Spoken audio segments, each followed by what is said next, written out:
Zachary. Table number B1, Victor Zielinski, Spona Souto. Table number B2, Ofician, Ian Repe. Table number A3, Moraliu Shishin, Edmond Uslaya.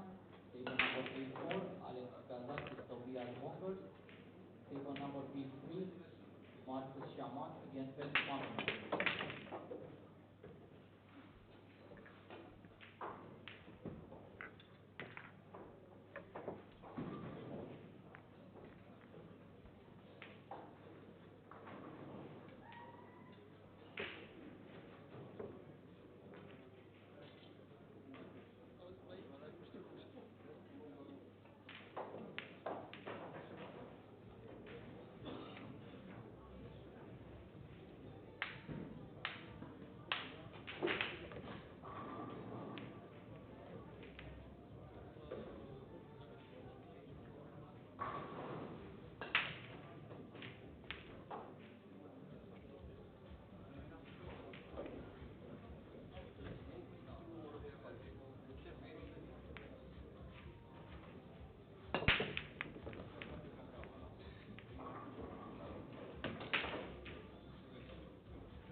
Guys, if both players are at the table, you can start the matches and shoot for the right and start the match.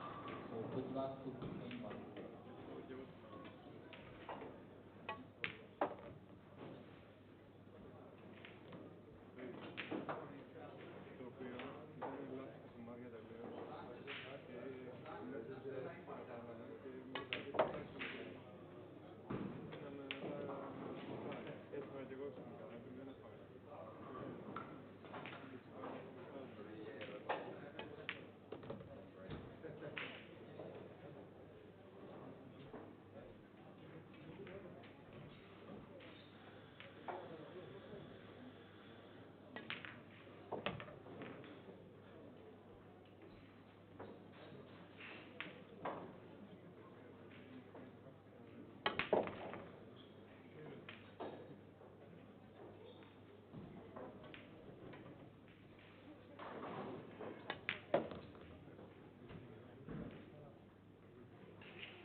All right, here we are at the Mezz Bucharest 9-ball championships. Last 16 action we have for you. Roberto Bartol versus Ko Pin-yi. Let me introduce myself. My name is Rico Dix. I'll be guiding you through, well, you can guide yourself through these games, but I'll be the voice behind whatever happens in tactical and positional exchanges. And what a matchup we have. We have 16 players remaining in this Mezz Bucharest Open. We started with 256. This match has been basically played to serve, meaning the player breaking his game has won it as well. Roberto faced with a difficult 4-ball situation here. Because, I mean, who wants to shoot the 4-7 combination? But with this current angle on the 2-ball, we'll find it hard to get a good position on the 4-ball. It's an interesting situation, this. I mean, to play position for such a difficult combination is not easy.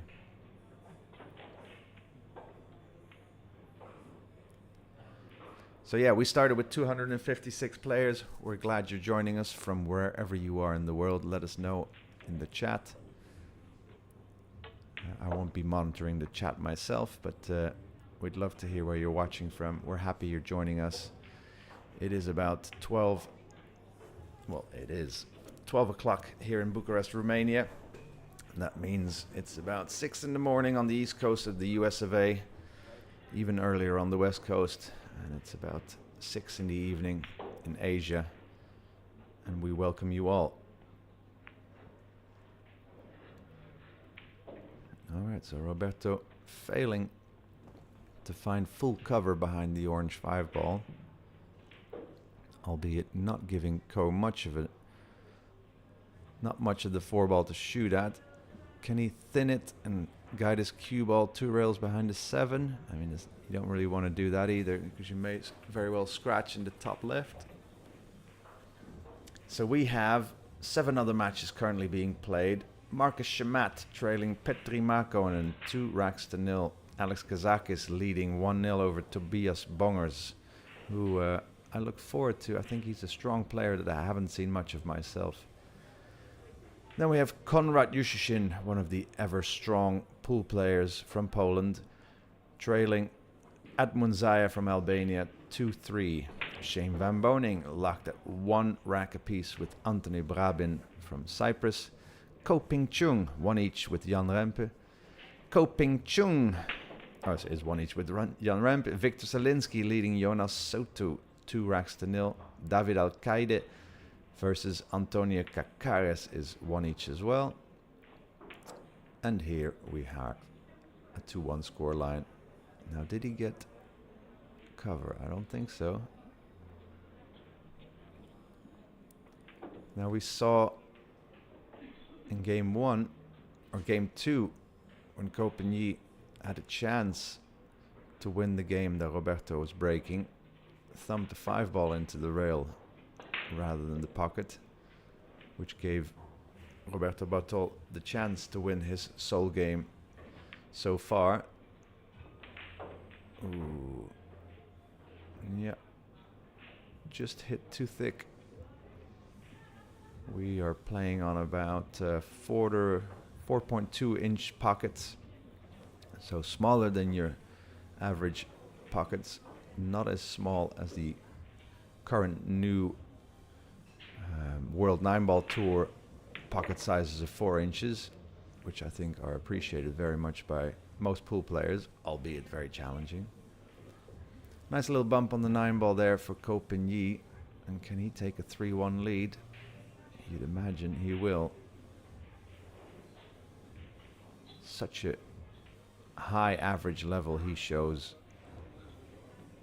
in both breaking, tactical, run-out abilities, as well as just showing a constant, quite stoic demeanor on and off the table, and kind of giving himself the best chance to just get out of the way himself and play the game the way he sees fit. So pretty much a stop shot on this 7-ball. And yeah, we've got some amazing matches coming up for you today. So we have 4 rounds to play left. So the last 16 all being played now. Then we'll start the quarterfinals in about 2 hours time. Let's say 2 o'clock in the afternoon. Our first semi-final will be around 4 o'clock. And the second semi-final will be around 6 o'clock, meaning the final will probably commence around 8 o'clock Romania time. This 9-ball for a 3-1 lead.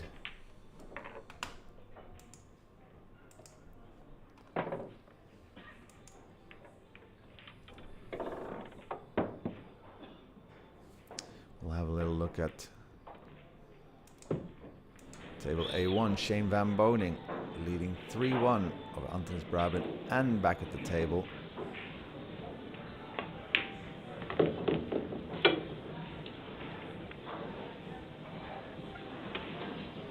Maybe Shane should be called the trainer. He is just someone who really just runs through opponents, isn't it? Can really make you feel like a mere support act in what is meant to be a pool duel. All right, we're going to go back. We'll assume that Shane clears up this up.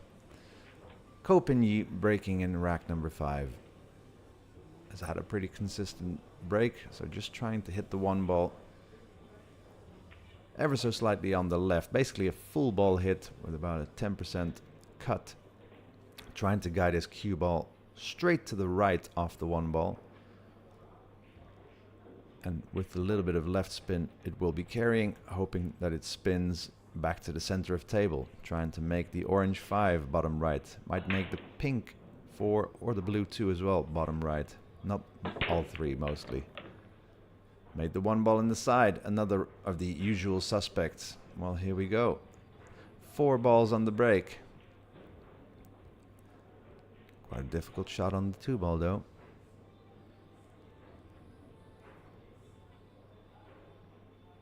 Would have a natural position. The angle he has, his cue ball would cross the table over to the right side. Will just pass north of the green 6. And land on the second diamond halfway up the right long rail. But yeah, I think he's screwing it back. Find it difficult. These bottom right spin. Can't really stroke it full. Wow. Smooth. All right. Not an ideal angle, but with top right spin, should be able to spin back to the center.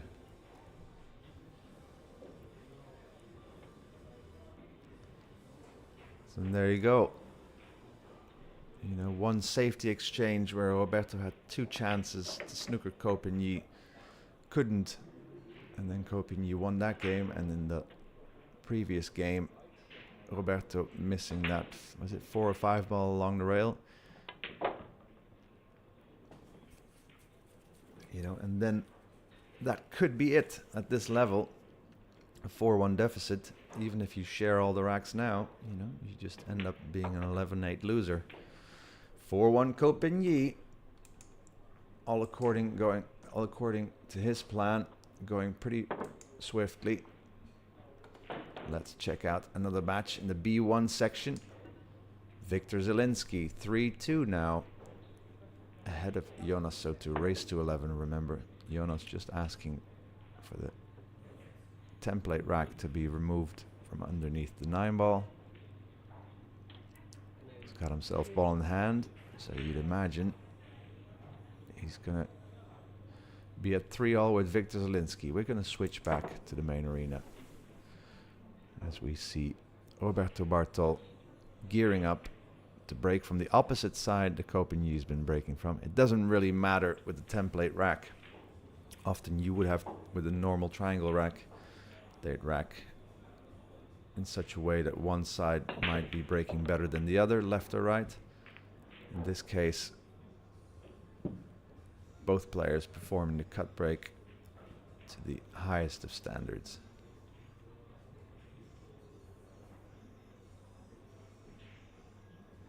So yeah, will it be one of the what can be considered favorites snapping off this title? Shane Van Boening, Ko Pin Yi, Ko Ping Chung. But hey, we've got David Al-Qaeda, we've got Victor Zelinsky, we've got Konrad Yushishin, we've got Petri Markkonen, Marcus Shamat. You know, don't count him out.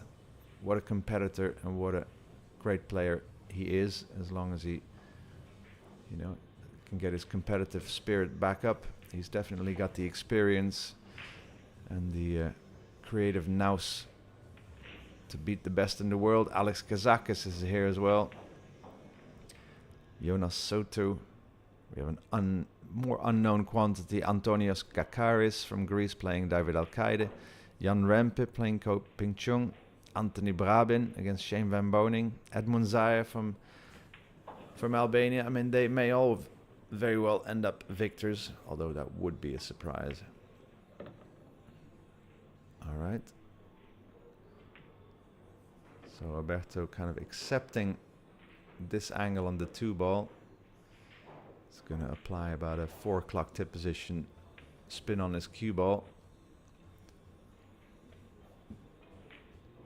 to punch that to the very bottom of the right long rail, and then let the spin take it in between the 7 and 9 ball, hit the 3rd rail to about to where it is now, and roll out a little bit.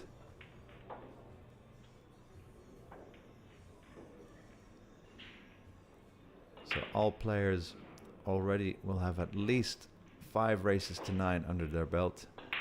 If you made your way through the winner's side from a 256 field, you will have needed to win, is it 5 matches to the last 16 on the winner's side? So 256, 128, 64, 32, 16. Yeah, and then yesterday, late last night, we played the round of 32 single elimination. So the 16 from the winner's side versus the 16 from the one-loss side. And now it's all evens. You lose and you snooze. So Roberto with an ideal positional angle here.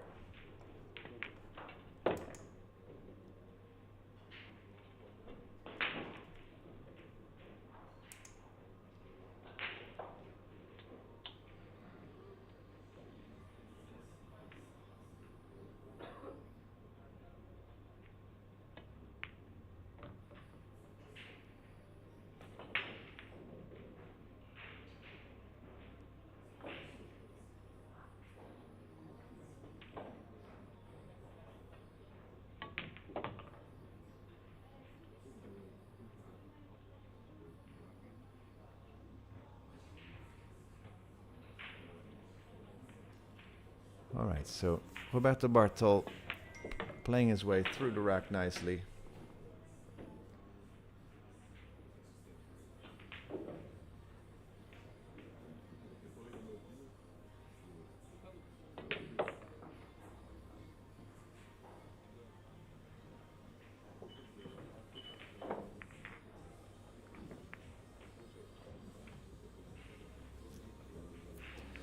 Four-two to score. Roberto nicely breaking and running out, but will need to win one of the games that Ko Pin Yi is breaking and win all of his own.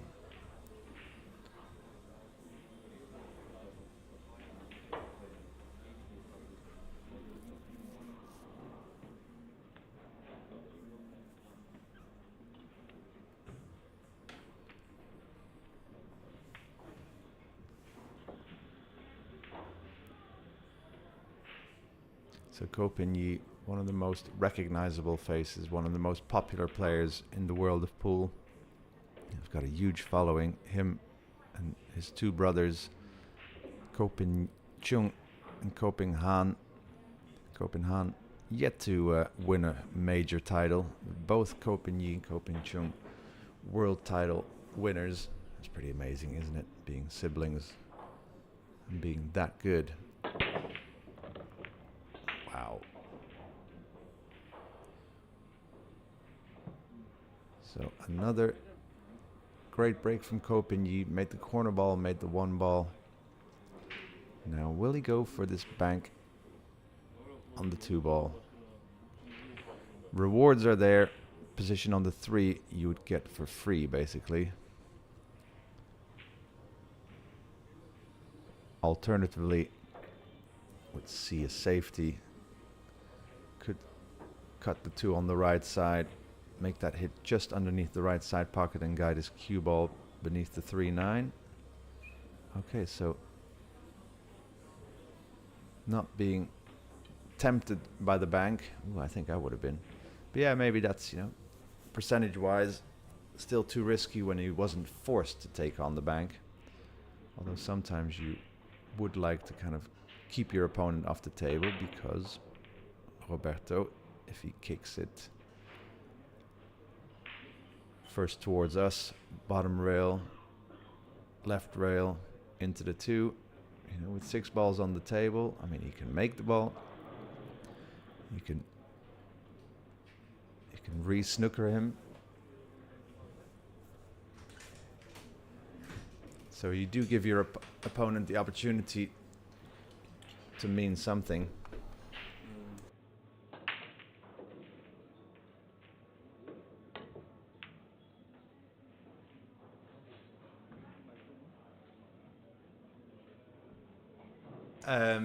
Yeah, I mean, so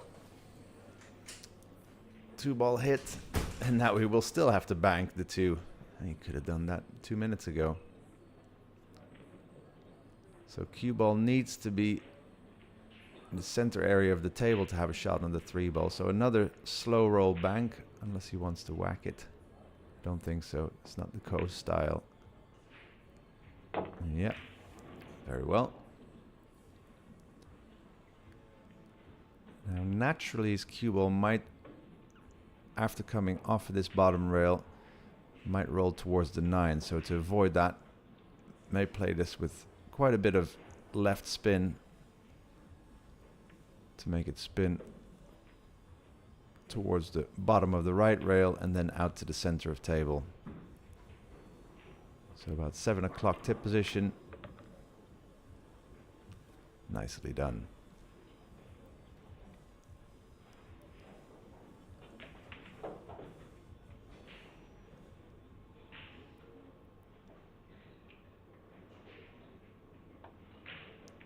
So besides the missed 5-ball in rack number 2 by Kopinyi, he's showing his regular form. I mean, I saw his brother Koping Chung last night in the round of last 32. I mean, I didn't recall him making one mistake. Broke, amazing. Got himself opportunities after the break. And Ko as well, making the usual suspects of corner ball, 1-ball on the break, then at least keeping control, if not a run-out ability, then playing the safety that can get him the tactical advantage to give him a chance to run out, as he did here. So we're about to see a 5-2 score line, and I will then inform you what the current scores are, which you yourself can find on 9ball.ro website. So the number 9 BALL.ro, where you'll find all the matches that we've played this week here, all the players, and the current live scores as well.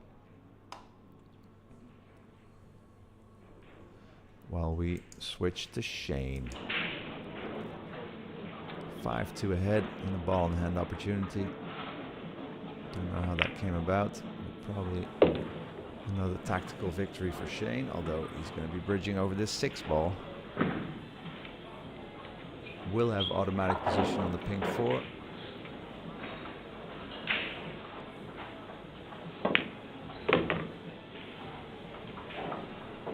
Right, as we go back to the main table, Roberto Bartol needs to stay with it here. Break and run would be pretty handy.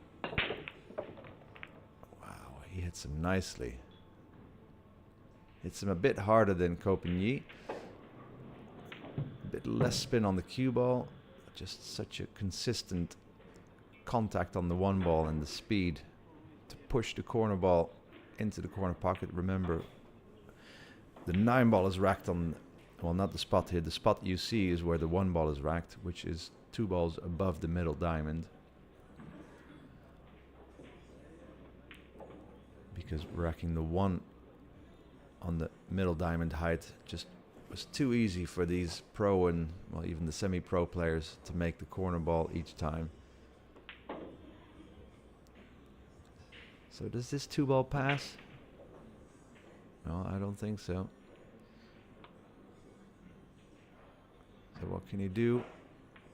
Contact the 2 ball about almost full on, but about ever so slightly on his left, and run his cue ball to basically tuck up behind the green 6. Yeah, broke so well, but sometimes you just don't get the opportunity. So safety incoming.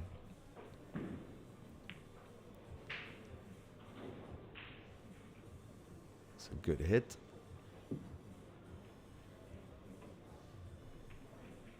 Now we'll most likely hit this ball. We'll have to hit it either full on off of that left long rail or hit, oh, he's looking at the 3 rail option here. Yeah, that, because if he comes off this rail only and goes directly into the 2, the only good thing that can happen is if he makes it. Whereas from the 3 rail angle now, if he kicks it from there, he can send the 2 ball back up table and keep the cue ball potentially behind the 7, potentially behind the 3. So I was looking to come very deep into this bottom right corner, just avoiding the 7 ball after hitting the 2nd rail. So from there, just beneath the 7.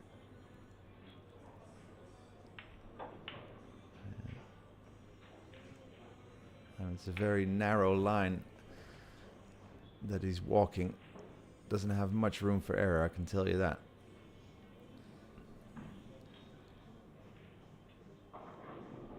Pretty important this. Either a chance for 6-2 or Roberto back to 5-3. Needs to hit a rail after contact. Yeah, well, that's pretty good.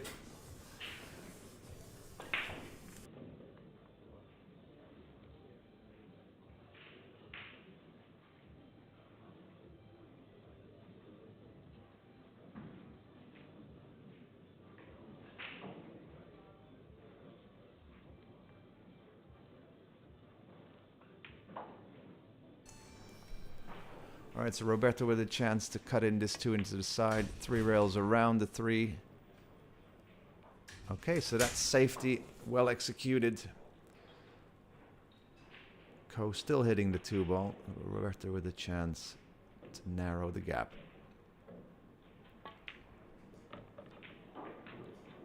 All right, hitting that 6 balls by design. So you can play the 6 into the side now. And hitting the 6 gave him a nice angle on the 4 ball. Shoot this with backspin to basically stun it to the left.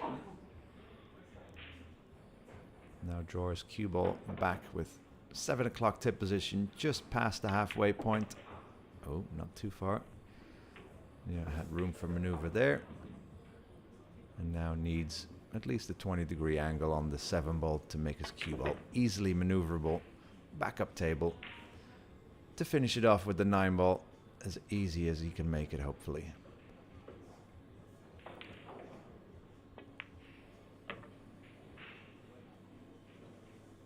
Well, a warm welcome. If you've just joined us, you are watching the Sweet 16 round of the Mezz Bucharest Open 9-Ball Championships, as we see Roberto Bartol narrowing the gap from 5-2 to 5-3.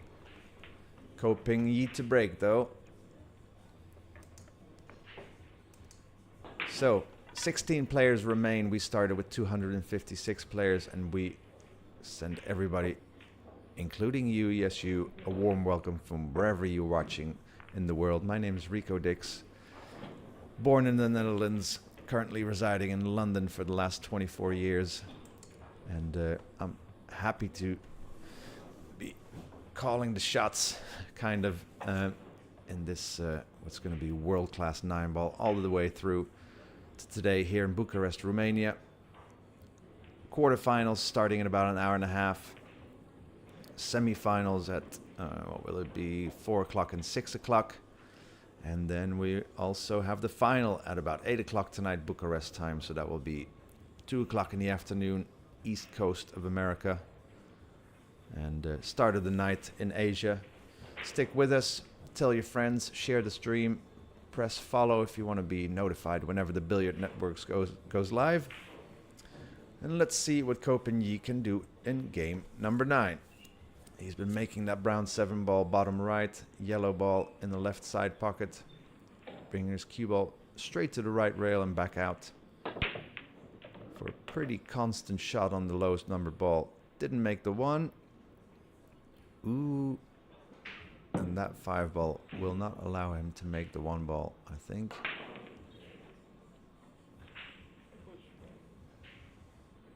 Could potentially hit the right rail first and then the 1-ball.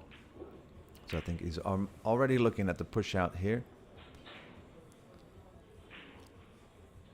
Or is he able to make it?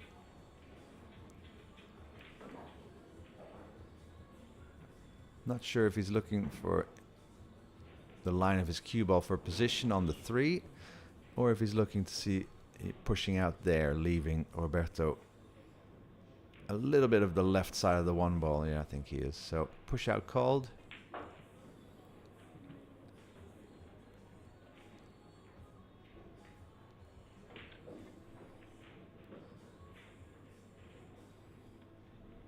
The option for Roberto. What can he do?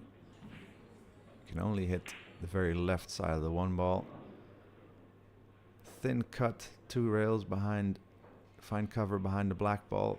Very, very touch sensitive shot. Besides hitting the 1-ball so thin, you know, a 5 or 10 degree difference in hitting the 1-ball. We'll see you get a completely different result. Now, it looks like Copenhagen, or he's going to hit the 1-ball half ball, basically with topspin, come off 2 rails out of that top right corner and guide his cue ball, hitting the 3rd rail just to the left of the green 6. Whoa. This would be next level, I have to say. And stringing the 1-ball back and forth. 1, 2. Ooh, yeah, tough. That cue ball reaction off the 2nd rail, you see how it straightened up much more than he was visualizing. So, I have to say, tactical battle currently won by Roberto Bartol in giving that push out back.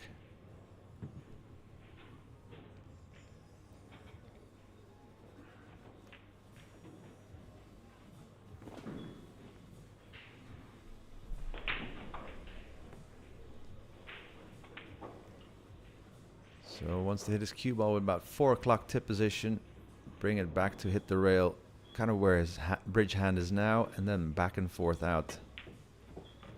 Pretty clean. Nice. So this is a chance for Roberto to take one of the games that Copenhagen is breaking. Very important in this alternate break format. Still, even though the 4-ball is hanging over the top left hole, wants to have the ideal cue ball position to make it easy to make his cue ball go back to the center of the table. And this, about an 8 o'clock tip position, string it back and forth, or directly back.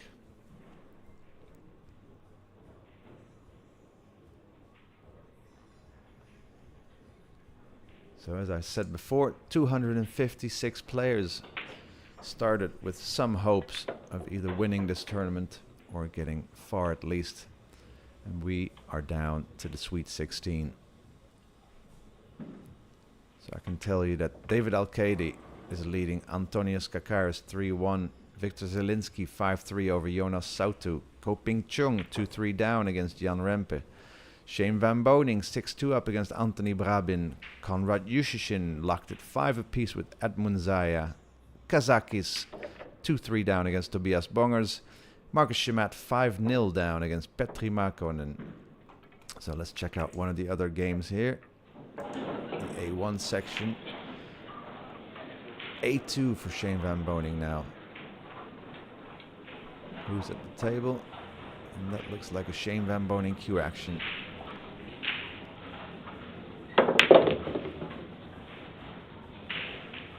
And you know, this morning I came in 11 o'clock, just past 11, so an hour before the start.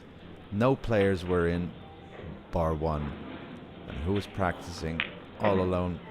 It was Shane Van Boening, who I just spoke to prior to the match. And I asked him, I said, aren't you, do you think the South Dakota Kid is still a fitting nickname? And he said, no. I said, well, you ain't no kid no more, are you? And I said, what about Captain America? And he said, yeah, that kind of fits. I said, yeah, well, you are the leader of the pack. As we see Roberto Bartol making 3 balls on the break himself. And gaining position on the 2 ball with a pretty natural 2-rail position back to the center of the table, whereas cue ball is now to get position on the pink 4. So about a 1 o'clock tip position. The cue ball will travel straight towards us first, and then the left spin will make it bend to the right to hit the right rail about halfway up. Oh no, Roberto. This was your chance to level things up. Ooh. Wow. And in those moments, you know, well, from my experience, when he was aiming at that 2 ball, something in that process must have told him, I don't feel 100% certain or 100% ready. And then you just end up pulling the trigger anyway on what you must already deep down know, you know, that you weren't sure that you were going to make it. Ooh, big mistake there.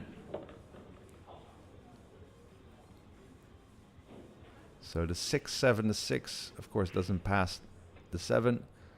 So he's got a nice angle to bring his cue ball to about, basically to the right of the 6 ball, to shoot the 6 in the same pocket he's going to shoot the 4 ball in.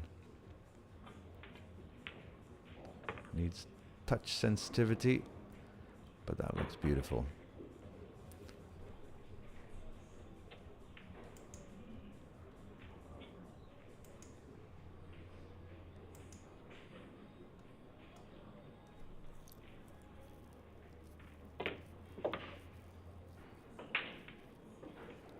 Wow, this was the chance for Roberto Bartol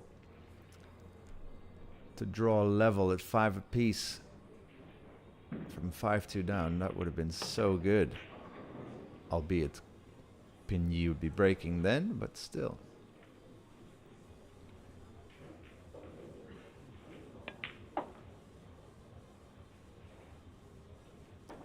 Straight in 9 ball to regain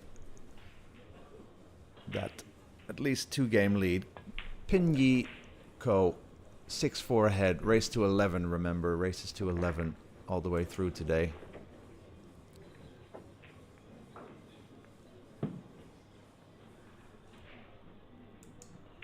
All right, let's check out table B1. Zielinski versus Sautu. And I think this is Zielinski going 8-4 up, I believe.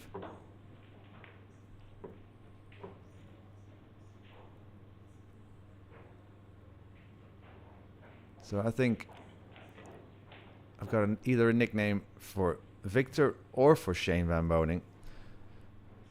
Either one of the two can take the nickname, the Train. Because, I mean, it sounds good with Shane, isn't it? Shane, the Train Van Boening. Surely because of the way they can play power pool, kind of like Earl Strickland, that you can, you know, in a matter of 10, 15 minutes, whether it be beginning, mid-match, can really just string a few racks together without giving the opponent a chance, and all of a sudden, you know, you go from being level at 2-all to all of a sudden going 6-2 down and never getting a chance to win the match again.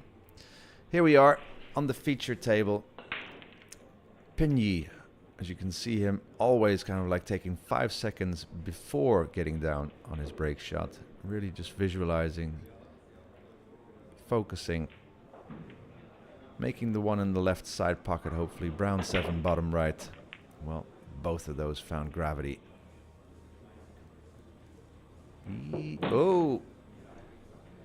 Well, that has happened before, so he needs to rebuild the arena himself before he can get back to run-out ways. As you can see, Aramith balls getting a little plug there, as well as the turtle rack, which you can see laying underneath the 9-ball currently. That is the template we are using to rack the balls, and that works pretty well in getting a very tight rack. Sorry for not updating the score.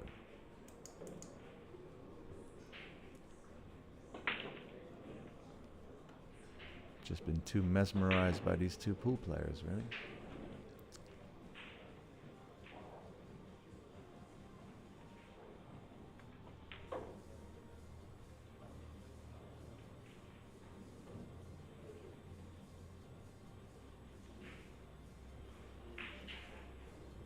Alright, so Copenhagen with a chance to cut this 2-ball in.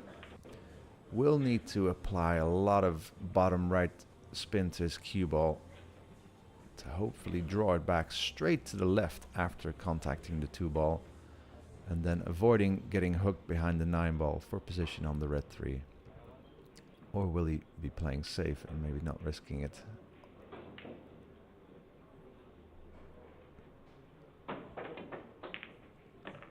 Ooh. So he didn't apply the bottom left. By design, ran into the 9-ball.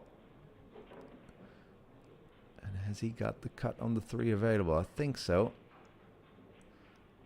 Although the 3-ball needs a specific speed to reach the pocket, meaning his cue ball will be traveling zigzagging.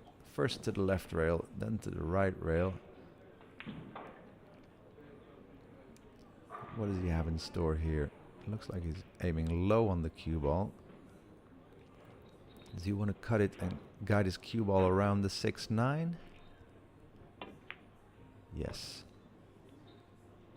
Wow. Nice cue ball path there. And now, ideal line with a chance to make it 7-4 and regain that 3-game lead that he had when he was 5-2 ahead.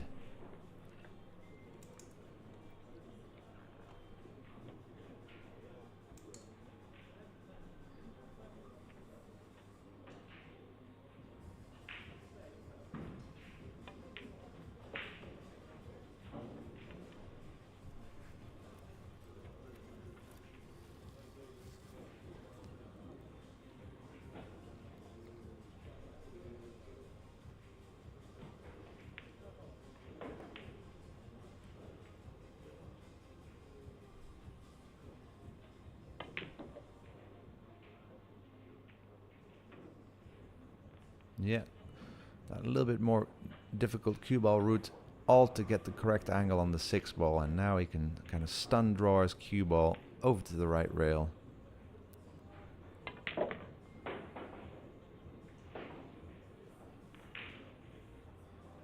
Right. So all in good order for Copenhagen.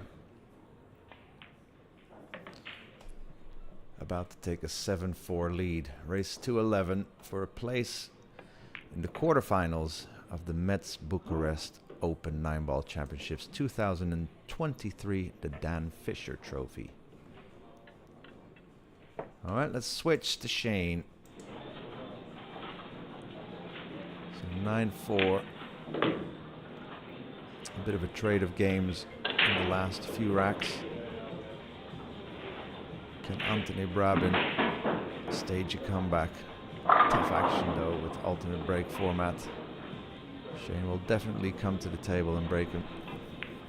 Very interesting that Shane, the only one still adopting the breaking from the box format, while I haven't seen any other players do that besides myself at some point in the tournament, which I was kind of like 50% successful with.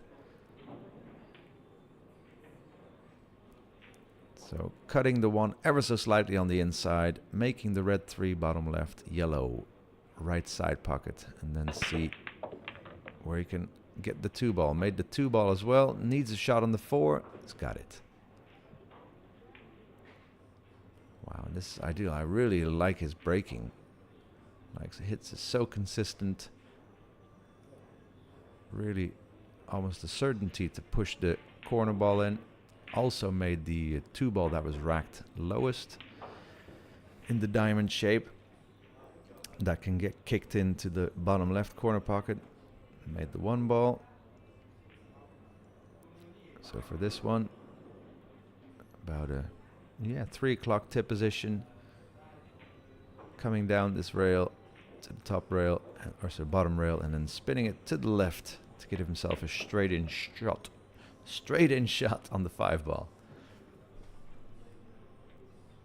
And so now, pretty much ideal line. He's got a bit more angle than he wanted, but should be able to control Whitey. Maybe stun the cue ball to the left and shoot the 6 in the same pocket. Alright, was able to hold it. Very nice.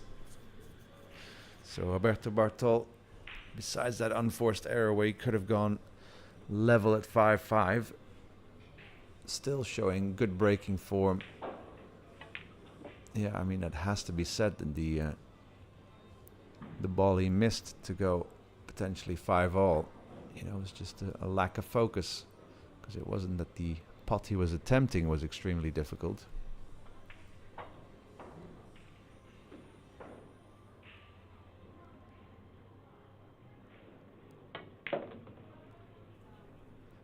So we are down to the final 16, and we're going to be playing all the way to a finish today. So world-class 9-ball action for you here on the Billiard Network YouTube channel all day long. As we see Roberto with a lovely position on the 9-ball to make it 7-5 for Copigny. So the quarterfinals will be starting in about an hour's time.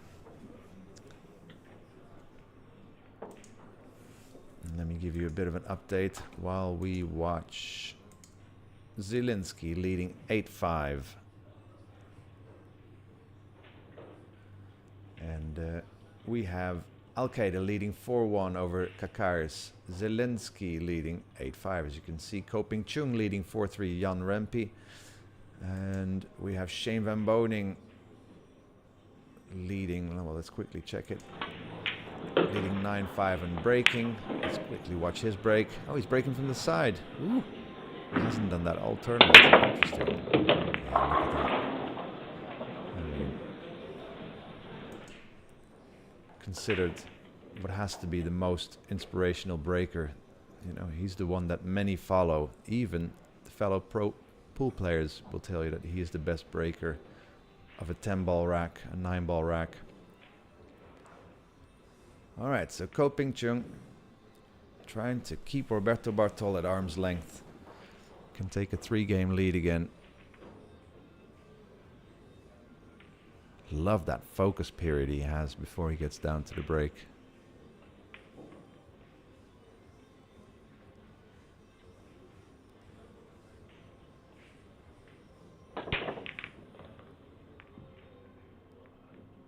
Ooh. Will not have a shot on the blue 2. Oh, and an illegal break as well. So, for those of you that don't know, the 3-point rule is in effect to stop people breaking soft. You need to get 3 points on the break. 3 points you can collect by making a ball. Any ball made on the break is 1 point, and any ball passing the white breaking area line is a point. Copigny made a ball on the break, but failed to collect the 3 points. Now, control of the table then automatically passes to his opponent, Roberto. And if Roberto doesn't like the situation, he can pass it back to Copigny. Copigny still has the option to push out, and then, of course, Roberto has the option to take that push-out position or give it back to Copigny. So a lot of back and forthing in table control potential here. So Copigny going to push out. Well, you could kick at the 2 right now, actually. You know, a lot of balls around there to find cover behind. As you can see, pro pool players looking for maximum distance on the 2-ball, so he's looking at what if he places the cue ball anywhere on that top rail. Could roll out to a kick.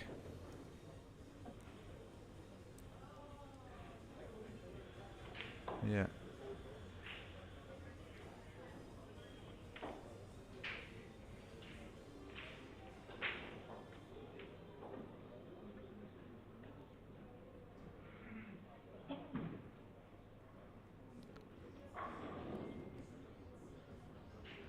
So, the option for Roberto.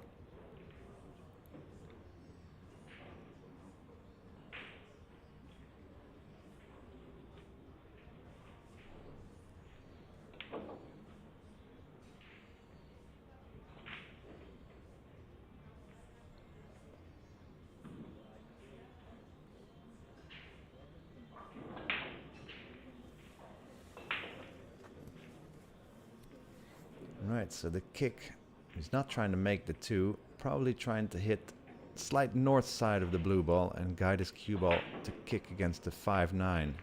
There you go. Wow.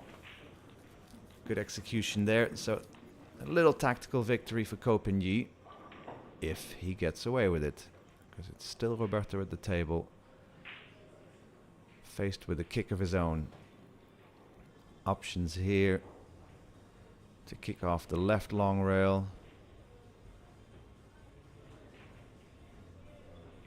Not easy to find cover then if you hit the, if you can imagine hitting the 2-ball from the left side, hitting the left side of the 2. It's not easy. You can also come off the right rail, albeit the 8-ball is a little bit in the way of a 2-rail kick. So, but it's not easy to come off the left rail, hit the left side of the 2, and then keep the cue ball on the left side of the table to find cover behind the red-pink 9-ball. Ooh, that's a good kick. I like it. Wow, so tactical reply by Roberto Bartol. Nice exchange this, after an illegal break by Copigny, which must be the first one I've seen him perform in this tournament. What an important juncture in this match. Race to 11. Will it be Copigny getting back to a 3-game lead, or after spurning the chance to level at 5-all, will Roberto get back to 7-6, and he will be breaking then. So this basically the most important shot of this match at the moment. Can make a big difference in the outcome. So what is he trying? Yeah, hit the 2-ball pretty full on, but try to make the 2-ball just miss the green 6 on the left side and guide the cue ball back towards the bottom left of the table and cue ball to the top right. I think that's what he's going for. Okay, something completely different. Well, that'll work. Will leave a pot, will leave a potential safety. Has left distance.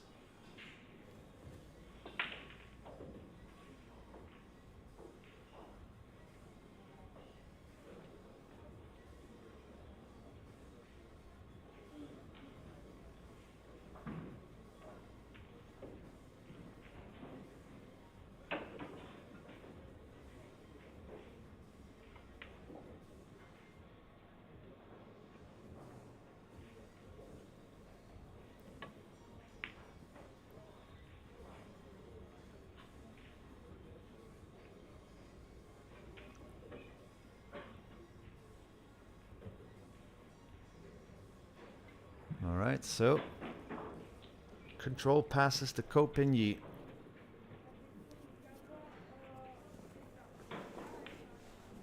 But that 2-ball doesn't pass the 6.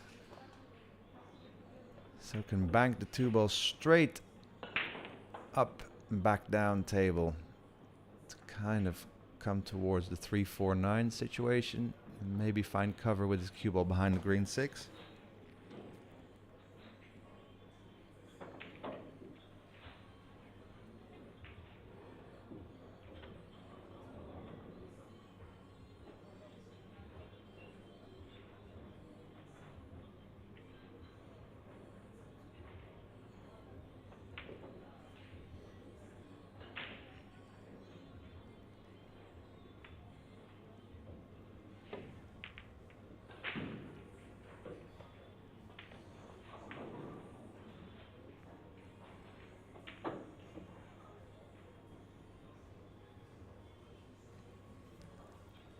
So, ooh, Roberto eagerly looking if he can get to the potting angle.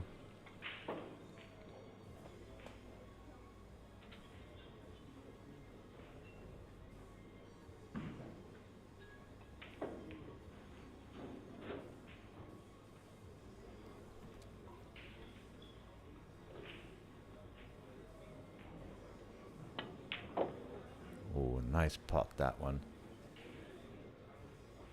Lovely. So, Mr. Bartol with a chance to, well, take control. The 4-9 is not a combination you'd like to be playing, but how do you get positioned to make the 4-ball bottom left? Does the 4-ball go top right? That's what he's looking at now. I think it does. Now also looking at the 4-9 combination. That really needs to be made, let's say.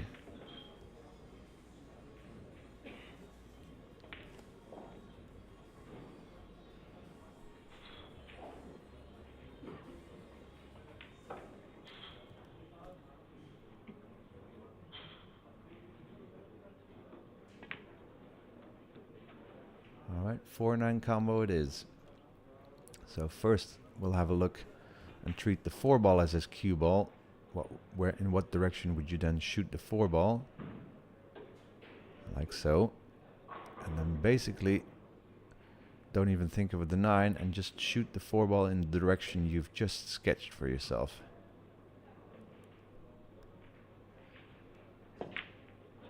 Ooh, yes, to make it 7-6. And stay in connection. Stay close to Ko Pin Yi and breaking himself. Good match this. So welcome to you one and all. Yes, including you. Welcome to the Billiard Network YouTube channel. The final Sweet 16 of the Mezz Bucharest Open Dan Fisher Trophy 2023 9-ball championships. My name is Rico Dix, and I'm happy you've joined us from wherever you are in the world. Do let us know where you're watching from. You can also share this stream. You can follow us, and you will always be notified when we go live. And we have a little timeout situation going here, which gives us time to go to other side of the table. So Shane van Boening, probably one of the first ones to finish his match. Let's go to B1. Victor Zielinski 9-6 up, but Jonas Sauto at the table and could come back to 9-7 and might be breaking himself.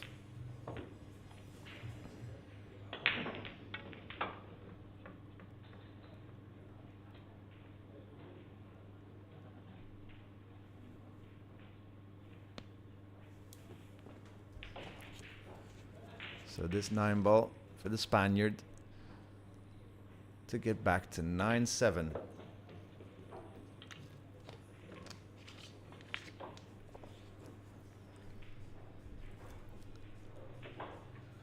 we'll keep you on this table. Let's see if we can go to the all section of the ASC. Here you can see a few more matches while I keep an eye out to what's happening on the center court table. Well, but that will most likely be another 2-3 minutes.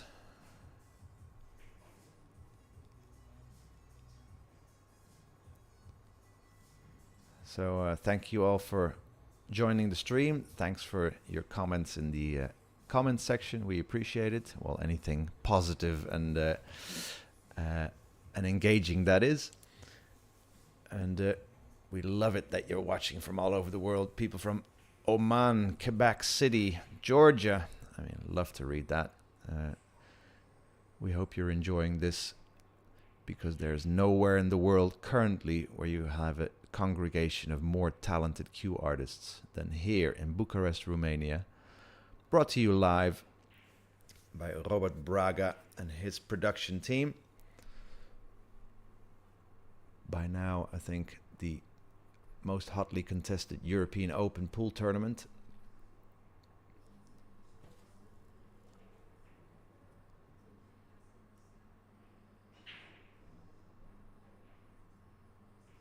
Well, Zimbabwe, watching from Kenya. A warm welcome to all of you. We appreciate your viewership. Hey, you can increase viewership by sharing it with your friends. We'd be appreciative of that. And let me quickly switch back. Oh, almost missed the break there. So Roberto Bartol, legal break, has got a shot on the 2, and what an easy shot it is. Chance to make it 7-all.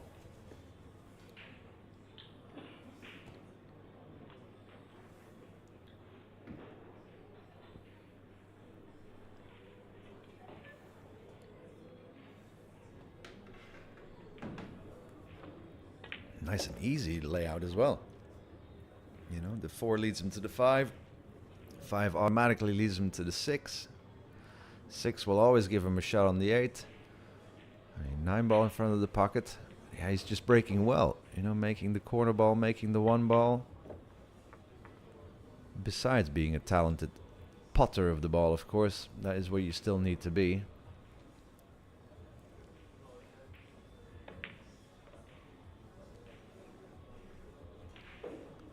Wow.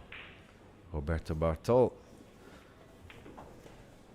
You know, was 5-2 down, had a chance to level at 5-all, failed to do that, spurned an opportunity then.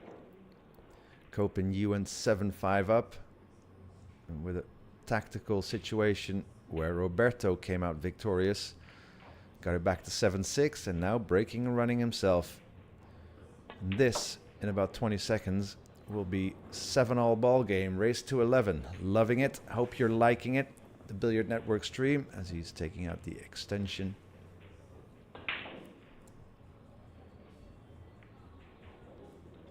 Just too far to reach. Players these days rather play with a bit of an extension than taking out the bridge or the rest, wherever you are in the world, depending on what you'll call it. All right, this 9 ball for a 7-all score. Copenhagen to break though. So quickly switch back to the B1.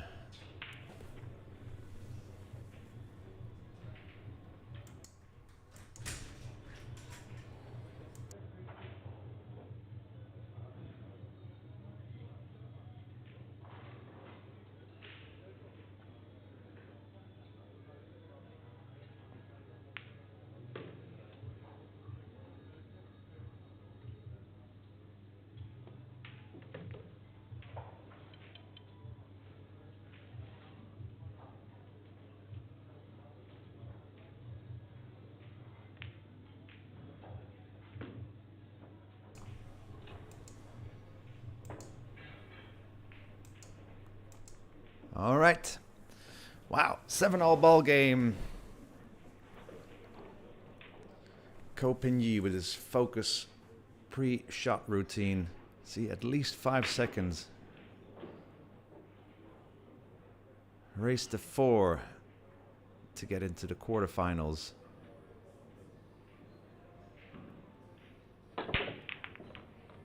Wow, what a break. A bit softer than the way Bartol breaks, and from the other side, mind you. But with the template, the balls are racked really identical. So no gaps between the balls. Testing 2 ball though, bridging over the 9 ball, applying bottom left spin to his cue ball. Yeah, will he put his bridge hand in front of the 9 and make it considerably shorter than his regular bridge hand length? Or will he place his hand before the 9 ball with elevation, lengthening his bridge end? Yeah, he's thinking about it. So needs to weave his cue ball off that left long rail with bottom left spin in between the pink and black 8 ball for position on the red 3. Here we go. Key shot.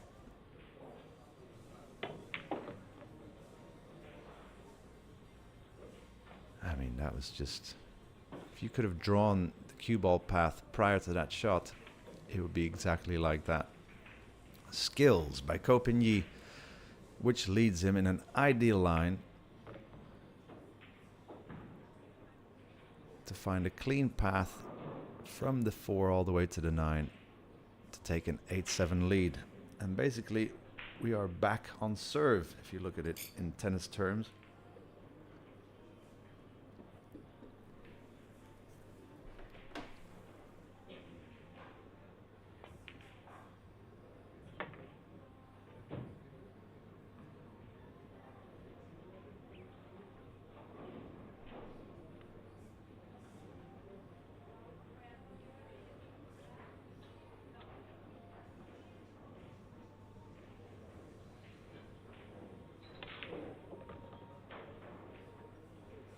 Yeah, so all ideal. Top left spin on the cue ball. Spinning it off the top short rail to the left, into the left long rail, and then guiding his cue ball into the funnel for potential position on the 8-ball. Always better to run your cue ball into a funnel rather than across a funnel. And this is kind of the same thing. But Roberto to break with a powerful cut break he has been shown to have. So, ooh, on his backswing as well. Very distracting that. Wow, he didn't like that. Yeah, just leave the boards.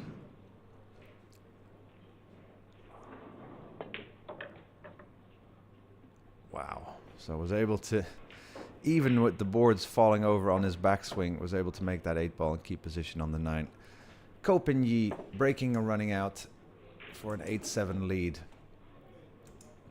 For a place in the quarterfinals. Let me quickly switch to Zielinski. Ooh, it's the Spaniard at the table. Trailing 9-7, but with a chance to make it 9-8. Not easy, this shot. Not a natural position on the 9. Has to kind of play this either with a lot of drawback and draw the cue ball back in front of the 9-ball back out. Oh, what a mistake. He's going to give up the rack just like that. Ooh, 10-7. All right, here we are, back on the main feature table. Roberto has been shown to have an excellent cut break. Look at how clean he, basically hits the 1-ball full on with an ever so slightly cut to our left, guiding his cue ball straight to the left of the long rail. As Robert comes and takes away the sponsor boards for now. Making the red 3 bottom left, yellow 1-ball right side pocket. No side pocket. Oh, only 1-ball made. Only the 6-ball passes. Oh, an illegal break. Wow. As you could see, Kopin couldn't wait to run back to the table. Unexpected opportunity there. Wow, and a chance for Kopin to take a 2-game lead again. What an important moment. I guess, yeah, the balls are still around and weird stuff happens. I guess Roberto Bartol probably hit those exactly the same. But it's the game we all sign up to play. Round objects that don't always roll our way.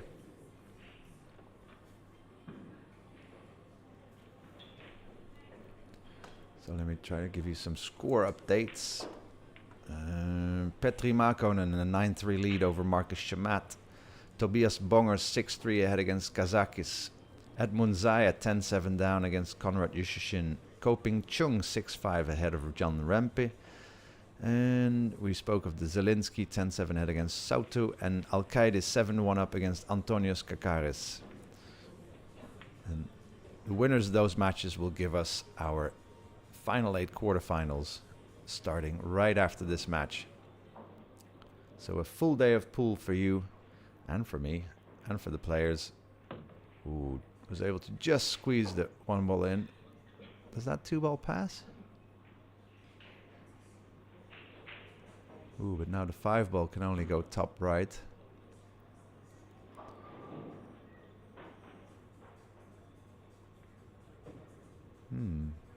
Oh, I guess the 2-ball passes is looking for the angle he wants to have on the pink 4 to be able to stun his cue ball in between the orange and brown for position on the orange 5-ball.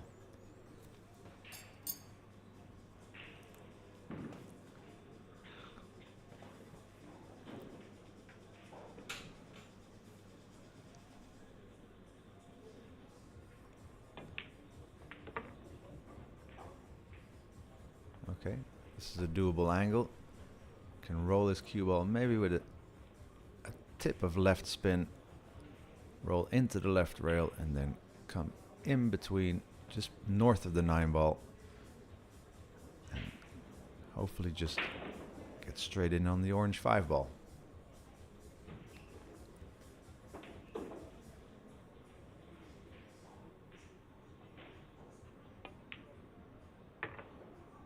A little bit too hard, that cue ball.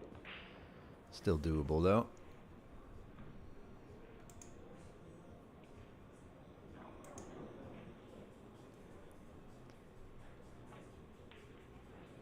So thank you one and all for joining us here. We have about 1,500 of you viewing this from all over the world. Let us know where you're watching it from, as we see Ko Pin-yi with a chance to take a 2-game lead. He's always led throughout this match. Still a chance to be pegged back and it all be taken away from him, even if he runs out this rack. Race to 11, last 16. Quarterfinals coming up right after this. We thank you for your viewership.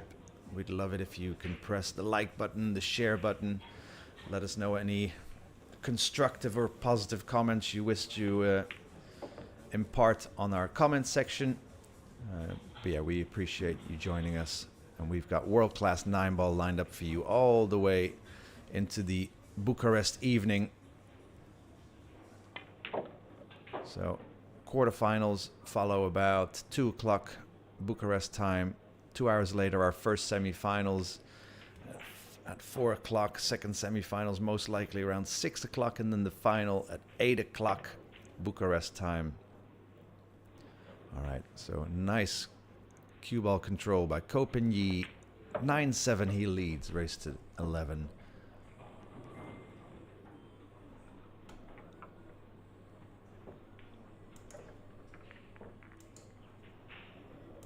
All right, and so look at this.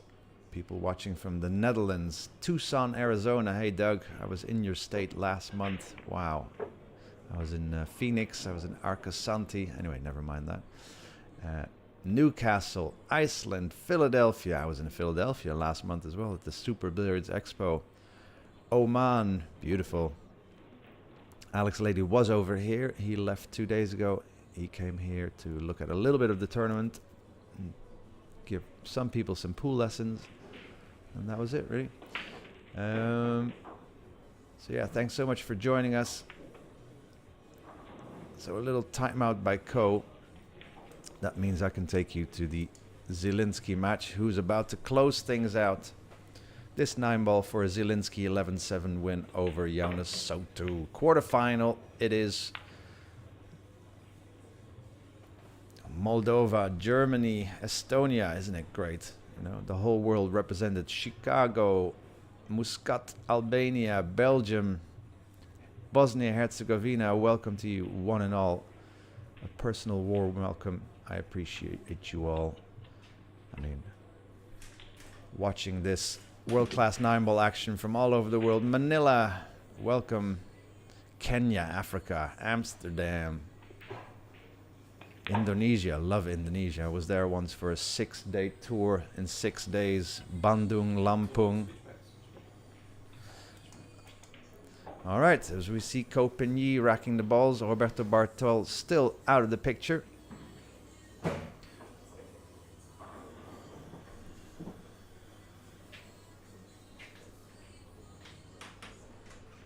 So watching from Japan, Montreal, Canada, Greece. Lovely, beautiful people of this beautiful world. Thank you for watching the game we all love. We got world-class 9-ball action for you. My name is Rico, and very excited about the upcoming games in this match. Could still be a 10-all final game decider, who knows? I mean, you know.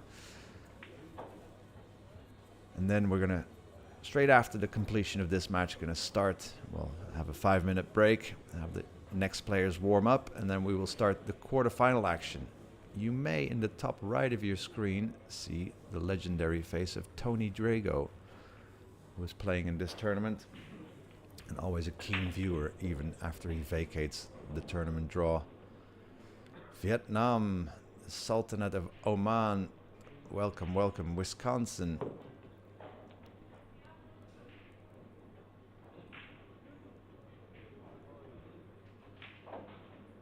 Watching from my sofa, comfortable, right?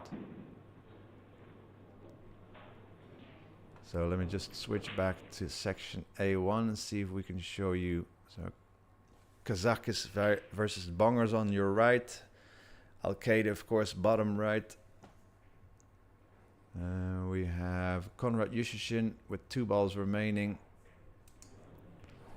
So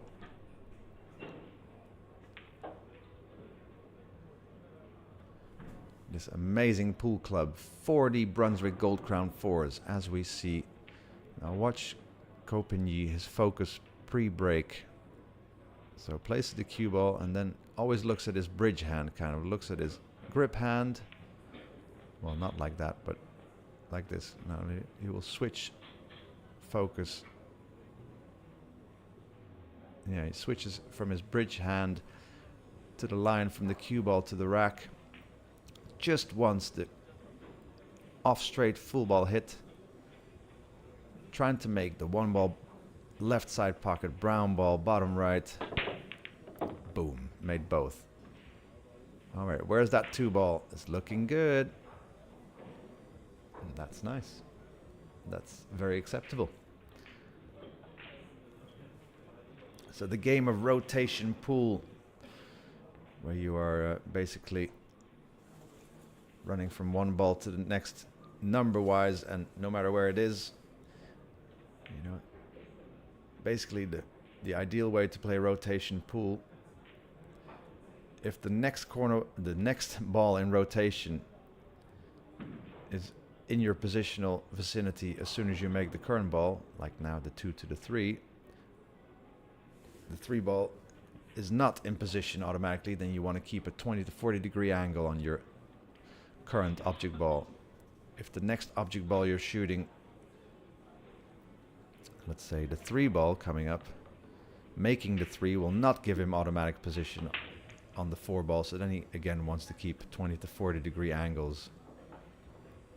And that's the way throughout this whole rack. Only the 5 to the 6, you see, as soon as you make the orange 5, you will have a shot on the 6, so we'll then keep a 0 to 20 degree angle. And that's about how rotation pool goes, besides all the jump shots, safeties, kick shots, break shots. I mean, vast array of cue skills required.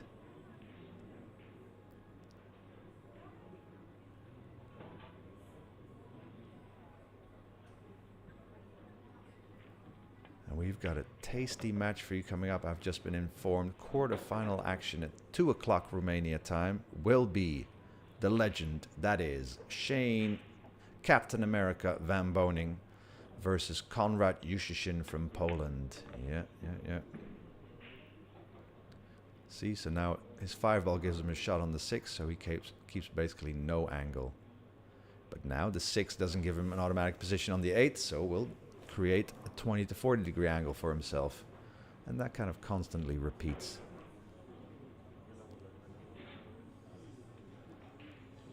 So right after this, Shane Van Boening against Konrad Yushishin, race to 11 quarterfinal action. It'll be interesting to see, will Shane Van Boening apply his break box break, which he has been playing with on this feature table, but just now when I saw him play on the outside table, he was breaking from the side.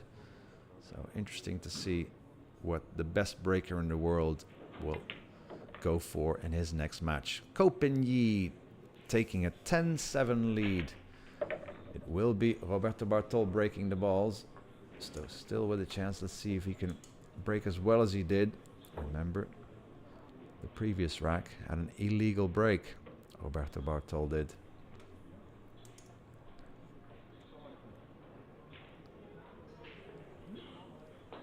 So we appreciate you joining us, one and all. We know if you're in Europe, it's pretty much beginning of the afternoon, but we know it's early morning on the east coast of America, middle of the night kind of on the west coast of America, beginning of the evening in Asia. We welcome you all. Let us know where you're watching from. Spread some sort of constructive, positive comments in the stream. And yeah, we thank you all for joining. My name is Rico Dix, originally hailing from the Netherlands, currently residing in London. As we see Roberto Bartol making the red 3 bottom left.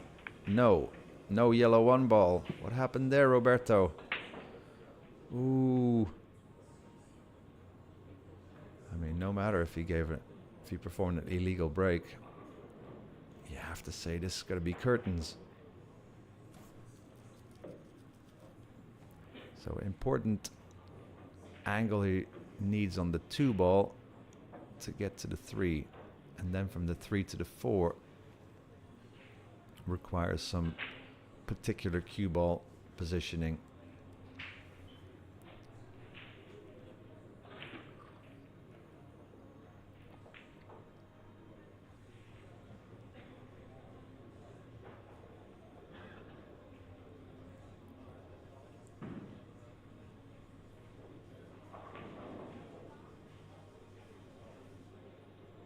Yeah, so can that be his position on the 2 ball?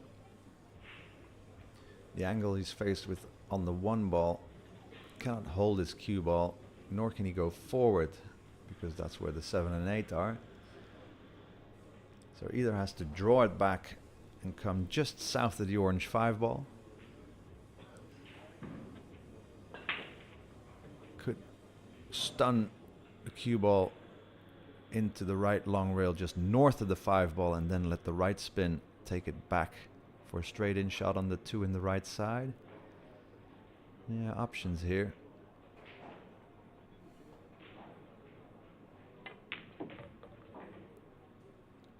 Wow. And that is perfection. So a good opening shot by Copigny.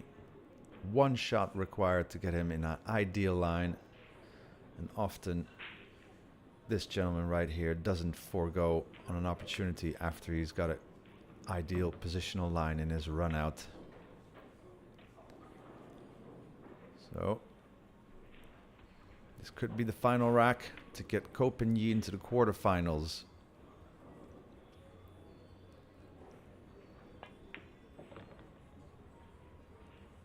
Nice cue ball direction, cue ball speed. So wants to keep a slight angle on the 5 ball to bring his cue ball out for position on the green 6, kind of where the cue ball is now. So can handle kind of 40 to 20 degree angle. Lovely. So stay with us here. In about 10 minutes time we will commence with the quarterfinal. Oh no, 2 o'clock we will commence with the quarterfinals. Shane Van Boening, Konrad Yushishin. You know, what must be the most famous pool player in the world right now, bar Efren Reyes. But Efren's not that active anymore. So the most famous and most popular active pool player, Shane Captain America Van Boening, coming up here on the Billiard Network YouTube channel. Quarterfinal of the Mezz Bucharest Open, as we see what looks to be the final 3 balls of Copigny's Sweet 16 match against Roberto Bartol. I mean, Copigny led 5-2. Roberto missed a chance to get back to 5-all. Copigny led 7-5. Roberto got back to 7-7, but from then on had 2 illegal breaks, where before he broke perfect. So that means Copigny showing a high level this 9 ball for an 11-7 victory. Thank you all for watching. Stick around or get yourself some snack and come back to us. Copigny into the quarterfinals. Roberto Bartol will be left pondering how he could have broken illegal twice. And we will see you all very, very soon.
2 p.m. you play that table.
guys, please wait for the announcement of the match and for our approval to start the match.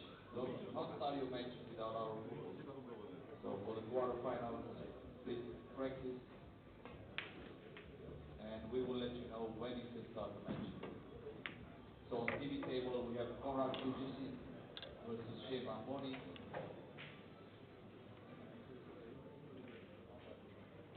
On table A1 we have Victor versus Chan. Table B1 Tobias Bongers, Petri Makonnen, and table B2 Kopini Slaven Kalkile. Once again, do not start your match without our approval.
other matches, once they will be clear, start.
right, welcome to the world of 9-ball pool.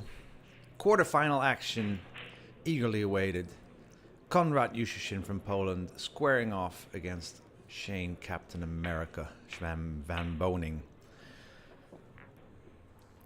My name's Rico Dix, here to talk you throughout this rotation 9-ball match. Races to 11 to get into the Fantastic Four semifinals of the Mezz Bucharest Open 9-ball Championships, the Dan Fisher Trophy 2023. So our other quarterfinals currently just started are Tobias Bongers from Germany squaring off against Petri Makkonen. Victor Zielinski squaring off against Koping Chung. Ooh, what a match that will be. And Koping Yi versus David Al-Qaidi, besides the match that you are watching right here. During the racking times, we'll try to switch screens to two of the other quarterfinals. As we can see, Konrad getting ready after having won the lag. He's trying to cut the one ever so slightly on the left inside from where we're looking, trying to make the black 8 bottom left, yellow 1 right side pocket. The red 3 might go bottom left as well. Even the blue 2 might be kicked in bottom left. So pay attention to that. All right, so the 8 ball it was, the 1 ball it was. A bit to play for here. Could maybe cut this 2 ball in the left side pocket if that doesn't make his cue ball go into the bottom left corner pocket. If it doesn't, then he's got automatic position, but he's already kind of semi-shaking his head. So I'm not sure if that's a possibility.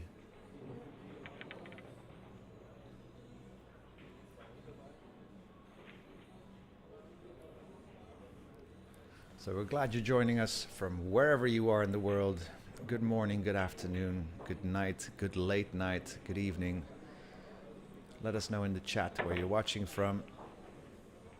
Ooh, so Konrad, quite an attacking attempt at the 2-9 combination bank. Well, can't be unhappy with the way he left the 2 ball. Now what will Shane do here? I don't think, has he got the potting angle? Does the 2 pass into the top right? How do you get cue ball back for the red 3? Interesting shot coming up.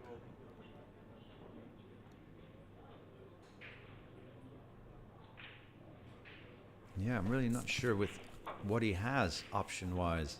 I think he can hit about half of the right side of the 2 ball. He's going to bank the 2 up and down and weave his cue ball to the top end of the table. Woo! That 2 ball did pass. All right, so Shane with a good opening pot. But now his cue ball coming off of this bottom rail will travel straight up to the pink. The cut is so thin that he'd rather go up and back down table with the cue ball. Don't want to be slow rolling and spinning this. I think he might go in between the pink brown up table and back down. Okay, did decide to slow roll it. Pretty good shot. Needs another Shane van Boening big stroke here. 7 o'clock tip position. Whack this 4 ball bottom left and draw the cue ball as good as you can into the, or as high up as you can into the right rail, and then come back out to the center of table. So key shot here in the opening rack.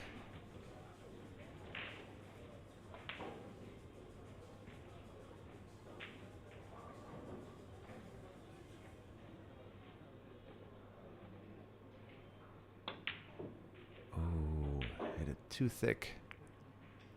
And we'll leave Konrad the opportunity.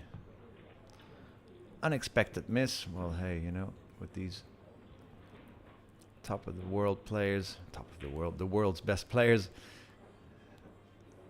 An opportunity like that is always unexpected if you don't see him capitalize. So Konrad Yushin been around for, well, about 15 years at the top of the European pool scene. Hasn't won the big one yet, any of the majors. Is he capable? Well, on his best day he is, but often it's how good are you when you're not playing to the absolute top of your capabilities. Can you then still, with your kind of B game, win a tournament?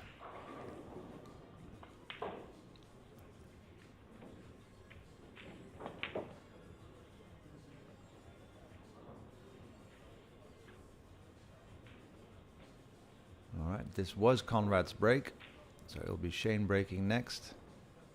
So in this alternate break format, very important to, at the very least, first of all, win the breaks, win the games where you are breaking, and then try to make inroads on the games when your opponent opens up the racks. Alright, 1-0 to Yushin. Beautiful races to 11 here. I do like a race to 11. It has a different feel than a race to 9.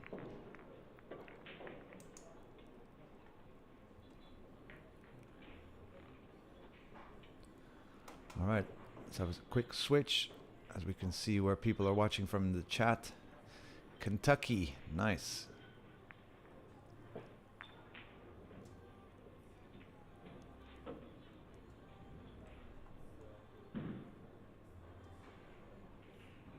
Viewers from Indonesia, a warm welcome. As we are going to have a look at the best breaker in the world. So Shane has switched from the box break to the extreme edge of the table, trying to make the pink 4 bottom right, 1 ball left side pocket. Made the 4 ball, still needs 2 balls to pass the breaking line. Did so, snookered on the 1 ball.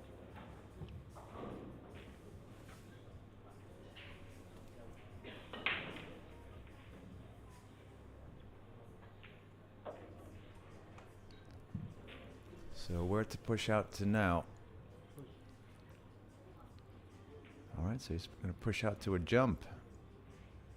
Interesting. So kind of like an all or nothing kind of push out. No other clusters left on the table, so whoever wins the battle for this 1 ball.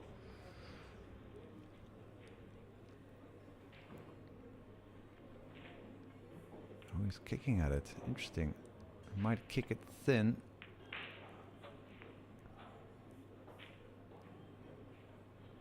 Yeah, difficult one. Could have given it back, you know. Would Shane have kicked it in? Would Shane have jumped it?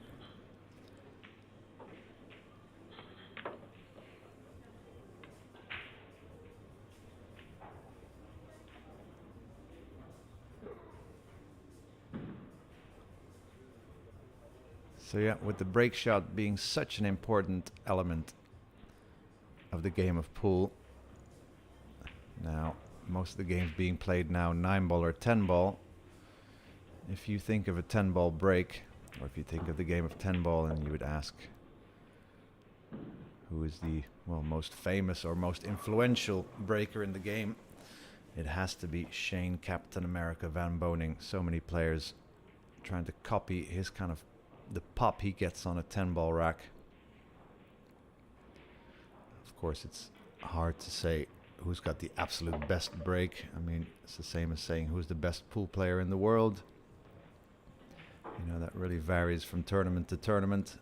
But let's say, you know, there's a group of very elite players, and Shane is definitely part of that group.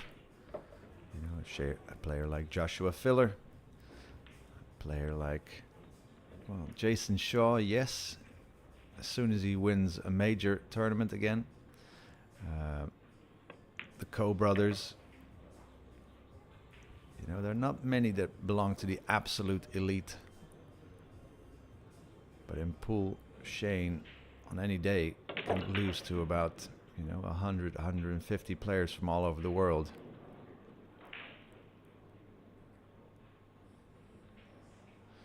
All right. So Shane breaking from the side as opposed to using the break box. I think he might switch. You know, he didn't. I don't think he really loved the result of that break, although he did make the corner ball. 1-1 our score line. We thank you for joining us here on the Billiard Network. You can have a look in the Billiard Network library. A vast array of world-class pool matches there with a vast array of top quality commentators. And I'm not talking about myself. We have Earl Strickland commentating on some of the matches. Jeremy Jones. We even have matches, let's say Euro Tour matches, featuring Niels Fine, with Niels Fine commentating on the matches. So go have a look. There's lots to see in the Billiard Network library. As we have a look at Konrad Yushishin probably, is third opening of the third rack. So cue ball spun a bit further down table than it normally would.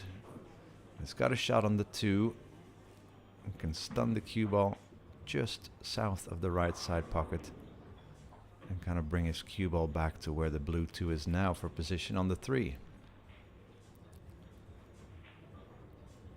Careful bridging so close to that 5 ball.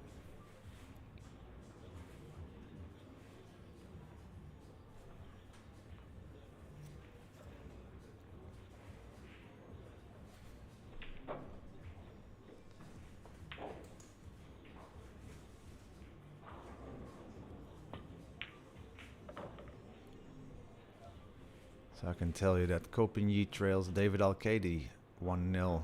Victor Zelinsky 1-0 ahead against Koping Chung. So all opening exchanges really.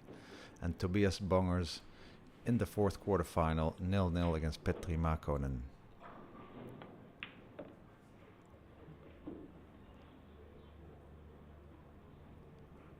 Alright, so that should work to bring his cue ball to hit the bottom rail at the far left and then spin out of that bottom left corner in between the 8-9 ball for a fairly straight in shot on the orange 5, because that will lead him to the 6 ball.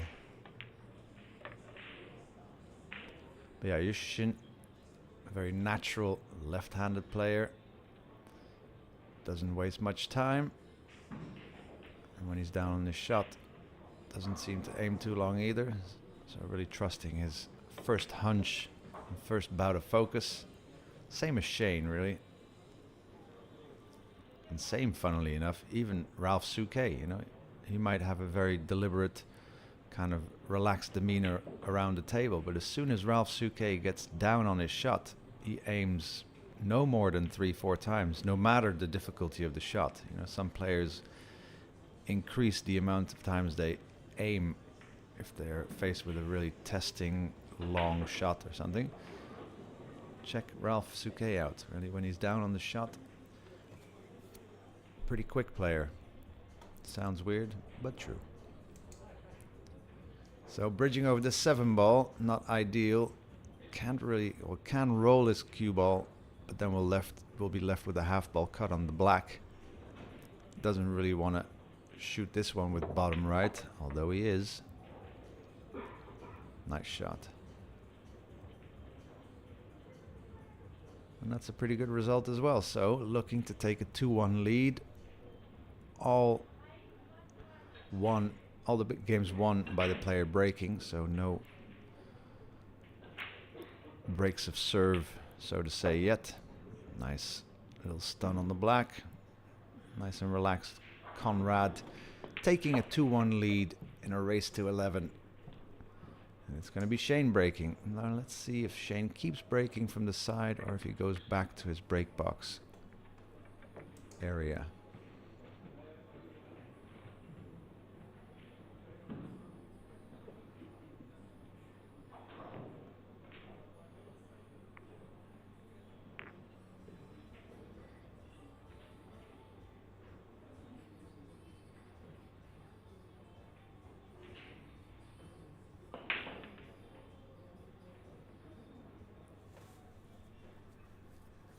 So currently you are among Beautiful group of over 1,200 people from all over the world watching this quarterfinal 9-ball action from Bucharest, Romania. Isn't it great that we can just, the click of a button, we can tune into a stream anywhere in the world, and we welcome you all. Shane van Boening with his second break makes the one, makes the corner ball. Where does the 2-ball leave him? No potting opportunity here. What can he do? What can he do? Doesn't really want to cut the 2-ball on the extreme left. Can bank the 2-up table and try to bring his cue ball to follow off the bottom rail towards the red 3 and try to find cover there.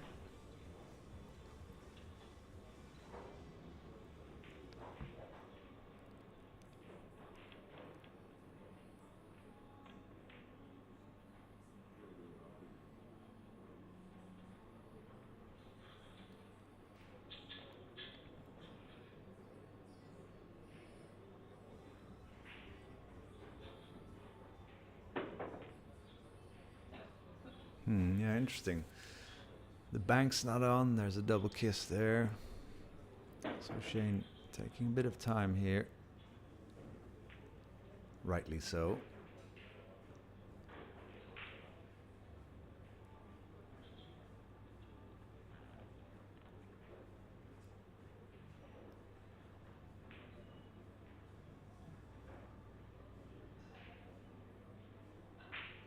So what's he gonna do here? I wonder.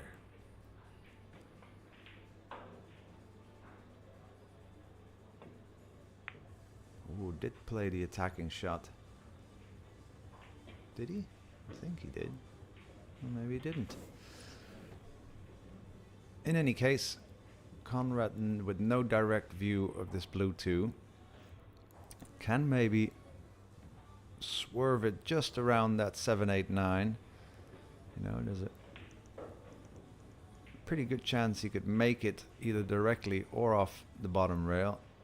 He can kick it off the left rail, and that's what he's looking at now. You know, either hit on the 2-ball might see him get away with it such that the 3-ball, the 6, the 7, 8, 9 all form pretty good blockers depending on the positioning of the cue ball and the 2-ball after this. See here. Still though, in the realm of good results possibilities. Had a good hit on the 2, and that speed, he was always going to play that speed, so that enabled him to separate the 2 balls and get a blocker the way he did. So what can Shane do? Kick the left side of the 2 from where he's looking. Bring the cue ball north, 2-ball south. Is that what he's going for? Yeah, there we go, but he's going to leak the 2-ball. Wow, nice kick shot by Shane. Did he leave a part of it? Did he leave the good part of it?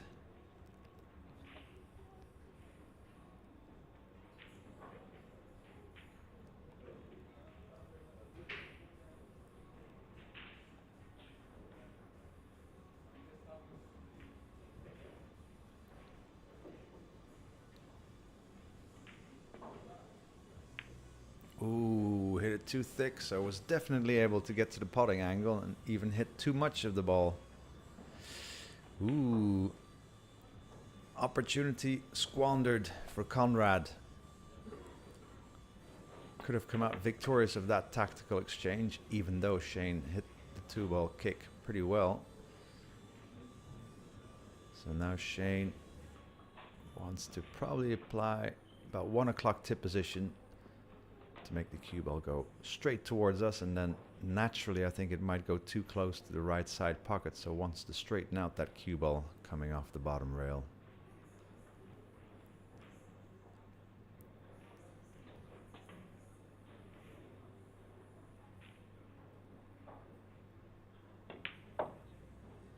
Okay, used the opposite spin and came to the short side of the 4-ball. Pretty nifty, but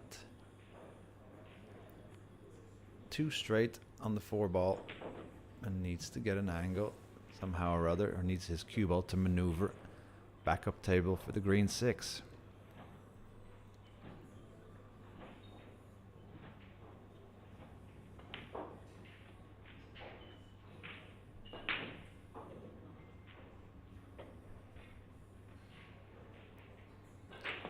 So an interesting, ooh, wasn't able to create the angle. Ooh, it's gonna have to jump this 6 ball. Ooh, so will there be respite for Conrad after missing that 2 ball? Shane ended up straight in only his 2nd shot in the run out sequence and wasn't able to correct it. All right, here we go. Shane van Boening. Will he make this and get back to 2-all? Will Conrad get a chance for a 3-1? Or will Shane miss it and still not give anything away? Yeah, that can happen. Ooh, did he? I don't think he left him anything.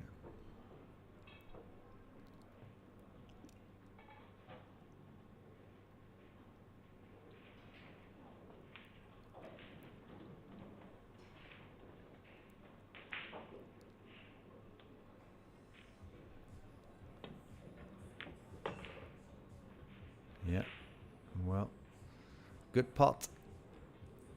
Now what on the 7? Could bank it, top left. If he misses, maybe find cover behind the 8 and 9 ball. It's hard to play this safe otherwise. Cut it thin. Ooh. Well, I mean, did he bank that ball a little bit in anger? Didn't, I mean, I think it was the right choice. It just seemed like the way he shot it or the way he approached it, you know, felt like he was a bit frustrated with his positioning on the 7, or felt like he was unlucky to kiss that 7 ball so thick. So Shane is going to level things up. Here's a good question for the viewers willing to type your opinions into the chat room. Top 5 world male players over the last 3 years, let's say. You know, there's no certainty, of course. Francisco Sanchez Ruiz, current world #1, and has been the most successful player of the last year and a half, amazingly. As I can tell you, we're going to quickly have a little look here. Zielinski 3-0 up against Little Co on a kick shot. We're not going to wait for that. Bongers up 2-0 on Makkonen, and we're going to go back to the main table. All right, so 2-all. All to play for. Conrad with his 3rd break. Both players breaking from opposite sides. Remember Shane notably saying goodbye to his break box positioning and following the rest of the field really to breaking from the ultimate left or right of the table. So races to 11. Our semi-final action will start at 4 o'clock. First of the semi-finals. We will feature both semi-finals here on the main table. So 4 o'clock Romania time, first semi-final. 6 o'clock second semi-final, and you can expect the final, the grand final of the Mezz Bucharest Open 9-ball Championships, the Dan Fisher Trophy, to commence at 8 o'clock in the evening. So just continuous world-class 9-ball action here.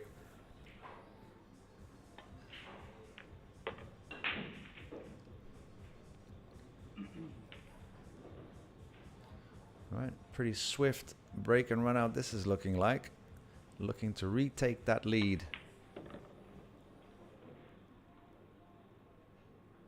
Well, looking likely to retake that lead. All according to the player breaking, winning their own racks, so to say.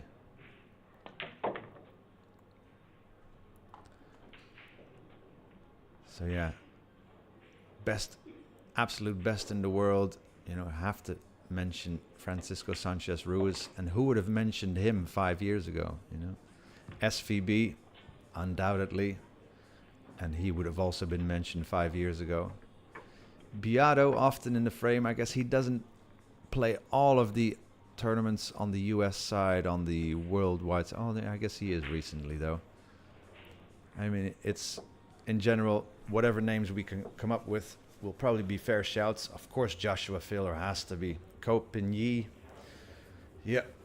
Fedor Gorst has to be in the mix, albeit he hasn't been on the world scene through, if anything, political circumstances. So, let's see. Shane break the balls. Breaking all the way from the side, making the black 8, bottom right. There we go. Didn't make the 1 ball. Well, he made it second time of asking in the top right corner, and will have a shot on the 2 ball. Will require a dynamic hit though. Rolling it in is either going to make him shave the right side of the 5 ball, or the cue ball then. So we'll most likely have to apply about a 4 o'clock tip position. Stun his cue ball directly to the right of where the 2 ball is now, into the rail and back out. That is, if he has it, attacking opportunity on the 2 ball. I think so. Yeah, just checking the potting angle.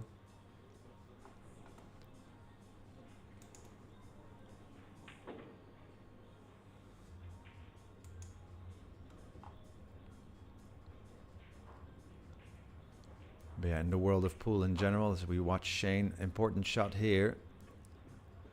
Needs to win his own game that he broke to not double the deficit.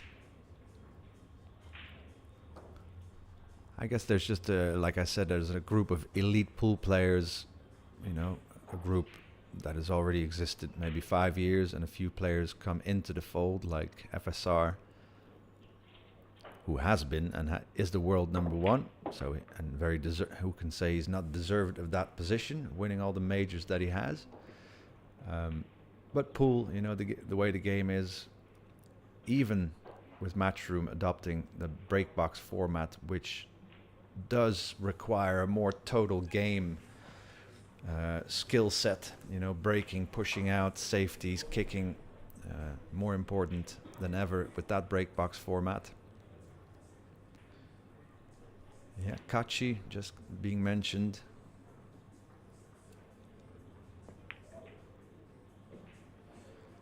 So I guess you would almost have to go to like a group of 15 of super elite players that have won world titles, have won one or more majors. You know, to say top 3 would, you know, it wouldn't be definitive. As we go back to our game situation here. So what's Conrad doing? Is he banking this 3? Yeah, it's going to hit the jaw. Yeah, it was a tough shot though to make that 3 ball find cover behind the 5-7.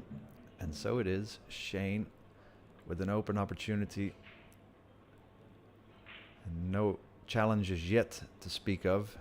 4 leads to the 5, 5, 6, 7, all connect the dots.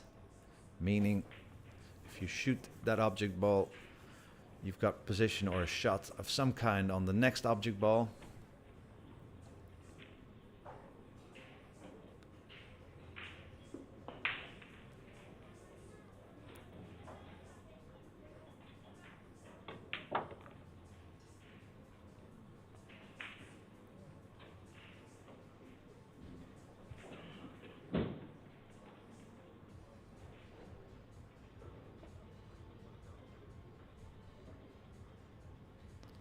So this is looking like an even ball game in about 40 seconds time.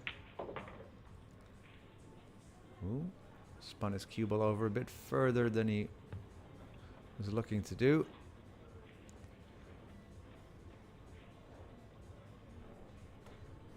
And after this, I'll give you a quick little update on the live scores. You can find all the live scores at 9ball.ro. So the number 9ball.ro is where you can find all the results, all the players, all the matches, and all the live scores currently. So Shane with a bit more cue ball travel than he would have envisioned 3 shots ago.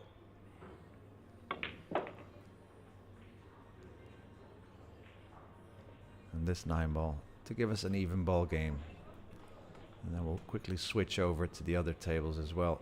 I can tell you Tobias Bongers 3-0 ahead of Petri Markkonen. And let's have a little look at Zielinski leading Koping Chung 4-0. What I call Victor the Train Zielinski.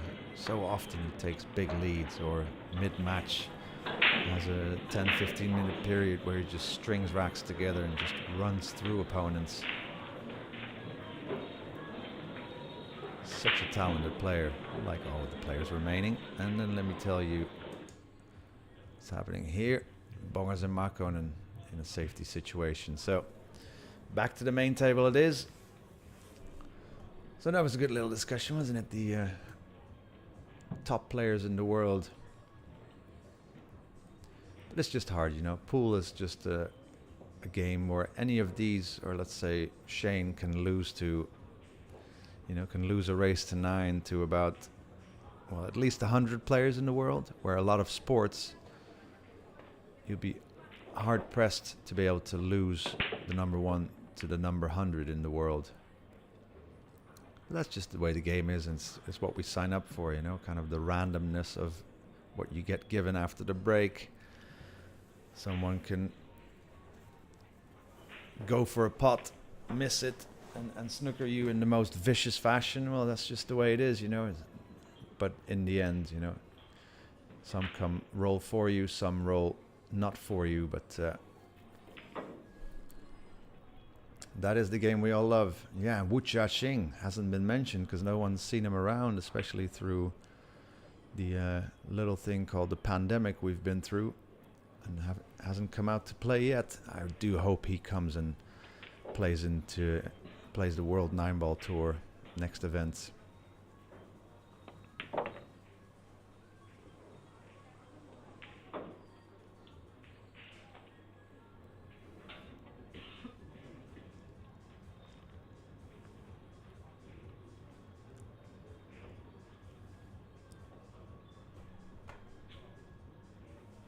So let me just update the scores. 3-all it is.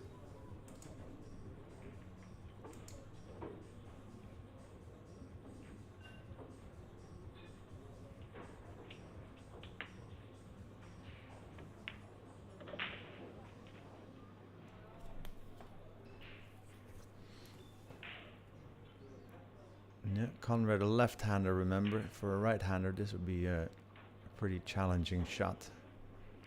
For a left-hander, pretty nice. Wants to screw his cue ball back in between the 6-8 ball, but not screw it back that far to scratch into the right side pocket.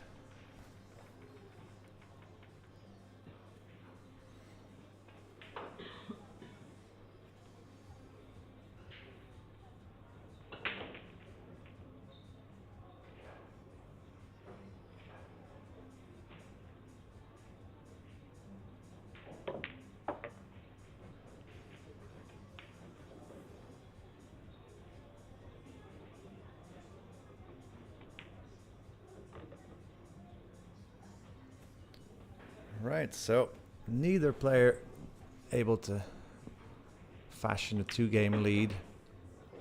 Basically every player winning the game that they're breaking themselves. Here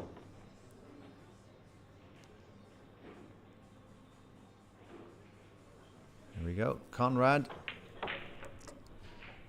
The 4-3 lead. Shane van Boening going to be breaking the next rack. Oh. Right, so welcome to you one and all from all over the world. All 1,600 of you, we thank you very much for joining the Billiard Network YouTube channel. We've got world-class 9-ball action for you. There is no place in the world currently where there's a larger congregation of talented cue artists than here at the IDM Pool Club in Bucharest, Romania. And wherever you are, at the click of a button, you can just tune in to this pretty nifty live stream and watch the one and only Shane Captain America Van Boening about to snap this 9-ball rack to pieces. Went from the break box to the side. Is making the corner ball. Usually making the 1 ball as well. Let's see what he does here. Right. Both balls down. Where's the 2 ball? That's not going to be friendly.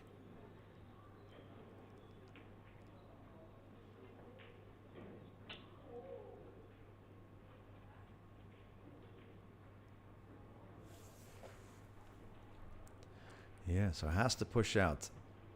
So the 2 ball's in a pretty potable position, so doesn't, wants to maybe push out to the top rail, the middles, but then give him an edge of the 2 ball, but not the potting angle.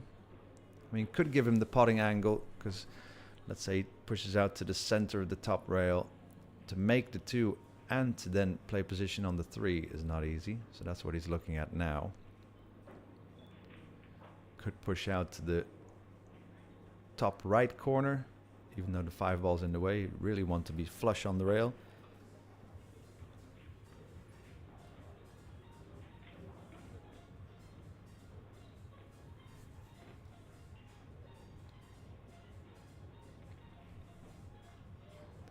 Yeah, now he's looking at leaving that a slither of the left edge of the 2 ball if he leaves his cue ball where his cue is now. That could be good.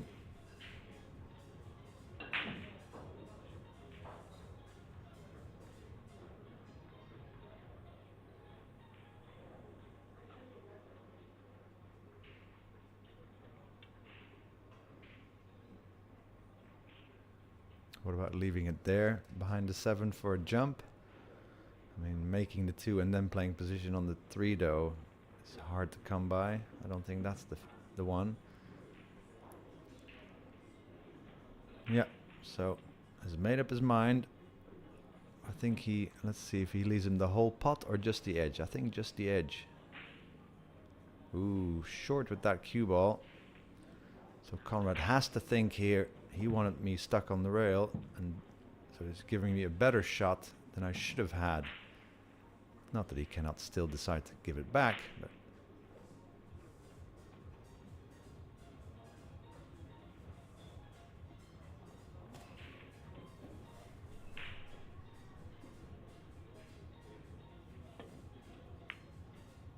alright, so didn't leave him the potting angle.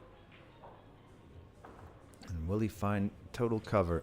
I left him an edge, I think. Or did he?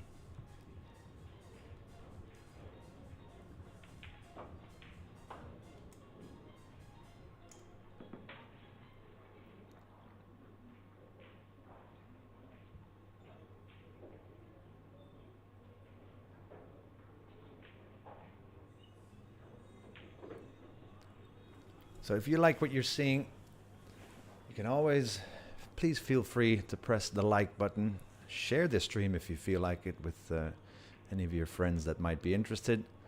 And you can join the Billiard Network by following us.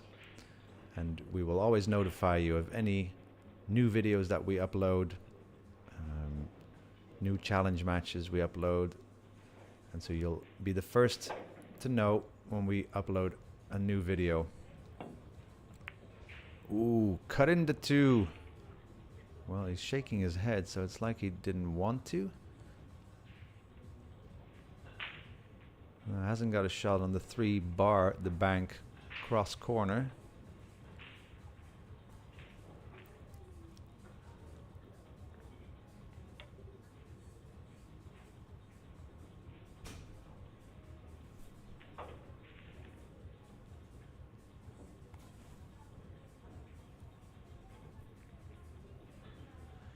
So Shane, is he banking this 3 ball?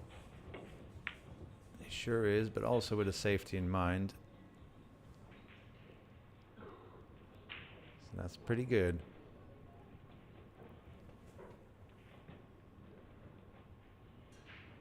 So Conrad, what are Conrad's options? Could bank the 3 and leave the cue ball still kind of hidden behind the 4-8. Could kick at it and do the same thing. So that's what he went for. Missed it on the pro side, so yeah, it's a pretty good hit. So Shane in a predicament here and already 4-3 down. So we will have the semi-final of the Mezz Bucharest Open Championships following this round of quarterfinals. So the other 3 quarterfinals being played on the other tables. And we will be showing both semifinals consecutively here on the feature table. And then, of course, the grand final. Who's going to be in there? We still have Victor Zielinski, the Coe brothers, Shane van Boening, Tobias Bongers, Petri Makkonen. I mean, all amazing cue artists. And I think Shane may have gotten away with it. No, yes, no.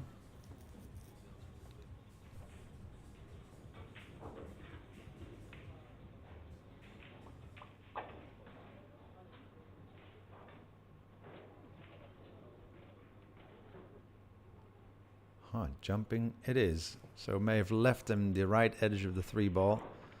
But Conrad seeing no future in hitting it like that and trying to get away with it. So he's going all out. Wow. Nice attacking shot there. Conrad taking the reins.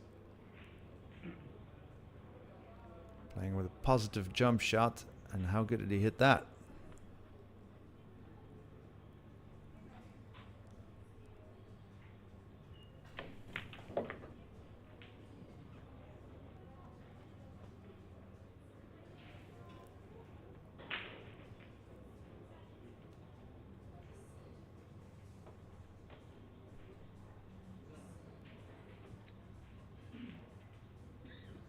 So this, the first time in the match that a player doesn't manage to win the game that they're breaking themselves. And Conrad, the first beneficiary of that fact, because he is about to extend his lead to 5 racks to 3.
Right.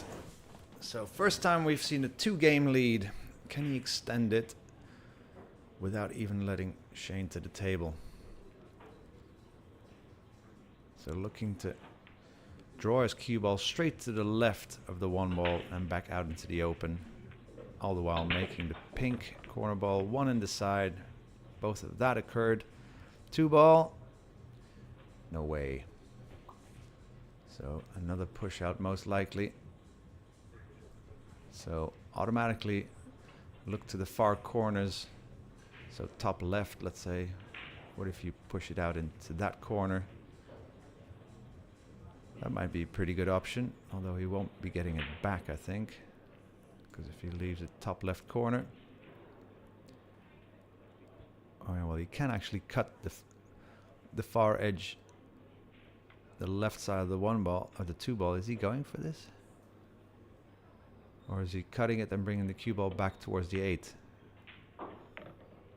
Wow.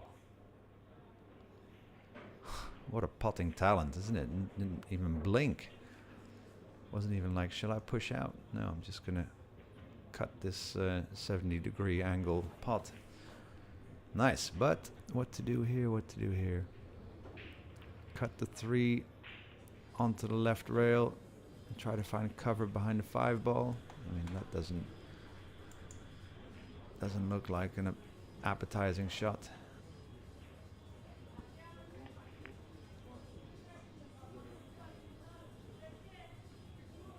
Ooh.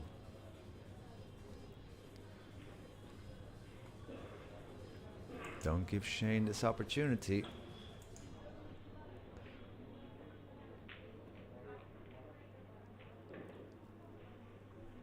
So Shane with a chance to take Conrad's breaking game away from him.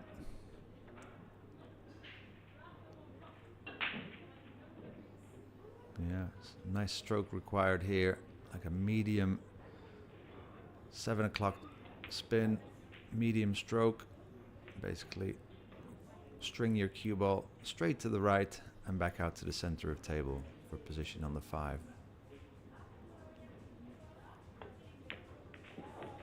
All right. Was that part of the plan? Definitely didn't pan out the way you wanted it to. Still got an extreme cut on the 5 in the right corner pocket.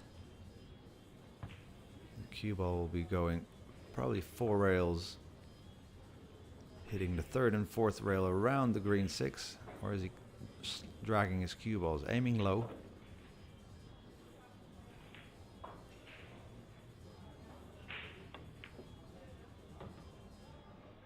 Ooh, 9 ball.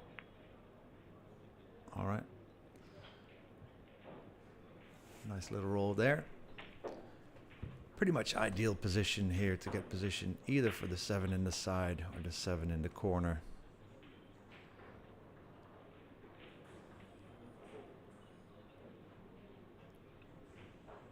I can tell you that Koping-Yi leads David Alcaide 5-3. Victor Zielinski leads Koping-Chung 5-2. Tobias Bongers leads Petri Makkonen 3-1.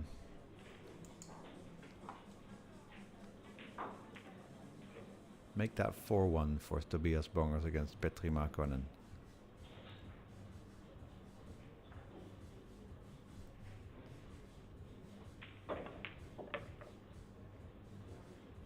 Nice. Off comes the extension. Also notable, Shane has been playing with an extension for years.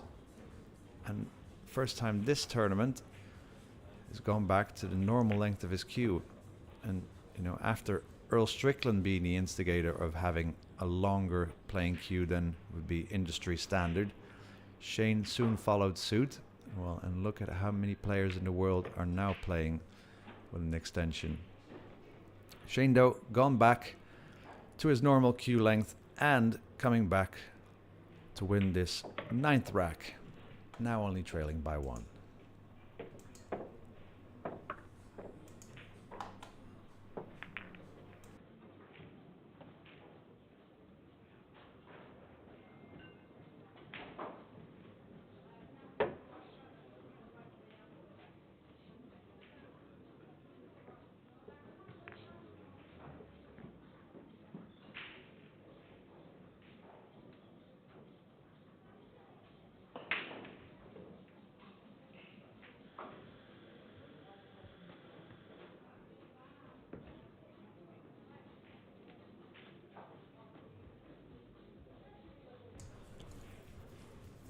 Alright, so Shane sticking with the outside break. The whole tournament, any matches before this one, even on this table, he's been breaking from the box.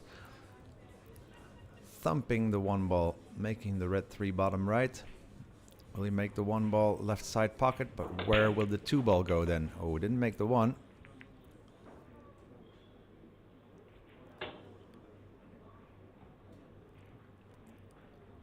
Bit of frustration setting in there for Shane. Unhappy not getting a shot on the one ball and being able to continue.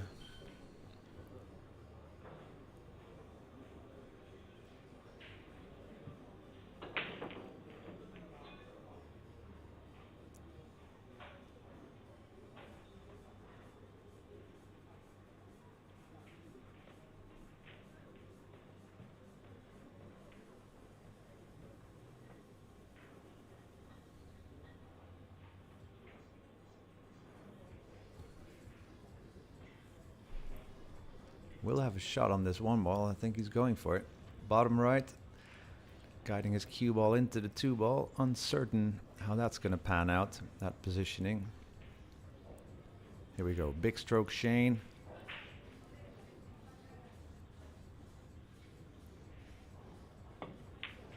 Oh, never went for the pot.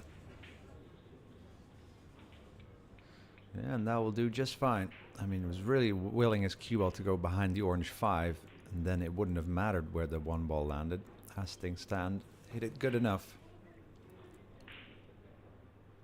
All right, so kind of a hit and hope. Well, hit and hope. Hit and get distance between the 1 and the cue ball. Didn't succeed. Now does that 2 ball pass the 4 ball into the bottom left? If it does, and then after this 1 ball, this could be a straightforward-ish rack.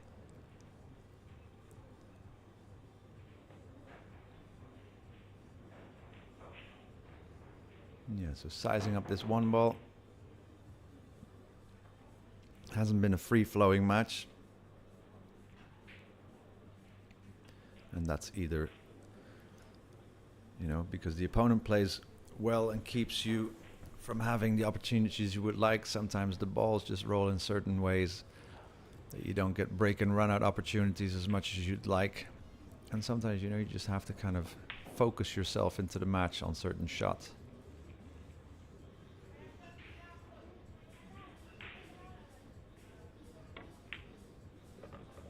Nice controlled 1 ball. A bit too much angle on the 2 ball. His cue ball will be traveling somewhat to the right, and he would like to be straight as possible on the 4 ball, but should be all right. Just a little 2 balls with screw back.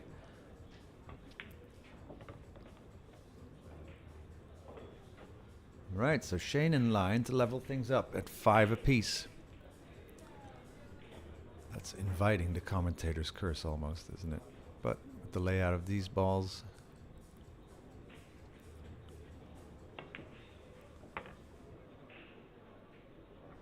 it will be Conrad breaking again, so Conrad always with the odd breaks, meaning if it should go to 10 all, it will be Conrad breaking.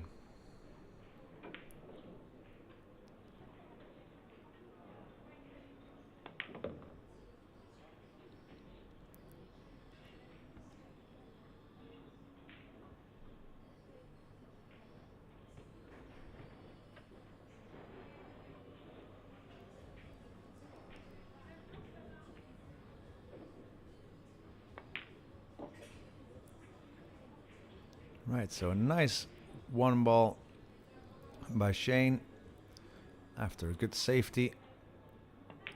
After his break, leads him to these last 2 balls to level the game at 5 apiece.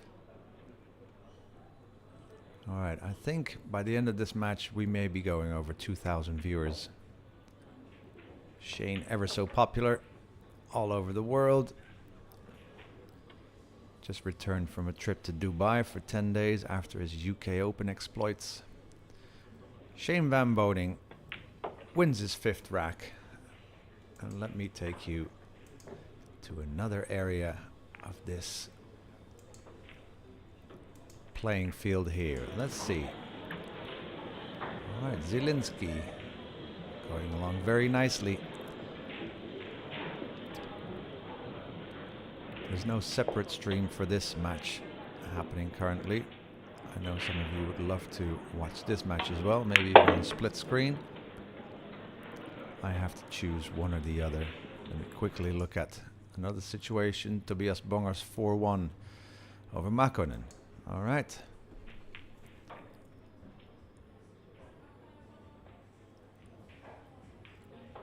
So,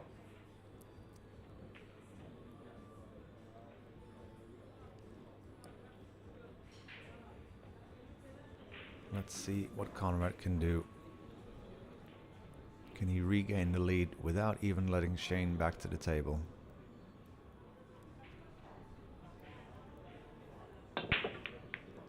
Ooh, dry break coming up. Yeah, mishit them. Hit the one thinner that he should have. Maybe applied not as a nice a stroke as he would have liked. Maybe a different tip position on the white ball. So Shane, the first look at an open one ball to try to win this rack, and that would be to take Conrad's break, and then it's Shane's break. All important. This could be, of course, the current rack, but this is the most important rack of this match so far. Can Shane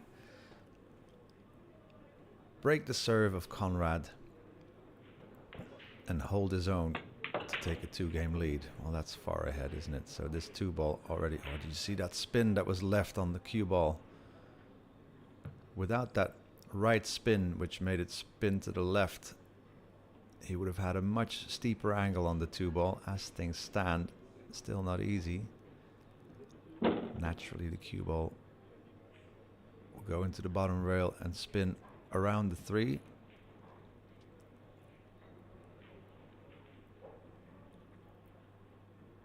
So can either stun drawer's cue ball or drawer's cue ball into the 3. That might be the best option, but kind of has to do it as slow as possible. And what else can he do? Can hit the top rail and hit the 3. Well, he's aiming low.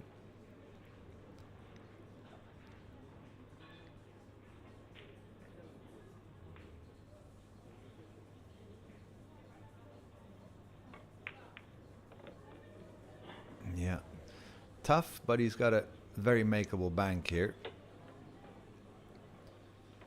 And then his cue ball, of course, hit the right rail, and then probably hit the top rail about the midway point. And that, of course, would leave him still snookered behind the green. So has to kind of spin free of the midpoint of that top rail. Anyway, he may not even go for the bank, but I think he is. No, I can't clearly see. I'll just give you a little side view action. So he had a 4. So the 4 ball is by the 9. So how do you go away from the 4 ball and then come back to it? So he really wants to draw his cue ball all the way along this long bottom rail as you're looking at it currently.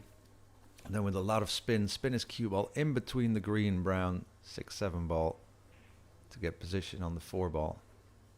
Let's go. Bank made. Cue ball spinning, but that might go behind. Ooh, what a shot. Unlike the path I predicted.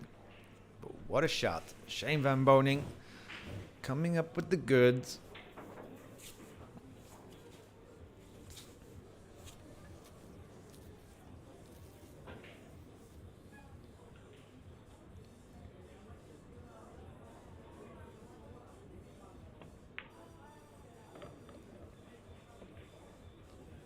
Lovely. So, good work by Shane. You know, remember that good 1 ball he shot with bottom right spin.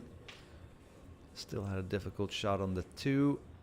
Left himself a bank on the 3, and then that, not just a bank, but spinning the cue ball up and back down table for position on the 4. Yeah, these are the times when the real top players show their best shots. It will be Shane breaking after this.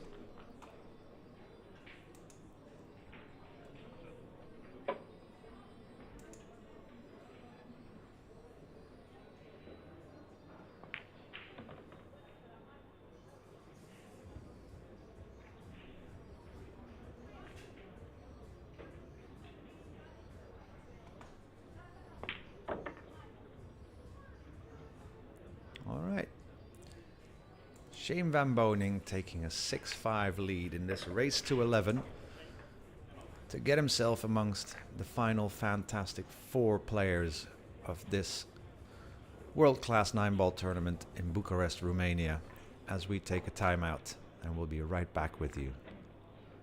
I'll leave you on the Zelensky-Chun match for now.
Alright, so does Shane have a shot on this too? I think he does, you know. The pocket will still accept if you hit a little bit of that long rail at that angle.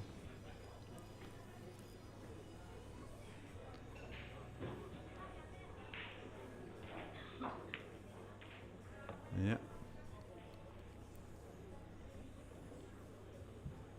Right, so Shane with a chance to take a 7-5 lead. Remember, Conrad was leading 5-3.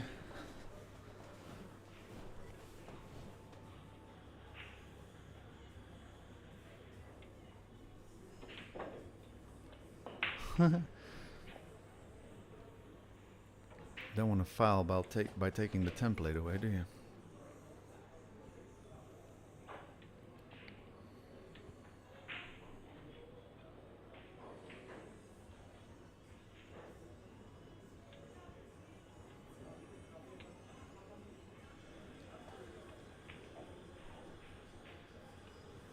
So, quite a challenging cut. Cue ball naturally will go 2 rails. Shane is finding a little bit of distraction there as someone.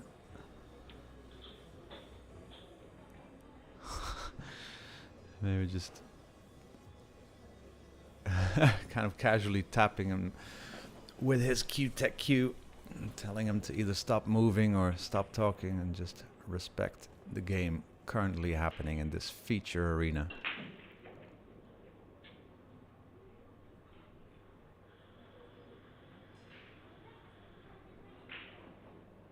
So it was Amenard and kind of changed position on this. Not easy to then execute it to perfection.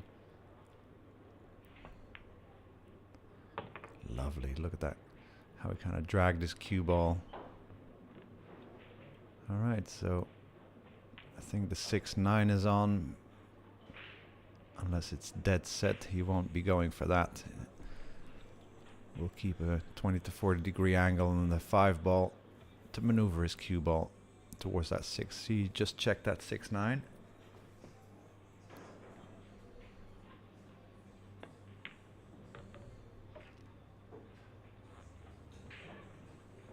Yeah. It's Shane Van Boening, who now looks to be making his move towards a 2-game lead. Remember, straight after this, or 4 o'clock, no later than that most likely, ooh, what's this? Whew. Shane, careful for that ravine by the side pocket. That's a gentleman-like apology there. Nice to see. You know, every game I've seen here, and all games in pool, always played in good spirit, win or lose. All right, looking for a big swing here, judging by his stroke or his pre-strokes. Can follow his cue ball forward and maybe accept shooting the brown 7 ball top left. Is that what it's going to be? Or will he spin it top right spin, 3 rails around the 7? Here we go.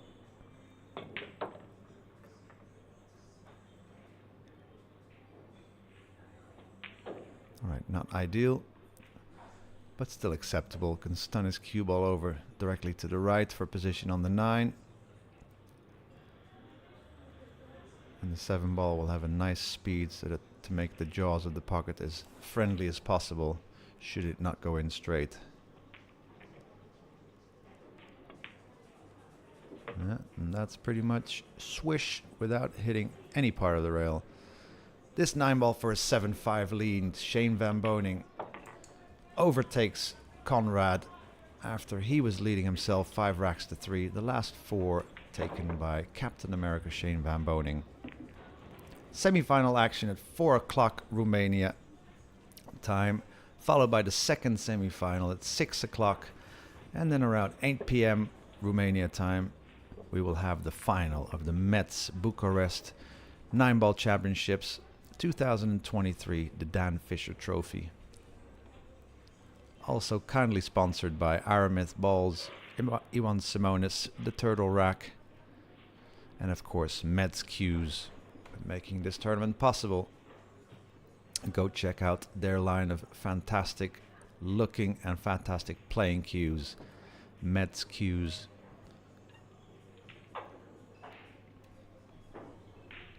Alright, so Conrad looking to get back to run out ways. Trying to make the corner ball bottom left. Maybe the pink 4, maybe the blue 2 bottom left. Look at the 1 ball. No 1 ball. Made one of the 3 balls on the bottom left of the rack. And this will do just fine.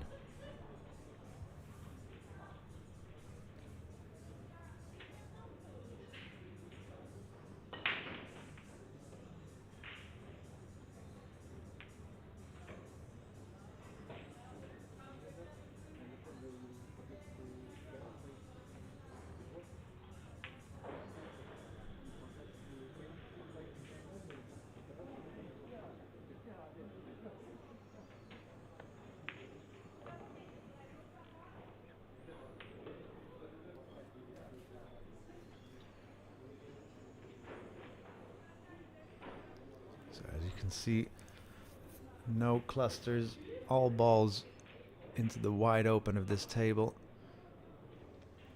And that is often what you do get with the template racks breaking from the side. Fewer clusters. Ooh, almost overcut that 2 ball. As things stand. Looking to keep the cue ball on the string to halve his deficit.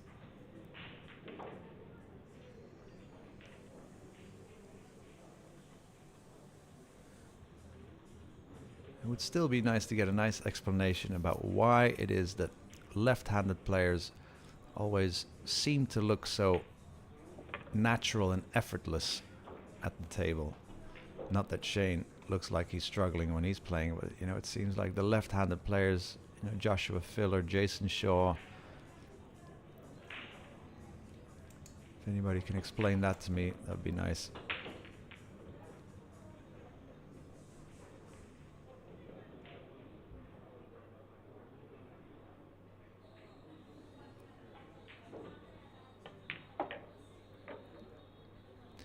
So I told you we probably go up to 2K viewers. We are currently 1952. If you like what you're seeing, ooh, Conrad overstroked his cue ball a little bit. If you like what you're seeing, do press the like and share button. Join us on the Billiard Network to be notified for any newest videos. I think Conrad's going to be traveling 3 rails with his cue ball. And that looks to be a pretty good tempo. Fairly doable 9-ball. In fact, nigh on unmissable. Although I did manage to miss one of these 9-balls. I have to, well, I don't have to admit, I just did. All right, 7-6. Conrad Reyes only trails by 1. Shane to break though. So if Shane manages to win all his own breaks, he will win this match. Let me tell you about the other scores. I'll just update that page. Kopengyi 7-6 over David Al-Qaidi. Victor Zelinsky 8-4 over Ko Ping-chung. As you can see there, Ping-chung though on running ways. And Tobias Bongers leading 6-3 over Petri Makonen. Now can Shane keep control of this table? And besides making balls, also get a shot on either the 1 or 2 ball, you would think.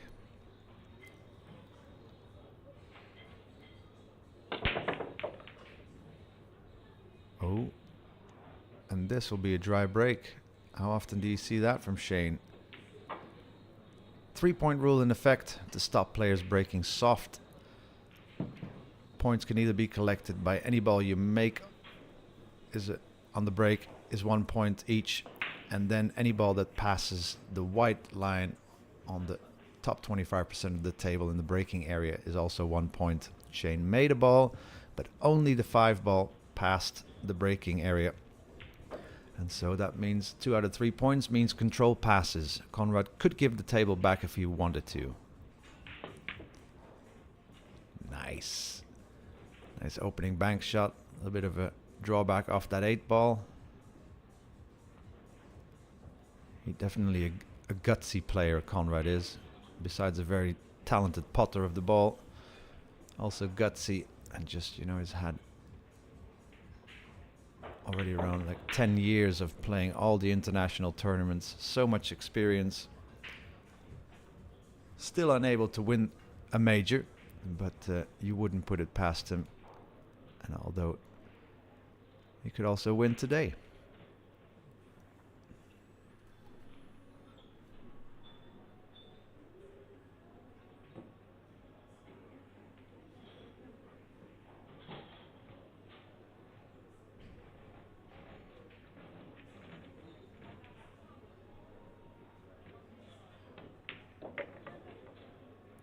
Nice, straighten up his cue ball with a bit of top right spin, check side.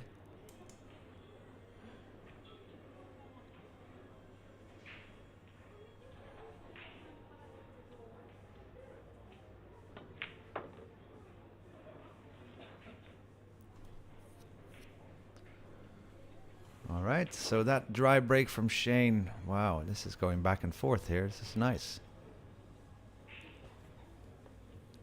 This should be 7-all in the not too distant future, and then it will be Conrad breaking, remember.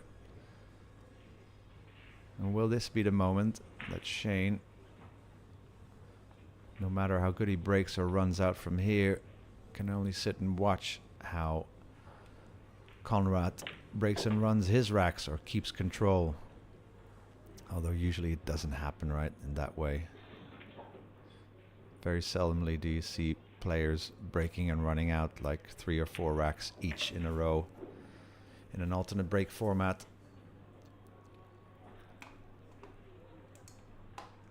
Konrad Yeshushin winning his 7th rack. So he was leading 5-3, then it was Shane leading 7-5, and now Konrad wins the last 2 and will be breaking himself. Let me quickly show you what is happening on the other end. 8-5 to Zielinski. Kopinchung will narrow this gap most likely even further.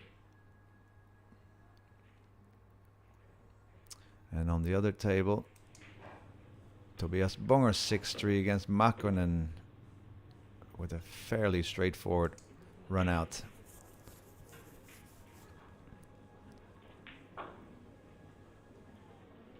All right, getting to the business end of this match. All to be a part of the Fantastic Four semi-finals of the Mezz Bucharest Open 9-Ball Championships. Konrad, will he make the corner ball? Will he make the 1 ball? Will he make both?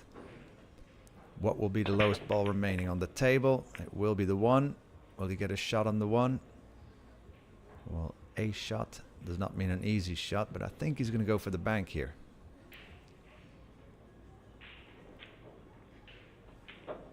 Because position is automatic. Should he miss the bank, he would like to miss the bank by hitting it too straight, meaning that it will then hit the right side rail and roll back towards the top rail for safety. So he's either going to bank it in or bank it short, as they call it. He won't be missing this wide.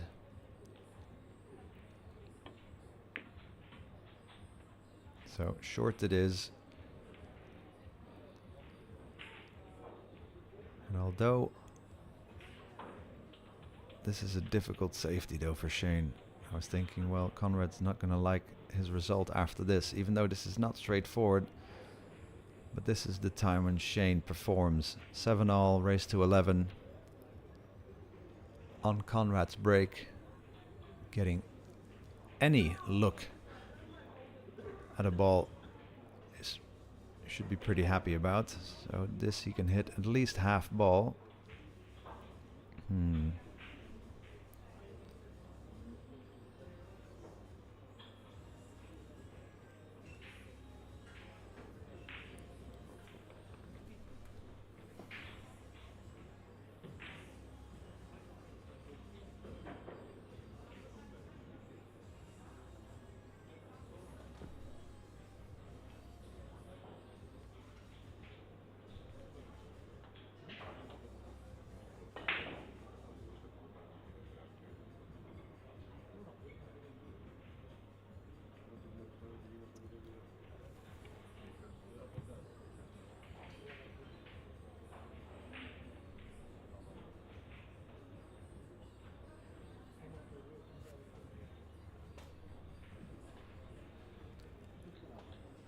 Yeah, so what will Shane come up with? Adding the extension to his cue.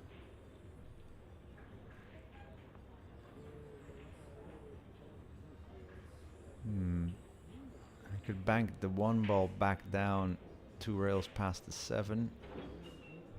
So I think he's going to go left of the orange 5. Is that what he's doing?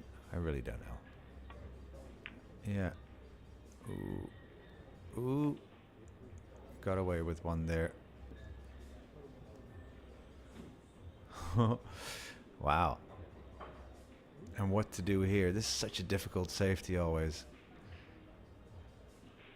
When the cue ball and the object ball have a pocket in their line of sight, it seemed like such an unnatural way to play position, because the double kiss is on.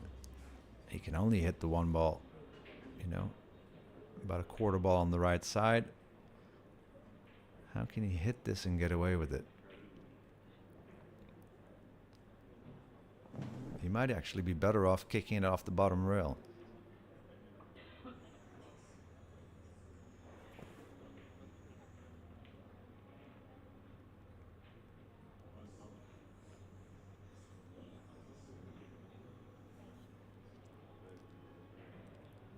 So Konrad kicking at this 1 ball. Interesting. Oh, hard to... Ooh. Did he get away with this? I doubt it. Will leave a cut on the 1 ball. The cue ball will be fizzing off of that rail and coming straight back towards Shane. Hard to spin this in with left spin and spin the cue ball around the 2. Can he even cut it in? Let's have a little look at the side view. Ooh, much better. Yeah, I think you can spin it in, although angles might be deceiving from where we're seeing this.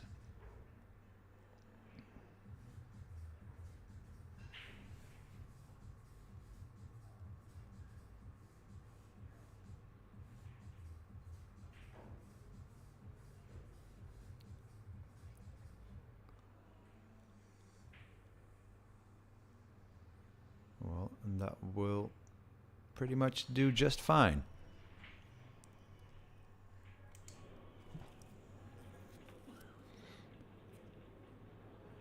Leave a 30-degree angle thereabouts on the 3 ball.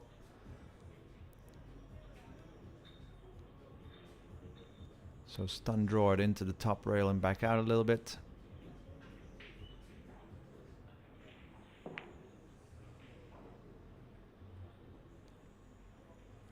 Whoa. Twice he's gotten away with it now. Shane. Ooh, and again, well, he left Conrad with a kick and stick opportunity, so kick it, the 2 ball off the bottom rail and replace the 2 ball with the cue ball and send the 2 ball back towards the 8-3. Could also kick it 2 rails, and that's what he's looking at now. A few balls to find cover behind. Could kick it 1 rail, and what he's looking at now. Oh, pretty quick decision. After he got back to the cue ball, okay, he's thinking about it some more. I think maybe the kick and stick might be best. Even if his cue ball doesn't stop where the 2 ball is, it might kind of spin to the left towards to find cover behind the 9 ball, 6 ball. He's going the 2 rail route, wants to kick it on the right side. That's good, that's good. Ooh, that's a nice shot. Eager to see what he's left Shane. I think about a half ball, 1 ball. Imagine 1 minute ago, the situation Shane was in on that 2 ball. Missed it. Ooh, just got a tiny double kiss, and that's a cue ball scratch. So Conrad victorious in this little tactical exchange. Good kick Conrad performed after he was left snookered unplanned by Shane.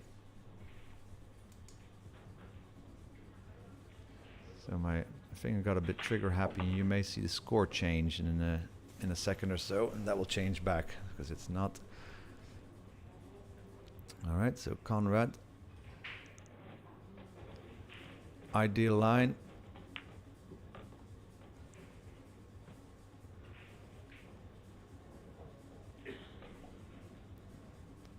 So Shane not firing on all cylinders, also not braking. The brake's not working superbly well.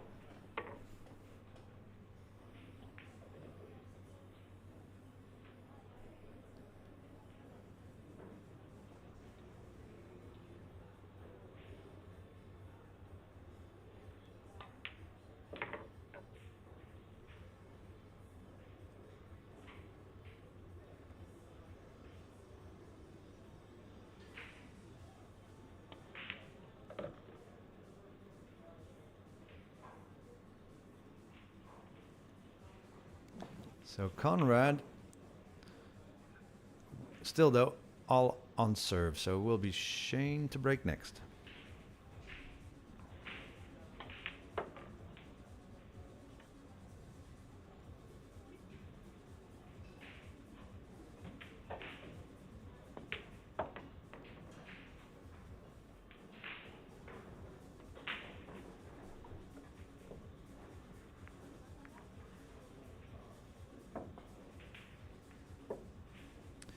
8-7 Konrad Yushishin. Race to 11 to get into the semi-finals here in Bucharest, Romania.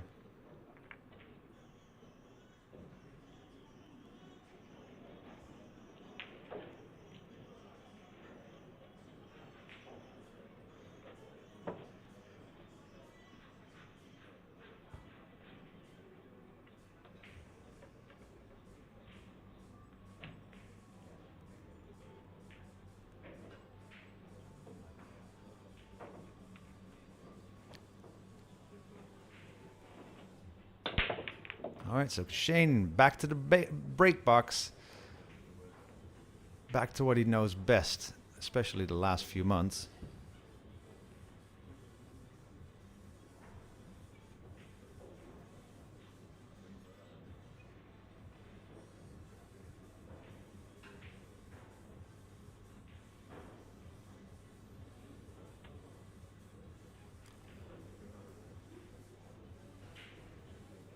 So is he going to stun draw this cue ball or follow through for position on the 3?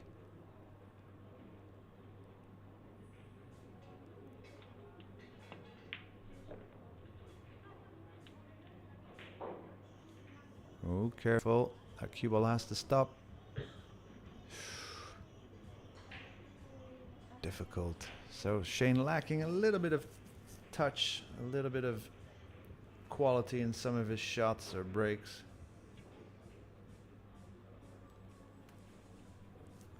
Because this cue ball, that 5 and 6 ball are big balls on his way zigzagging across table. I think the best he can do is hit the rail just north of the right side pocket. Maybe straighten up, I don't know, straighten up the cue ball to go in between the left side pocket and 6 ball, hit that left rail and then come back out.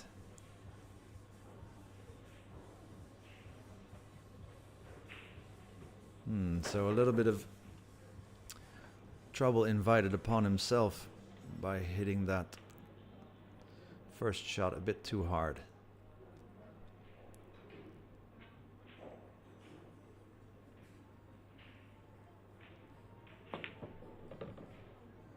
Hello. Shane bringing the big swing. Wow. Beautiful. So difficult to hit that 3 ball so cleanly, hitting your cue ball at that speed with a lot of right spin. Right, so now in perfect line. So it only took Shane 1 shot to correct a bit of a misplayed position on the 3 ball.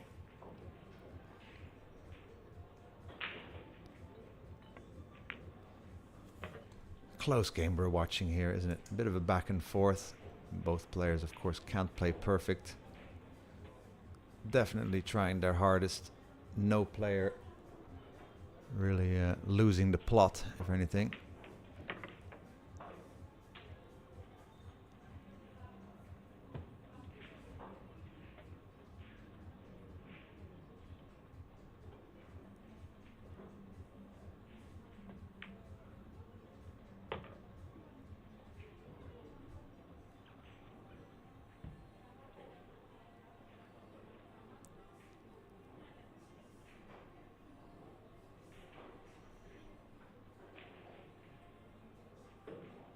So Shane with a bit more of a cut than he would have liked on the 8 ball. Ooh, wobbled, but made it. And will draw level. And we have got ourselves a mere race to 3 to get to our winning line of 11 racks. 8-all between Konrad Yushishin and Shane van Boening. Good match. Like it. Let me give you a little bit of a view of the other match that's happening. 8-7, Have Zielinski was leading 6-2, 8-4. And that is Ping Chung back at the table, about to level things up.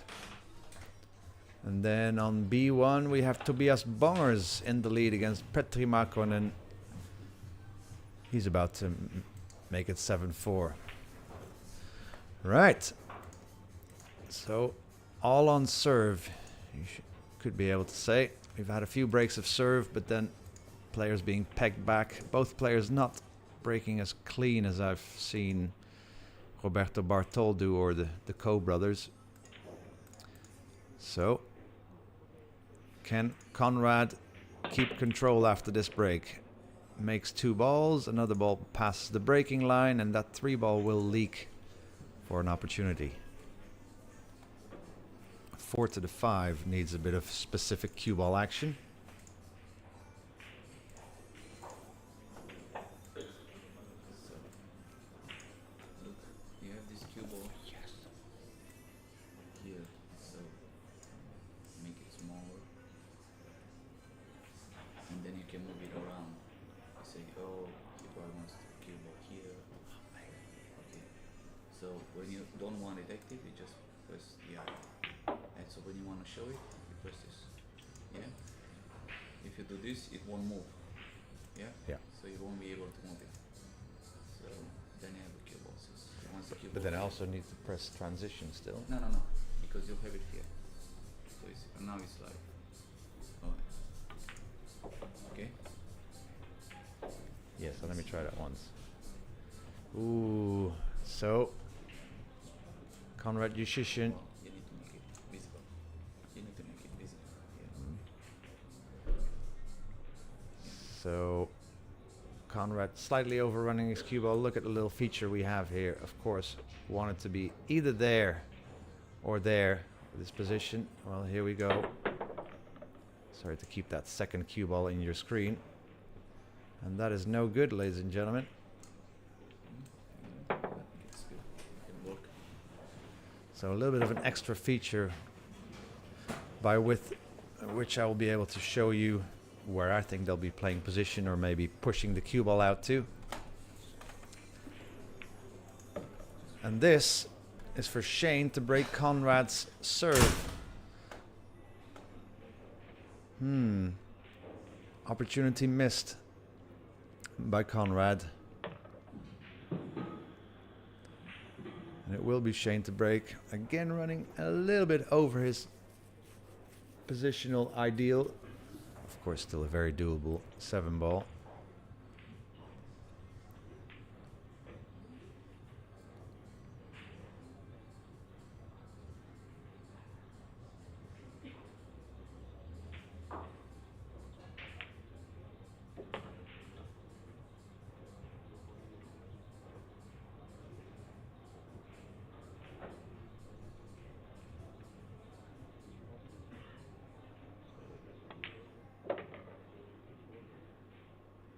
All right, Shane wins rack 17. He takes a 9-8 lead and will be breaking to try to double his lead. A little bit of a view switch for you here. 8-all between Ko Ping-chung and Victor the Train Zielinski and Tobias Bongers. That's a timeout situation. So let's quickly have a look at Ping-chung's break.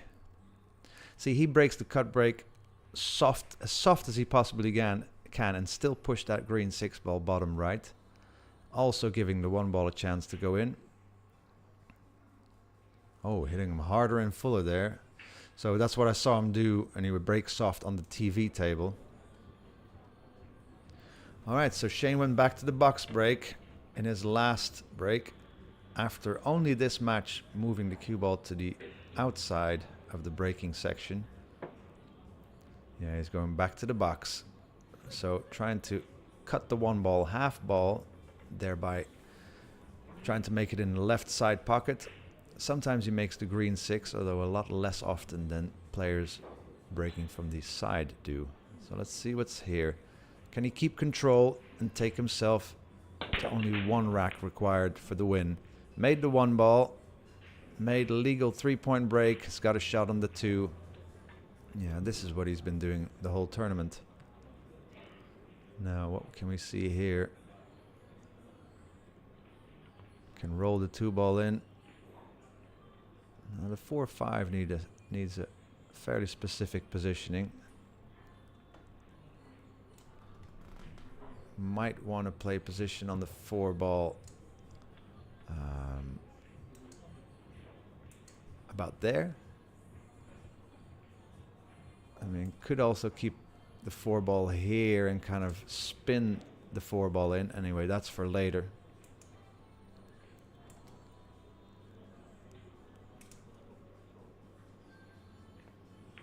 But that would be the most important positional part of this rack. That's a bit straight. And now it's difficult to draw his cue ball back. So now he might play my second option, which actually is easier to play position, but he'll have to take a little bit of a more difficult shot on the 4-ball.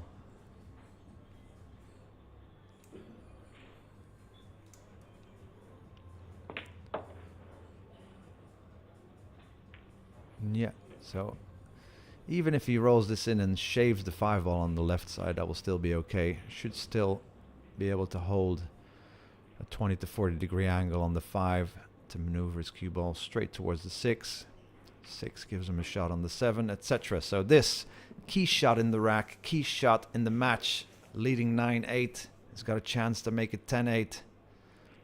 And then he will have a break to win the match. Ooh, hit that 4-ball fairly thin, leaving him a thinner cut on the 5, meaning he will have to kind of apply a bit of inside spin, so right spin on this 5-ball, cue ball, making the 5-ball a bit harder. You'd like to roll all your balls with just a center line tip position if you can. Might hit the 7 on the way towards us. You wanted to hit the 7. Yikes. Now, bank is on.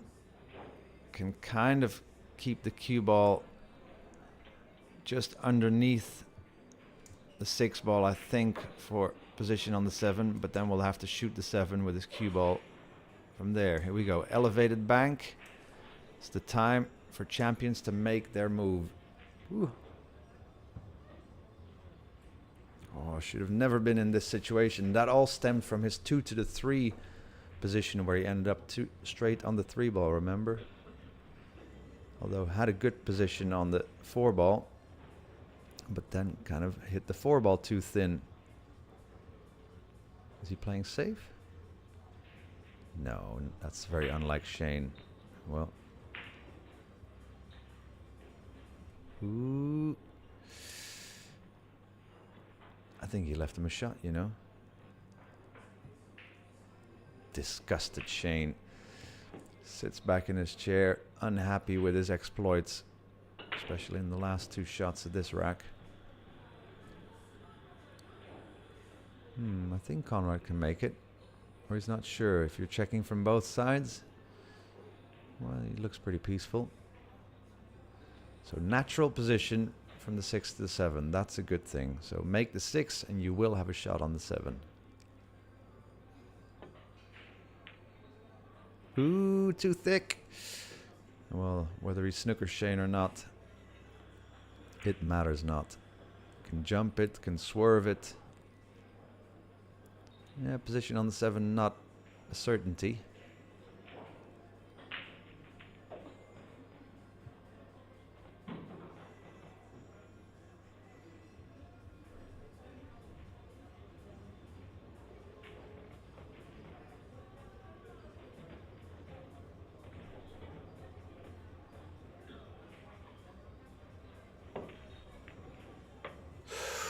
Woo. Yikes. What a position on the 7-ball. And all of this needn't have happened had he made the 5-ball and hit the 7-ball on the way up table. But it is all trouble of his own making. All stemming from that position from the 2 to the 3. So the in-off is a possibility. And I think naturally it might hit the right top of the right side pocket. So I think is looking to spin his cue ball just north of the side pocket. He could do that. and then spin his cue ball there and there and there. Let's see what Shane does. Might put draw and go south of the side pocket. Go in between the 9 off the second rail. In between the 8-9. And this is turning into a few nervy shots by Shane. Ooh, too much cut on the 8 ball. Well, he will cut this bottom right, I feel. I don't think the in-off is on. So great matchup we have here, isn't it? A nervy quarterfinal ending. And it's only 8-9 and race to 11. What happens if we get to 10 all? Or maybe it's just me being nervy and the players are just chilled as anything.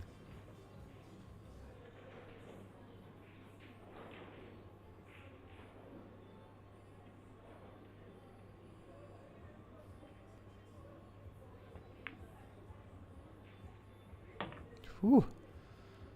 Shave the bottom jaw of that corner pocket. But it matters not. This 9 ball for a 10-8 lead. So Shane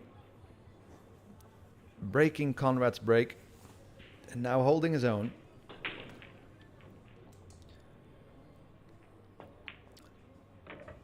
All right, 10-8 for Shane. Conrad to break though. Still all to play for. Wow, I thought we'd only get up to 2K viewers. We've gone up to 2,600. We appreciate your comments. We appreciate you joining us. Let us know where you're watching us from. We'd be interested to know. And let me give you a quick little view. Oh, we have a bit of a discussion here at 9 all to see if this was an illegal break. If the 8 touched the break line or not. Yes or no. Means if, don't know who broke those balls, made a legal break or not. And very important because the 1 ball is a gimme. All right, we do have to go back to the breaking situation here. Conrad needs to get back to winning ways. Made the corner ball, made the 1 ball. 2 balls coming up and will have a shot on the 2 ball.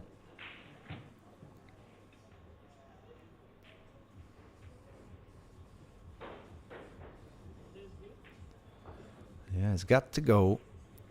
Not easy though to draw this cue ball off of the 2 and keep it as close to the 3 ball as you can.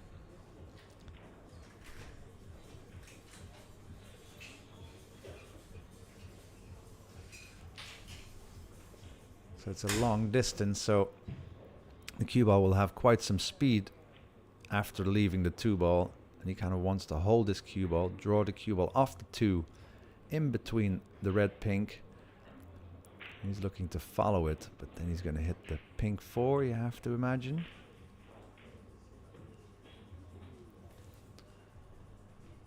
So I think to play the cue ball off of the 2 ball. All right, here we go. Key shot in this rack already, and it's only the first one. I think he's rolling it. Ooh, played it with outside spin. Missed the 2. Here comes the 6. Yeah, and that's the game of pool for you. Look at Shane. Do I even have to get up out of my chair for this? No jump shot available either, I think. I mean, whew.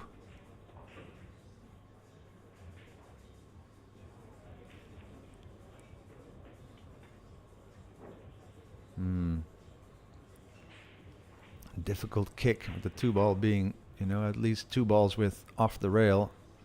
It's easy to miss the 2 ball on the way into the second rail and also miss it with your cue ball rolling out of the second rail. Coming off the top rail, it's the same thing really.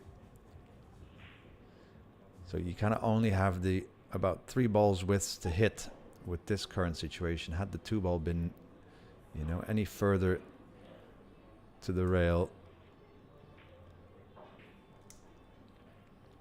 then he could have also hit the second rail and maybe get a hit on the 2.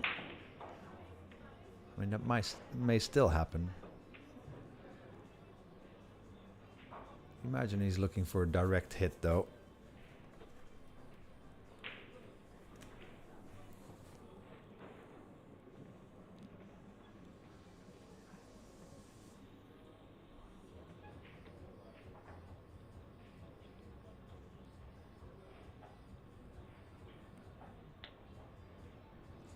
All right, well, this will, well, it could carry speed, could also kick it softly.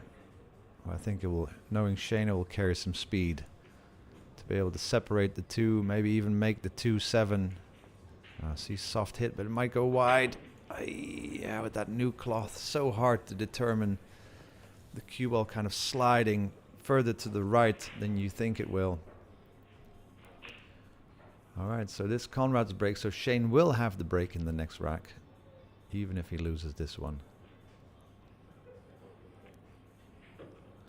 So 3 leads to the 4 automatic, 4 leads to the 5, 5 to the 6. 6 should be pretty easy to the 7, and the 7 leads you to the 9. So won't be a lot of cue ball movement here. Only this one, he will spin his cue ball with right spin back to the center of table where it is now, kind of.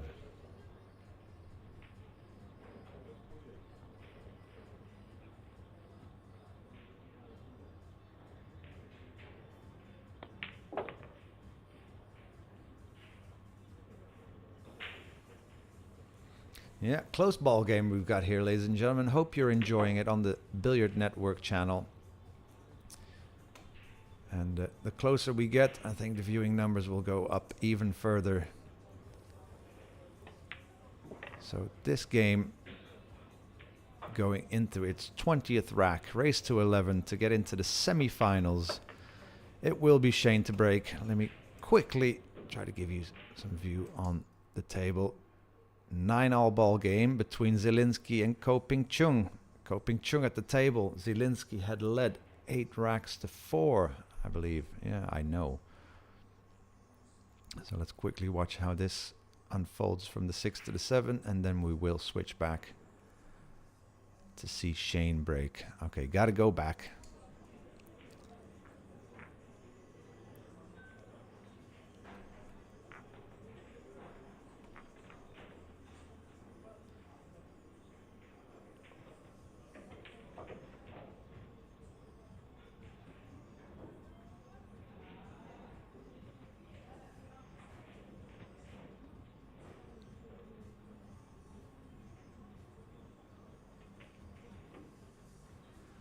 Okay, so Shane breaking with the cue ball in the box.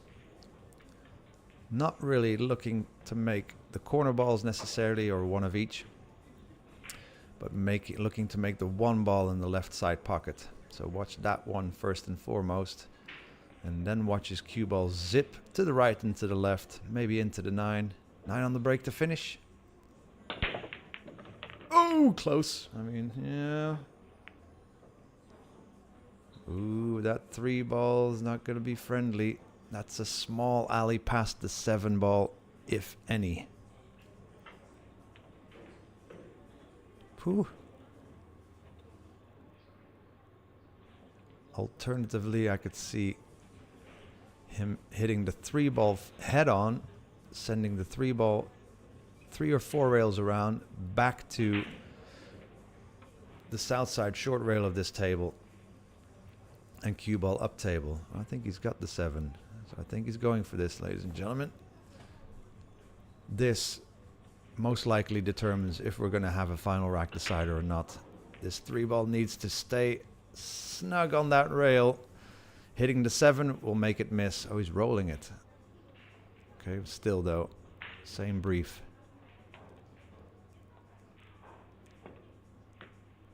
Wow. Swoosh, clean without any contact on that 7 ball.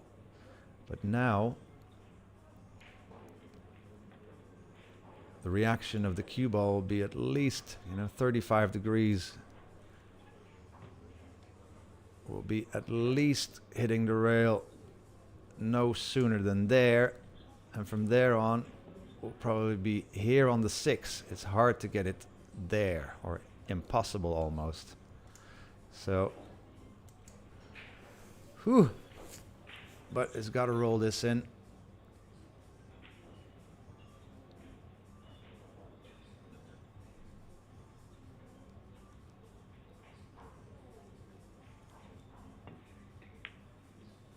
Ooh, missed the 4 ball. Can you imagine? Yeah, I was playing for the 6 ball in the side pocket. Ooh, Conrad staying alive, albeit by the aid of Shane missing that 4-ball. I mean, you wouldn't have imagined him missing that 4-ball. Unbelievable. So almost up to 3,000 viewers for the conclusion of this match, which is turning into be a very exciting one at that.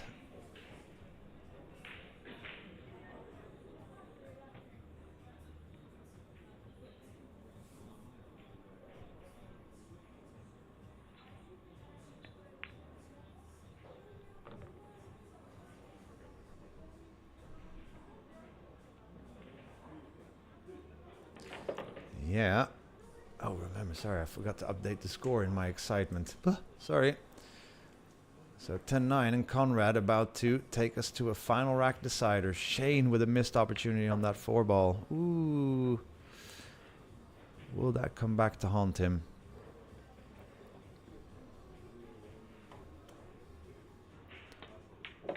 We've got a final rack decider to decide who moves on to the semi-finals of the Mezz Bucharest Open 9-Ball Championships 2023. Conrad's going to take a quick time out. Well, that gives me time to take us nicely to the Zielinski-Ping Chung close match. Woo. 10-9 for Ping Chung. I mean, Zielinski has to cut this in, and that will give him an automatic shot on the 3, albeit with a 2 straight of a 3-ball. Oh, come on. Come on, Victor. Missed the kick shot.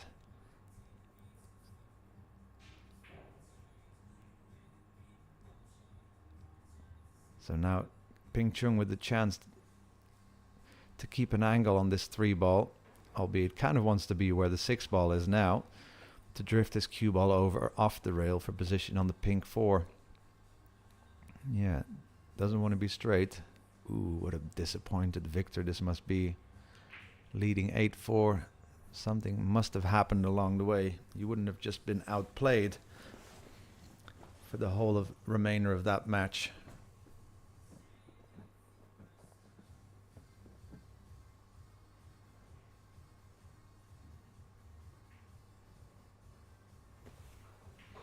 So we are awaiting the final rack on the main table.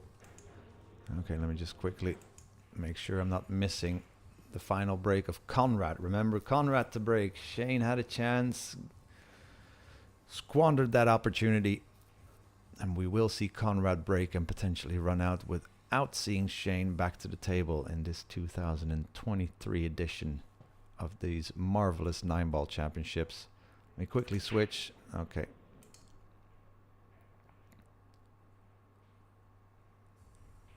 I'm sure some people will be happy to see the potential conclusion of this match. I'm not sure if we can watch it all the way to the end of this rack. But if Ko Ping Chung gets to the 4-ball, you have to imagine he's not going to miss from there. All right, people, we have to go back to the main table. A slightly dejected Shane Van Boening won't be remembering that missed 4-ball fondly.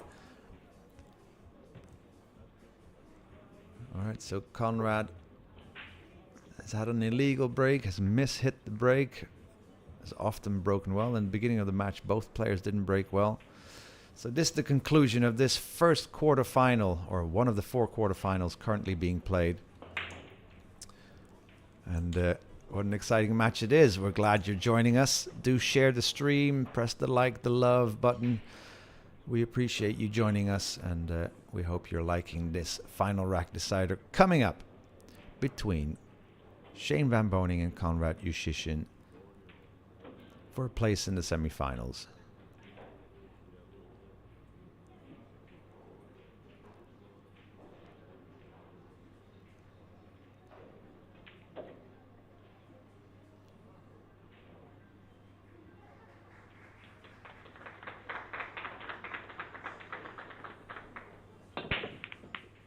Ooh, didn't make the corner ball, but made the 2. Didn't make the 1, but got 2 balls to clear the breaking area. So legal break it is. It's got a shot on the 3. What can we see? And 4 to the 5. Needs some work.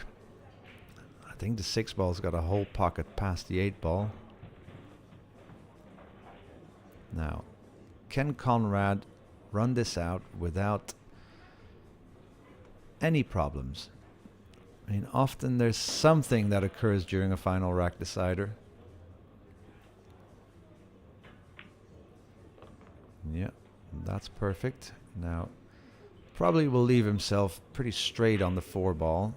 Can also leave his cue ball where the 3 ball is now and zip his cue ball back and forth up table.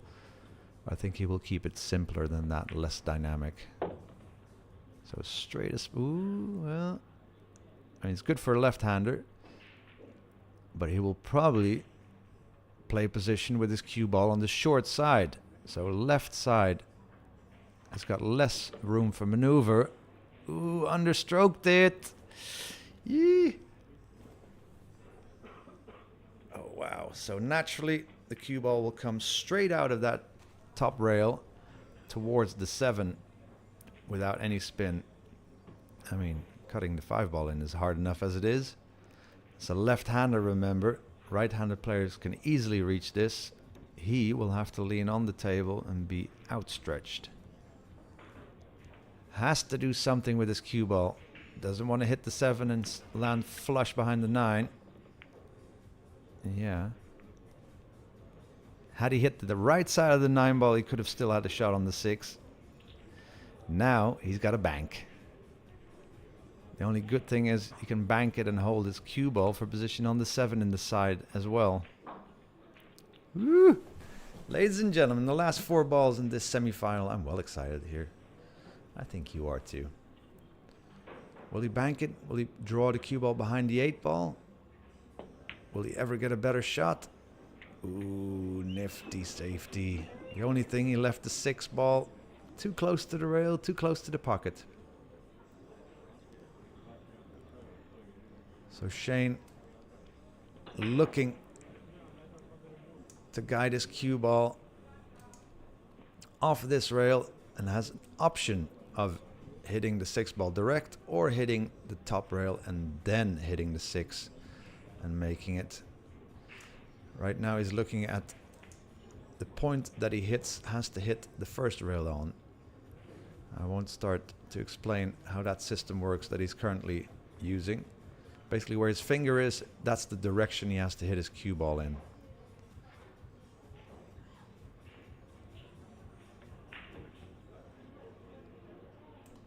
So, the most important shot of this match, of course. Will he hit the 6? Will he make the 6? Oh, too wide. Never close on this. 3 balls for Konrad Jushishin to take out what has to be one of the absolute favorites for this tournament. Disappointing match by Shane, you'd have to say. And then still, he's able to take it to 10-all. You know, he would say he played pretty bad in that match.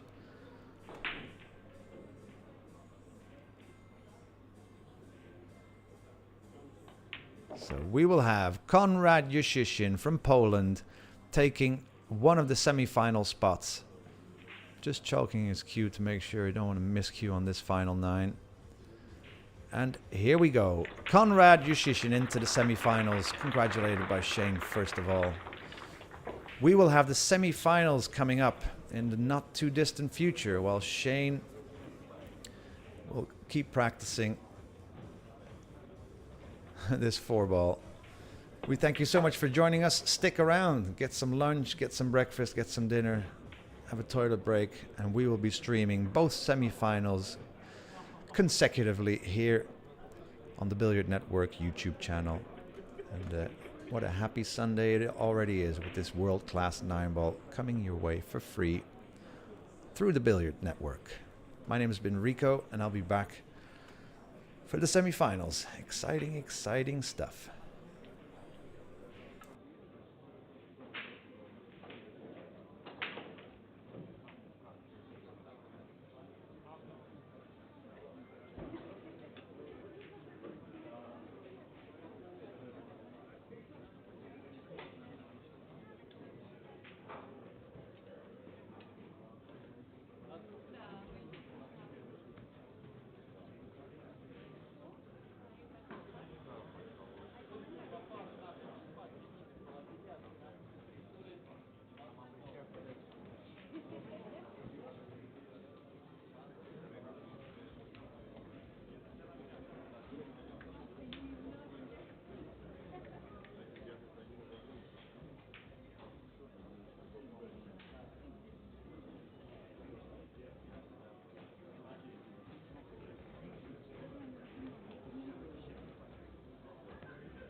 Alright, so the first semi-final will be between the Co brothers, and that's gonna start in about 15 minutes. They said 10, we gave them 15. So 15 minutes the Co brothers are gonna start the first semi-final.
球都没办法排到很前，然后我就一直碰到一个没办法试，像后面有排在前面可以换一张纸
，In about 5 minutes, we're gonna start our first semi-final. Copy me against copy June. So please guys, take your seat in the arena table.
All right, ladies and gentlemen, let's go with the 9-ball show between Ko Ping Chung and Ko Pin Yi. They're about to lag for the break in this race to 11. Welcome to the Billiard Network YouTube channel.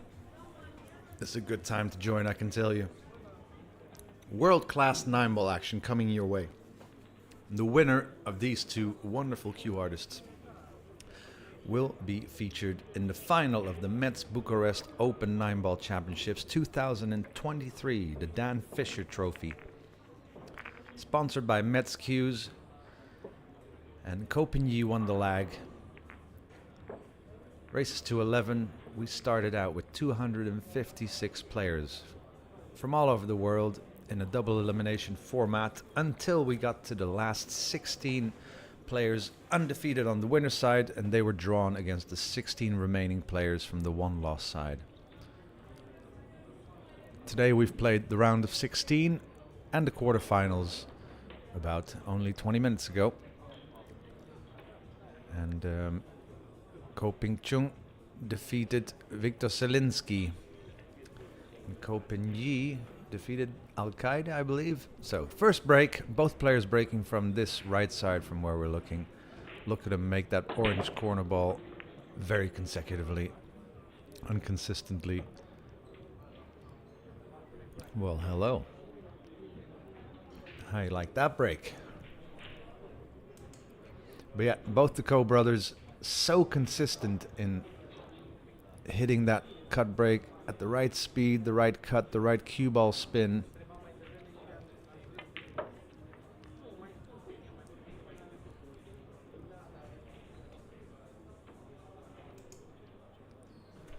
So Pin Yi with chance to take first blood.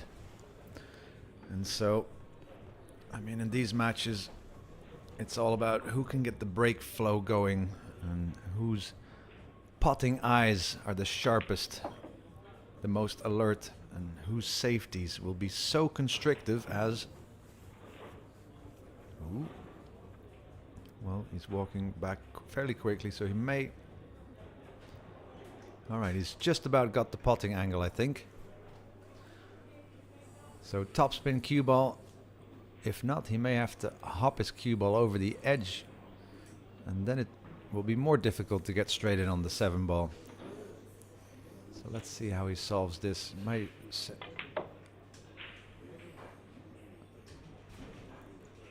Wow. So kind of swerved his cue ball with that left bottom spin around the 9 ball. Or was able to hit the 5 ball thicker And then the left spin would make the 5-ball flick that much further to the right into the pocket. So yeah, as I said, whose safeties will be so constructive that jump cues are not even a solution. As we see Ko hitting that 7-ball way too thick. Unexpected miss. Well, thin cut for Ko Pin Chung. I don't think he's not even contemplating going for it. He's going to play safe. Ooh, that's not ideal, but so Pin Yi can cut this 7-ball into the top left and bring his cue ball back off 3 rails for position on the 8. That is what he's going for.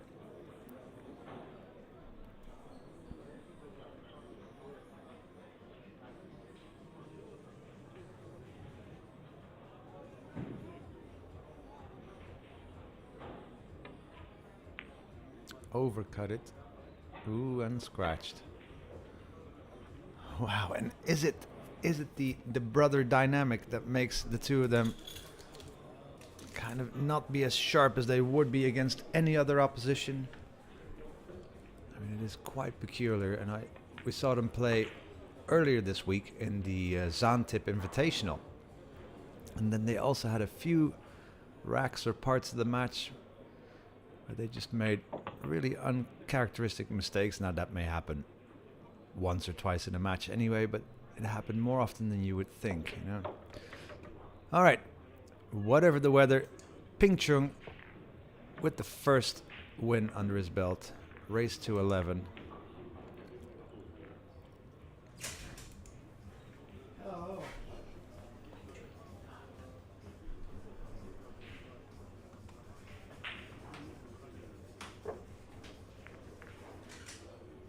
So Ko Ping Chung with first blood. As one of my friends unexpectedly knocked on the door. All right. So, and that was Pin Yi's break.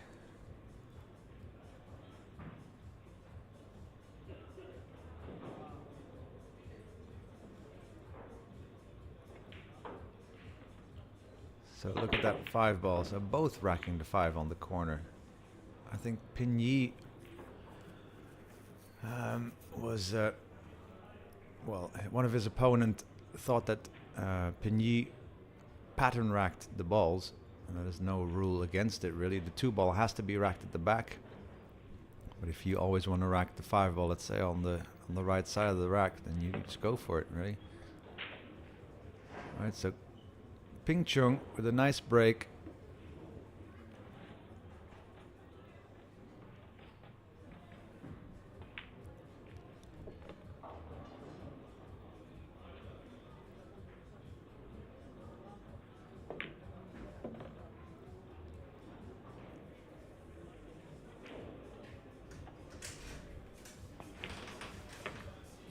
And what seems to be a pretty flawless run out through this rack.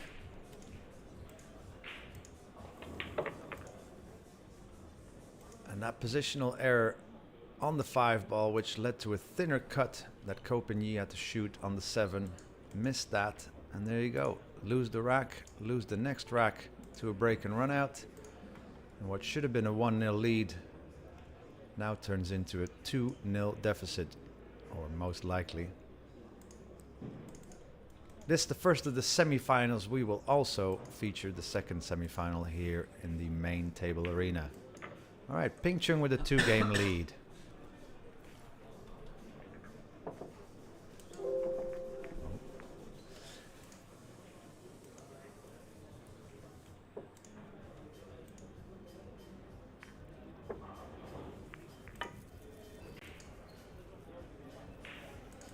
So all races to 11.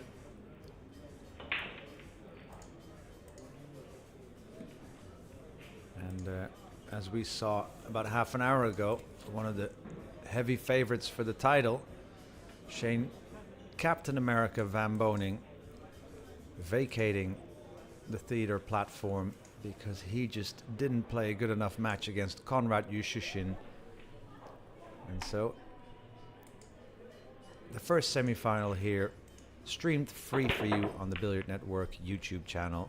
Didn't make the one ball, and that will be an illegal break.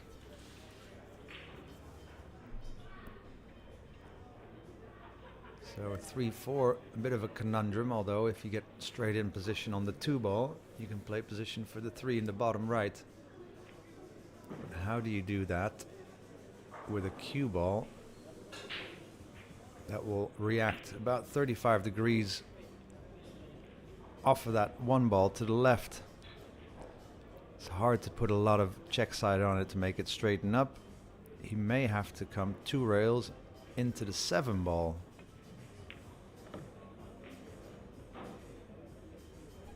Ooh, yikes. And just that quarter revolution giving him a much more difficult option than he was planning.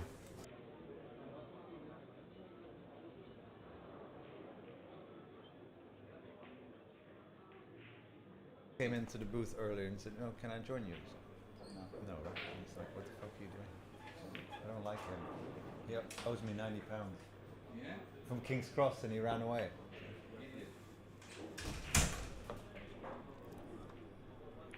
Right. So he's going to leave himself the combination. Now, playing the combination. Oh, he may go for the. Playing the combination would make the 3 ball go in, but he's trying to hook the cue ball behind the brown 7. Whoa. It really made nothing of the above happen.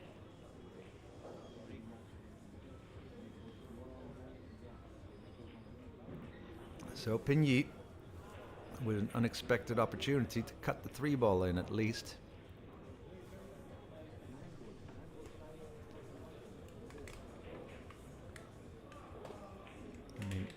Position pretty much guaranteed on the 4 ball. All right, so can Pigny atone for his previous already committed errors and get onto the scoreboard at least?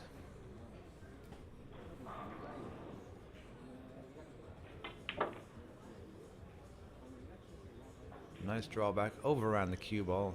Better to overrun it a little bit in this case than to understroke it and not get a shot at all.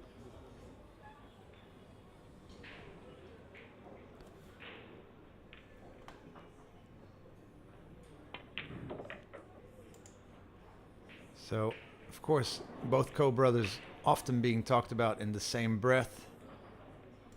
But can I ask you guys in the stream, who do you think is your favorite of the co-brothers and why, really?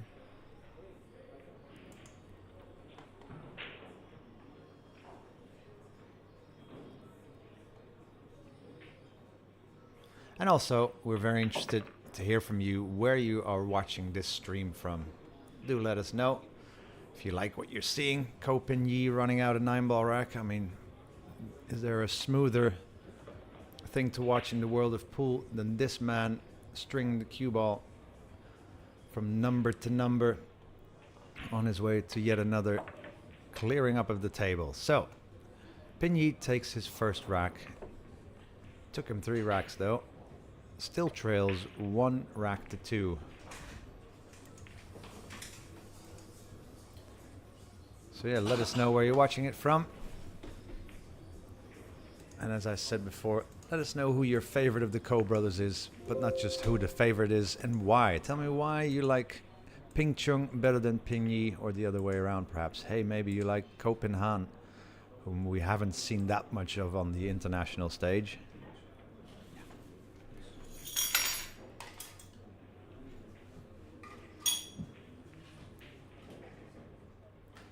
All right, so game number 4. Break number 2 from Ping Chung. He broke pretty well the last rack, remember? 2 ball down, 1 ball, nicely in line with that one, with the white ball. Yeah. So can either screw his cue ball back to shoot the red 3 ball in the left side, or can kind of leave his cue ball out there.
Ooh.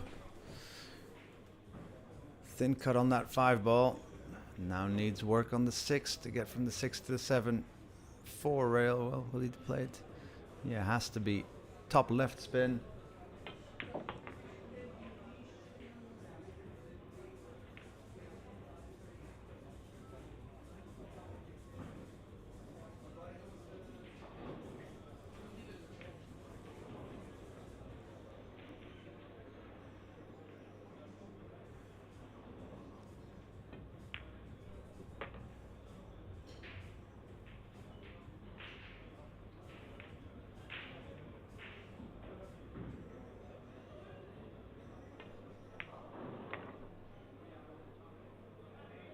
Right. Ko Ping Chung taking a 3-1 lead, and will that prove to be decisive already, that 2-game gap? So has won all of his own breaks and has won one of the racks where Ko Ping Yi was breaking. Race to 11 for a place in the final.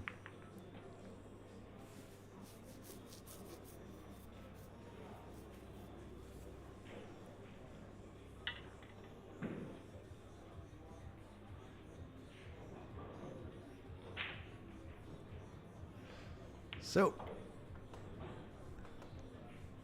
game number 5. Let's see if Ko Ping Yi can get his cut break back in order. Remember, illegal break the previous break. Made the corner ball, didn't make the 1, and then he is finding it troublesome to get 2 balls past the breaking line. So he's really looking to make the 1 ball as well, because then he would have had a nice shot on the 2, although it wouldn't have always remained the same.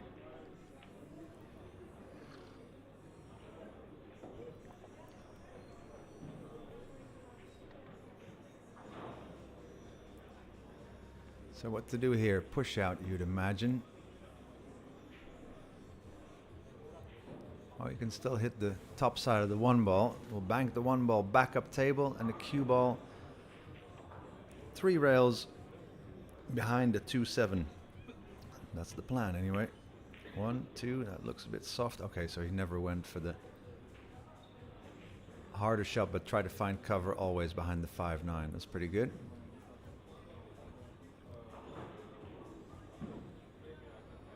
See, and this is a jump shot that I think the new cues really enable you to do more of, to jump over a hurdle that is further ahead and then hit the object ball and then still not get your cue ball to be thumped off the table.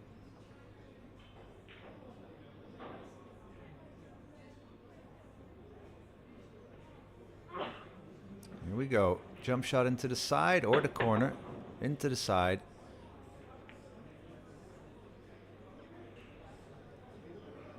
Chance for Ping Yi to peg things back to being only 1 game down, although it will be Ko Ping-chung to break.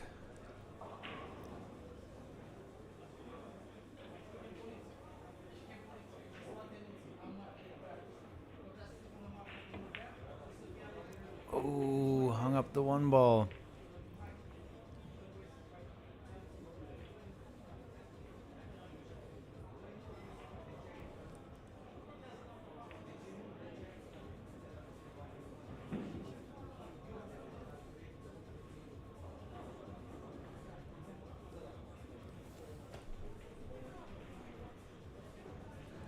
Wow, an uncharacteristic mistake. Ko Ping-yi.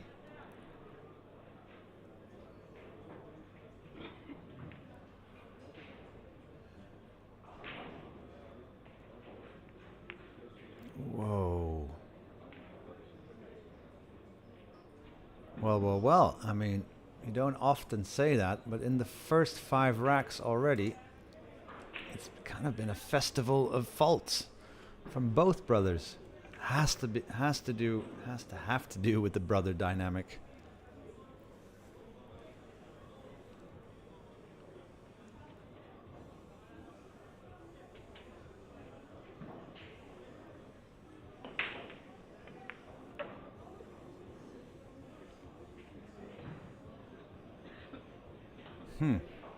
After that miss on the one ball, Ping-yi would never have thought he'd have this chance right here.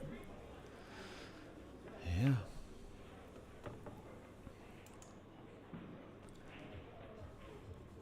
So I can tell you that what was I going to tell you? I can tell you that Tobias Bongers is leading Petri Makkonen 10-9, so still waiting for the conclusion of that quarterfinal to find out our other semi-final lineup.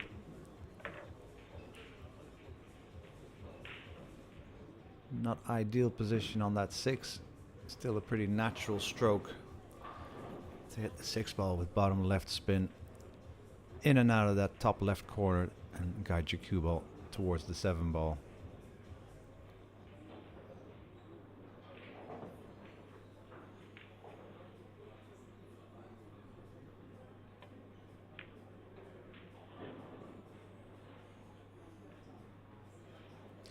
Well, I mean, I can definitely believe what my eyes are seeing, but it's just so out of character. You know? This would not happen had they been playing anybody else but each other.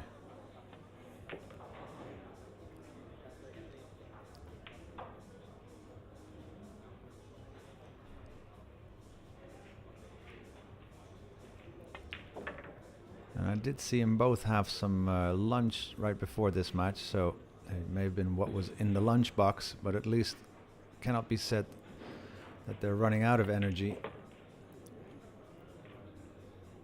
So this 9 ball for a 4-1 lead.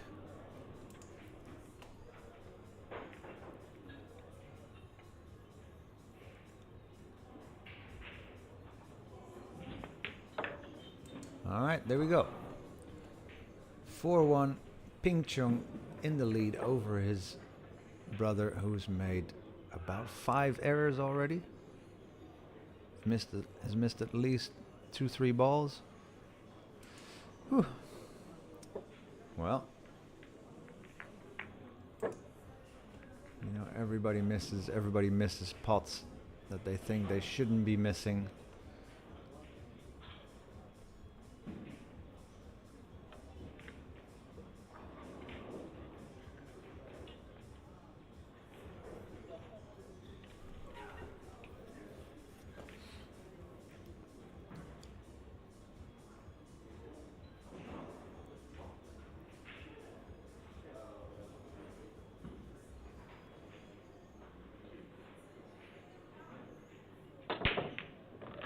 Wow, made the corner ball and the 1 ball and the ball racked below the corner ball to leave him with a mere 6 ball run out. And with him having a nice shot on the 3 with a natural 2-rail position towards the 4, only has to be careful not to hit the 8 ball, coming out of that right second side rail.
All right.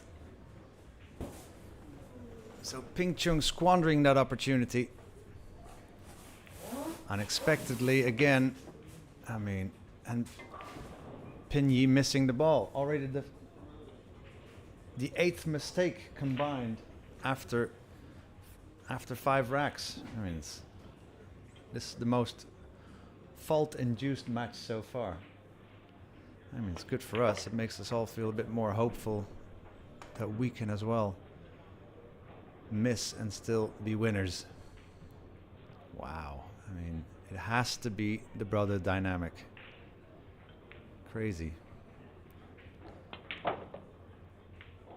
remember when sometimes, although it's not actual family brother, used to be Efren against Bustamante, and you'd expect like a, you know, best match ever, and then it turned out to be a match riddled mistakes just because they're such good friends. Well, it's kind of the same dynamic here.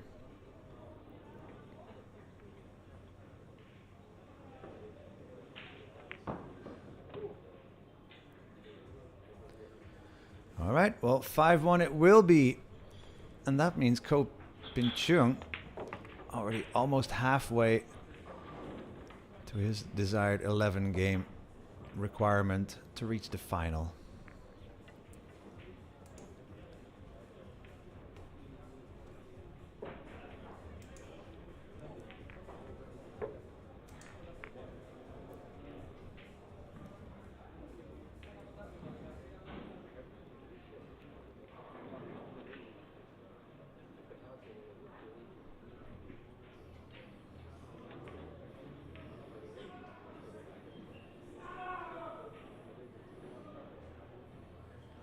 Now let's see, after this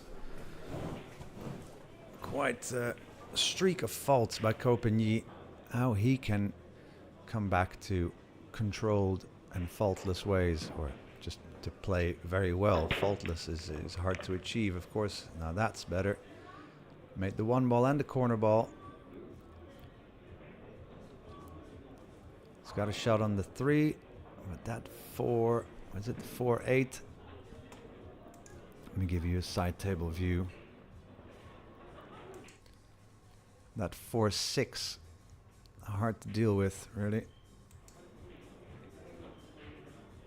Whew. Yeah, so the 4 I don't think passes in the top left. Will it go into the left side pocket? He's just checking that now. Hard for us to see from this position.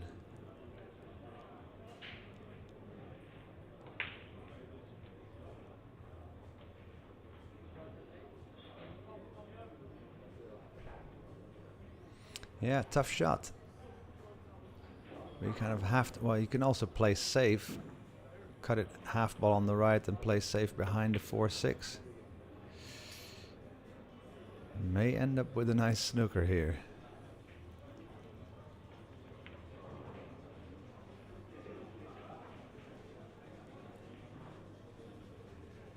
Yeah, tough ball to hit. Yeah, you can kind of imagine, if you imagine the way to hit this ball, you can imagine that the white ball is about in the same line You can kind of split the table in half, so hit exactly the middle of this short rail. No spin on the cue ball. So Yi may actually leave the bank on the 4 ball, because you can get a guaranteed good position on the bank after making this 3. And then making the bank, as long as he leaves it fairly straight, can play a stop shot on the bank to get position on the 5. So rewards for the bank shot will be that he solves all the riddles in this rack and is in perfect line to run out. Now I've seen all the banks that they both have played, they've played fairly soft. I think we're used to seeing banks being stunned at a bit of a higher speed. Let's see. Yeah, okay, this like so, yeah. More consistent reaction, better, easier to stroke it that way.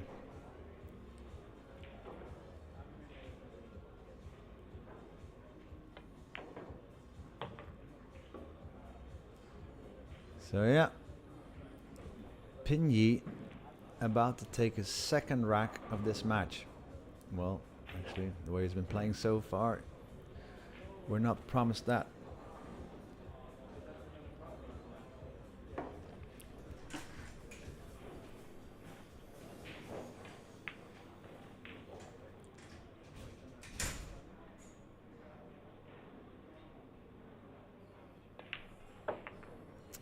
All right, 2-5 our scoreline, race to 11.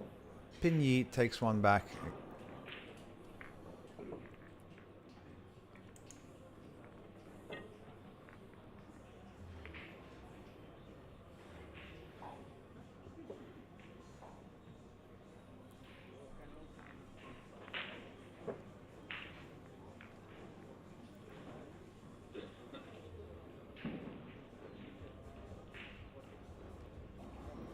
So let me ask you guys, as we were watching these two Asian powerhouses from Chinese Taipei, who are the best players ever from Chinese Taipei? And that can also be former Chinese Taipei players that have now aligned themselves with China. So the best players from Chinese Taipei throughout history. Hard to say that, of course, but we will reel off a list of very skilled players. So he made the 1 ball in the side. 2 balls nicely hanging over that corner pocket.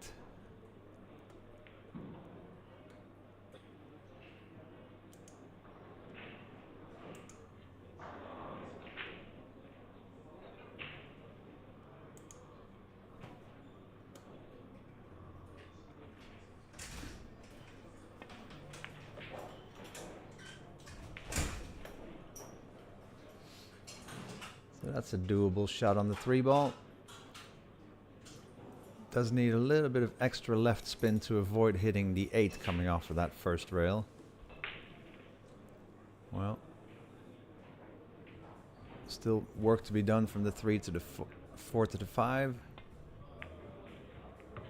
Don't hit the 8 ball, I told you. Yikes. Ooh. Too little angle on the 4 ball, bridging over the 6. Well, I think he's got about a 10-degree angle. Could draw the cue ball straight back towards us. Leave it on the left side of the table. Well, at least draw it back to side pocket height for a shot on the 5. Again, though, much more of a shot difficulty faced with than should have been the case.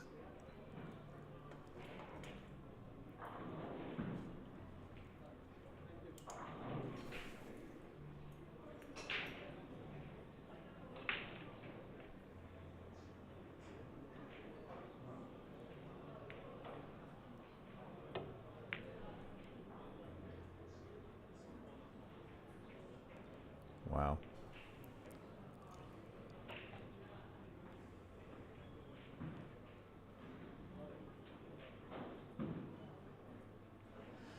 Well, how do you play position here, though?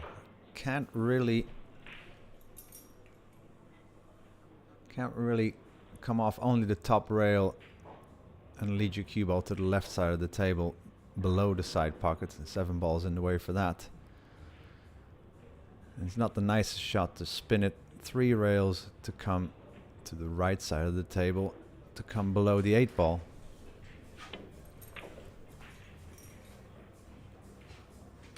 And so he did, and what an execution that was. Still, the 8-6, quite a bit of a problem, because the 8-6 6-8 combination, not the nicest one to play.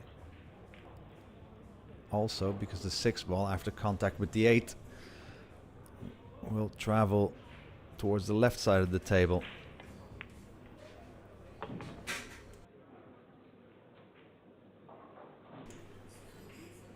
So he's got a pretty good, or actually a very good position on the 6-8 combination. Makes it easier to aim the 6 at in the correct line to make the 6-8 combo.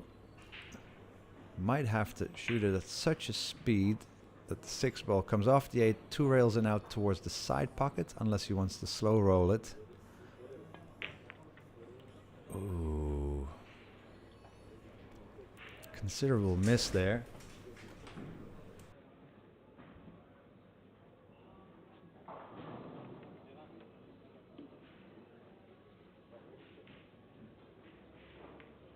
The eye, just the eye. No, Okay. just the eye. All right. So another unexpected, pretty severe miss on the 6-8 combo from Pigny. Bank shot just creeped in.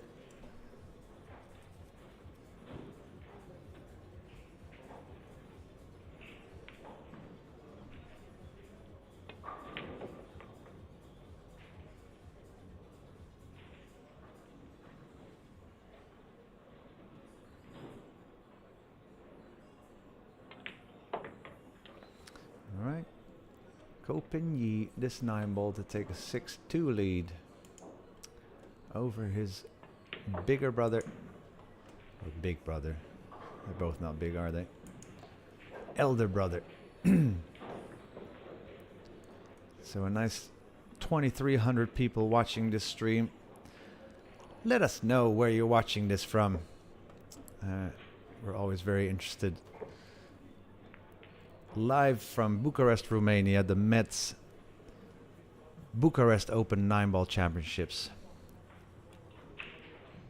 4 players left out of 256.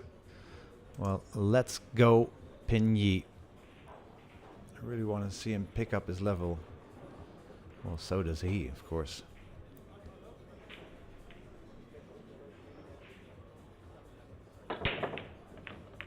Okay, made the quarter ball, made the 1 ball. 2 ball will leak out far enough.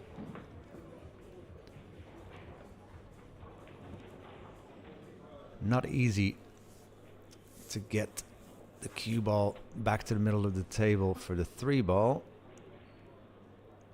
Might be able to just, yeah, should be able to just draw it back to where it is now.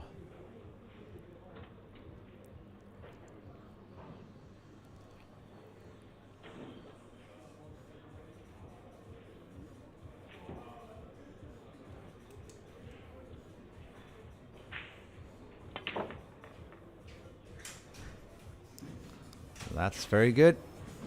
Beautiful. And so, with 1 shot after the break shot in an ideal line for this run out.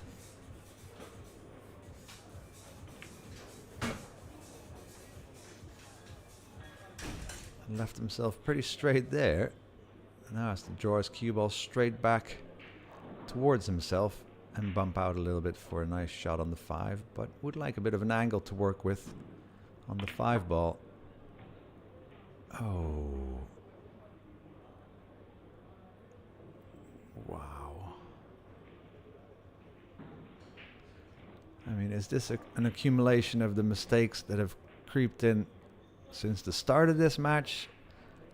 You know, is there something besides his pool life that is making him lose this type of focus or a bit of motivation? Or, I mean, I really don't want to be the one to ask him after the match. You know, it's it's a personal thing as well. It's hard to believe that he will just say, "Oh, I just didn't really play so well." Good kick, thin hit. Now will he leave? Will he leave the potting angle? Yeah, I think he might have.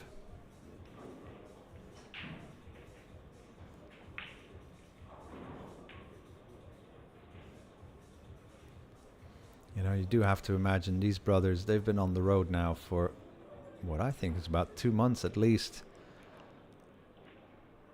Playing all over the world, constant hotel life, pool hall life, arena life, tournament life, stress of matches, the weight of expectation, not only of the fans, of the home front, of the worldwide pool public, but also of themselves. Anyway, no need to make it all heavier than it is, but you do have to appreciate that these are all human beings we're dealing with here, that we're watching at, often admiring. But you know, we all miss balls that we rather not miss. That's as simple as it is. It's a difficult game. 7-2 it will be. Pin Chung not really having to do that much special, not really having to perform high level pool because his brother is giving him free opportunities. You know, and even in this rack, break by Pigny, great break, nice shot on the first ball, excellent position on the second, snookered himself on the third. I mean, what can you do?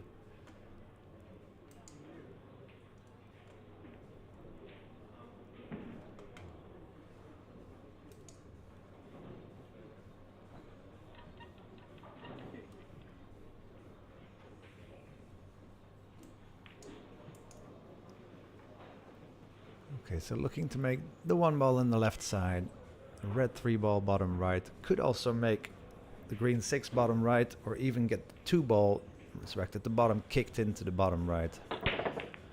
So difficult to pay attention to it all, but the 2 ball got kicked in, the 1 ball was made. So not the corner ball or the one rack below that. Interesting.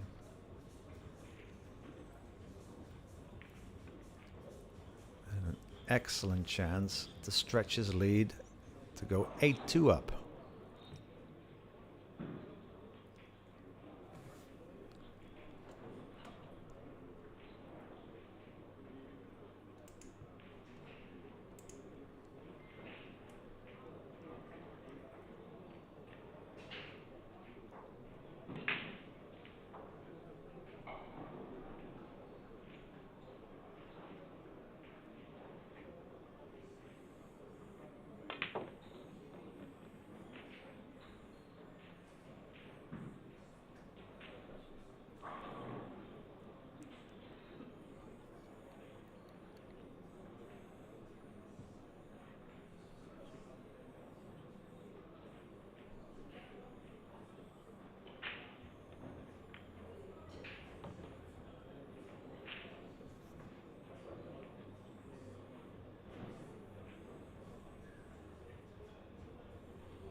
Yeah, I'm a little overwhelmed by the amount of mistakes I've seen either brother make, but especially Pigny, it has to be said.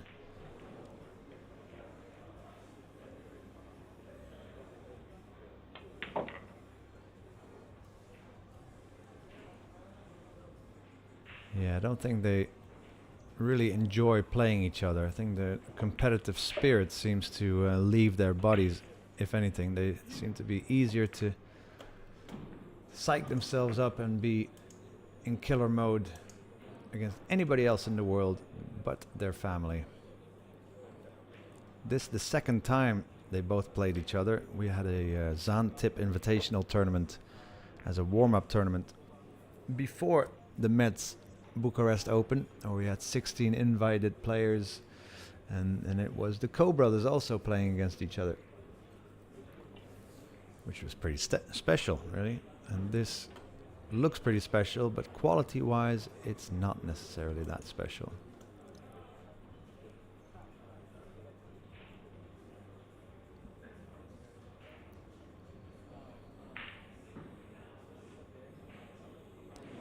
All right. Corner ball, 1 ball down. Will have a shot on the 2. Well, the 2, the 3, the 4 is all connect the dots. So is actually the 5s, 5, 7. 5, 7, 8. So should be fairly minimal cue ball travel. Straight in shots on the 2 and the 3.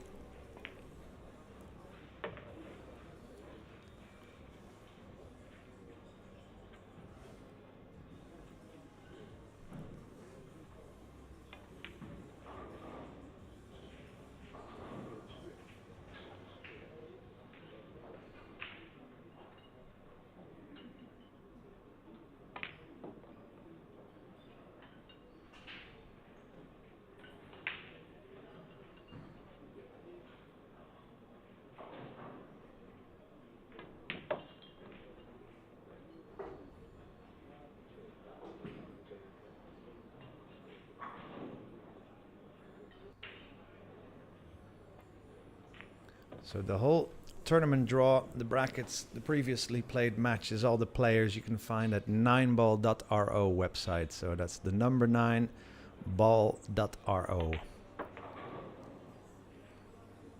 Pigny getting back to breaking and running ways here to win his 3rd rack of the match, which normally happens way before the 11th rack, but so it is. So the second semi-final coming right up after this match. What many may consider to be an unknown German quantity, Tobias Bongers, but has won national tournaments.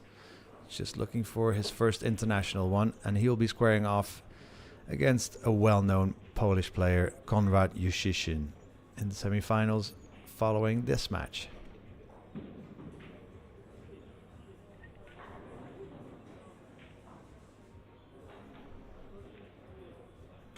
So 8-3 it is. Let me just update that score.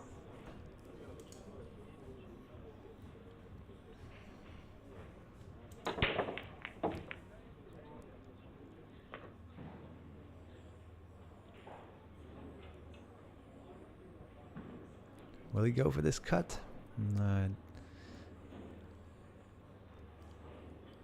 don't think so. I mean, it's maybe too inviting to cut the 2 and send the 2 towards the brown 7 and land the cue ball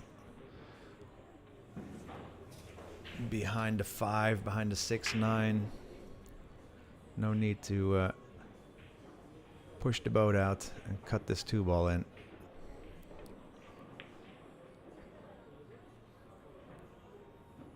Ooh, did that leak out anyway? Let me just quickly see if we can give ourselves a better look from the side view. Yeah, is a little bit sticking out. But how do you send? Best you can do is maybe send the 2 ball towards the 6, 9, cue ball behind the 8. Whew. Tough to give your cue ball a spin.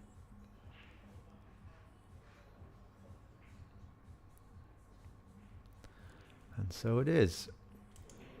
Tough leave that was, even though he wasn't snookered. Was kind of forced to play a very difficult safety. Ping Chung can basically stun his cue ball, and that will turn it over a little bit to the right for position on the 4. Okay, a little bit hampered by the 9. It's good that the 5 is ready to be made as well. Just wants a specific 20 to 40 degree angle on the 5 ball though to make his cue ball maneuverable for a straight in shot on the 6.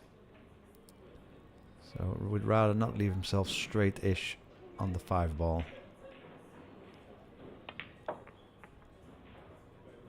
That's nice.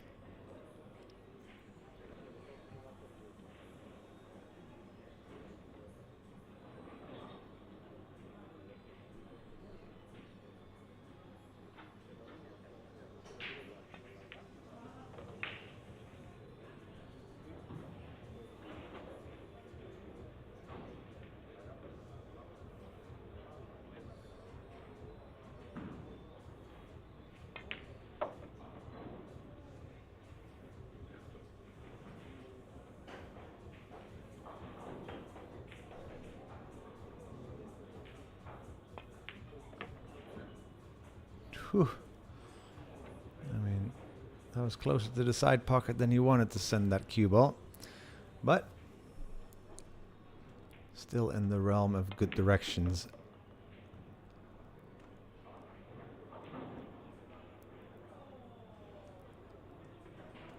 Well, well, well. 9-3 the current score line. Ping Chung over Ping Yi.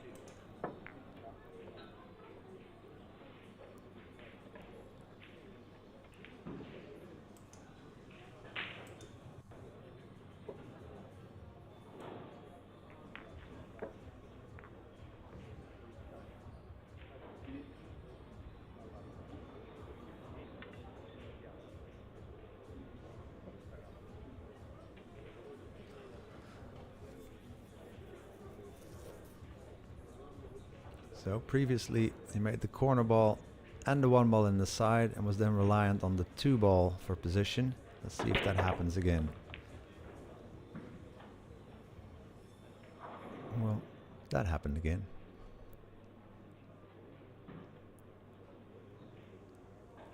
Now, wouldn't it be nice to see a Ping Yi fight back somehow or other? I mean, it would require Ping Chung for him to leave some opportunities off the Ping Chung break, but you never know what happens.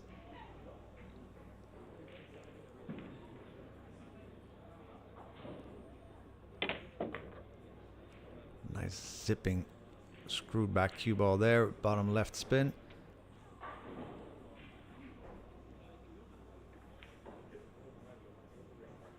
I mean, that's what I would like to see, like a 9-all, 10-all game between the Ko brothers.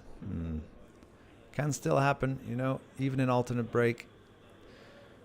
If you go 9-3 down, you can also win 5 or 6 racks in a row the other way around. You know, that's it's all possible in this game we love. Live 9-ball from the IDM club in Bucharest, Romania.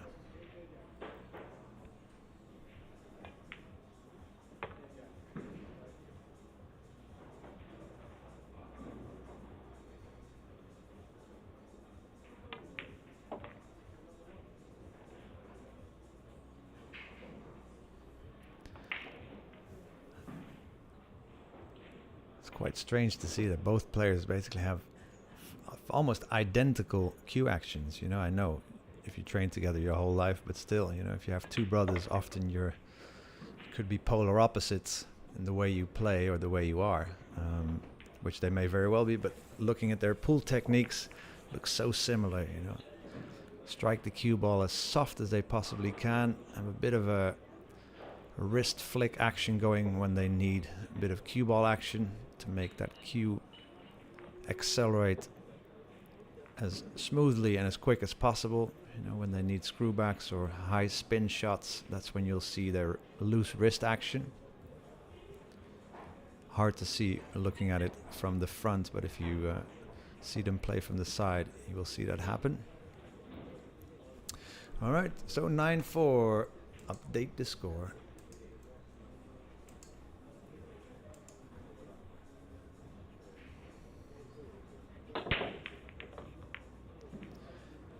Yeah, it could be said that with this no break box rule, with this level of players playing,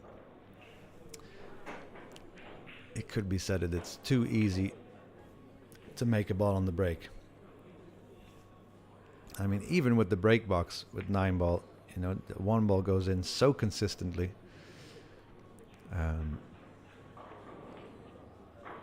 yeah, it just seems to be hard to develop a game where they are hard pressed to make a ball, or at least not automatically. I believe, in my humble opinion, 10-ball triangle racked is still the way to go, because anything with a template makes it just a bit less random, and these pros are just good at figuring stuff out. So Ping Chung, not as of yet given Ping Yi much to look at when he's breaking himself, and could be taking a 10-4 lead in the next minute. 11 the target to get into the final. Remember, Ko Pin-yi, defending champion. How cool would it be if Ko Pin-yi wins the title one year and Ping Chung wins it the next? Could very well happen. It'd be quite special if Ko Pin-yi from this position was still able to defend his title.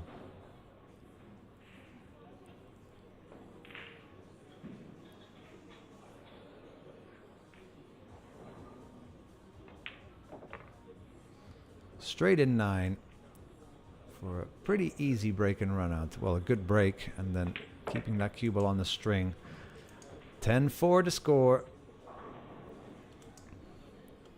If you like what you're seeing, can we request you press the like or the share button? You can also follow the Billiard Network.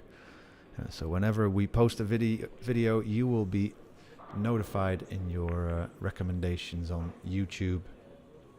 Check out the Billiard Network library, and we have such an amazing amount of special matches, and also with a vast array of great commentators. Earl Strickland is among the commentators, Jeremy Jones, Niels Feyen, so a lot of player insight, and Niels Feyen actually commentating on his own matches, so that's interesting. Have a look at that. Pin-yi staying alive. 1 ball, corner ball, 2 ball will leak out into about a perfect shot. Will have position on the 3. See, like this, the game of high rack 9 ball, no break box. You know, have we had a safety in the recent 3-4 racks?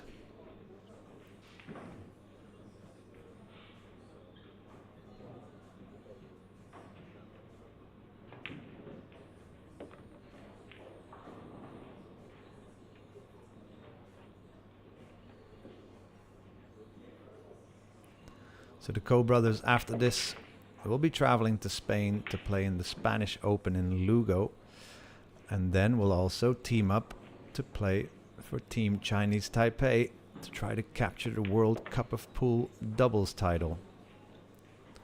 So they will remain in Europe for a few more weeks. Don't know what their plans are after that, but man, they've been on the road for a while.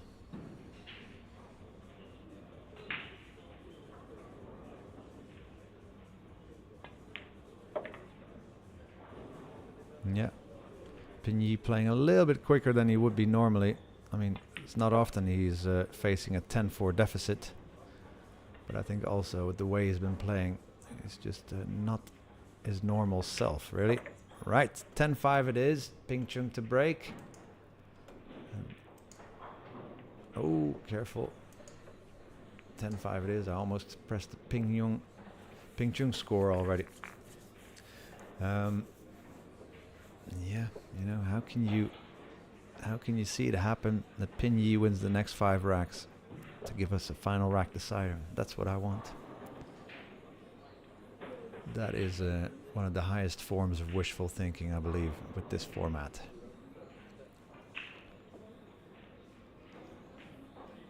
But just the sheer consistency with which they hit the 1 ball at the same thickness, the cue ball at the same speed, practically the same spin.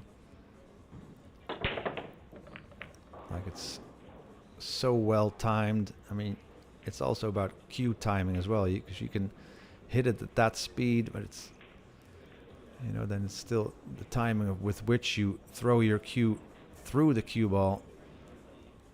It's you can hit the 1 ball at the same thickness and still have a lot different result if you hit it a lot harder or a lot softer, or the different spin. So the consistency is admirable, and this a chance to defeat Big Brother.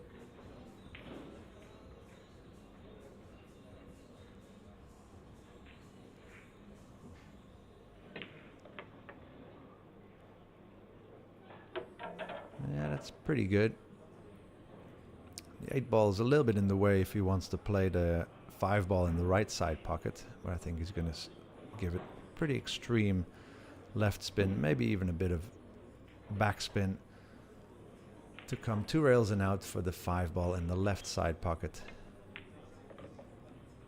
All right, maybe the 5 ball in the bottom left corner. That's kind of an in-betweener.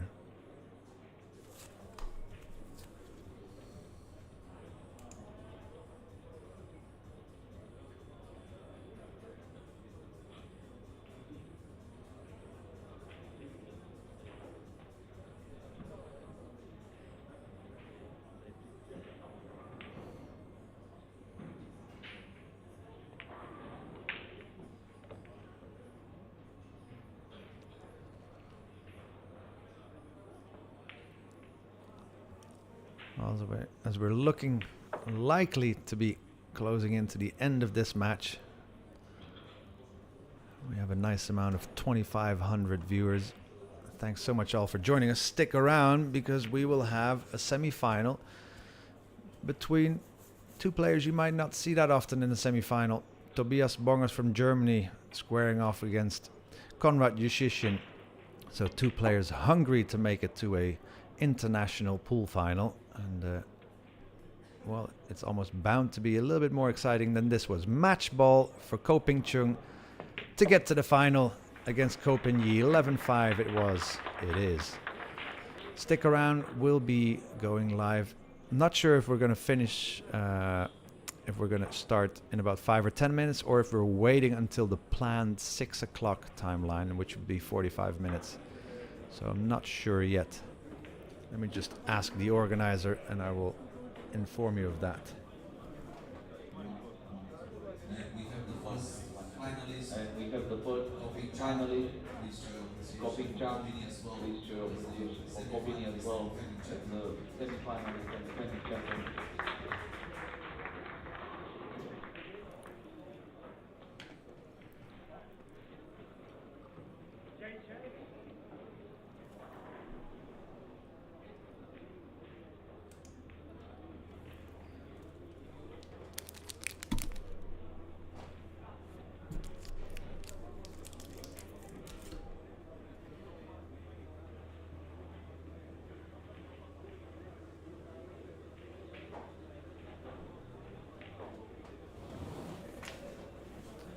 Alright, I'll try to inform you as soon as possible, but I think it might be 45 minutes before we start with our second semi-final. So thank you for your viewership so far. My name is Rico Dix. Happy you're joining us. Happy Sunday, as we can see Tobias Bongers entering the arena to at least warm up. And well, if we start in the next 10 minutes, then you will notice. So just stick around and keep this page running.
Yeah, earlier it's okay. Yeah.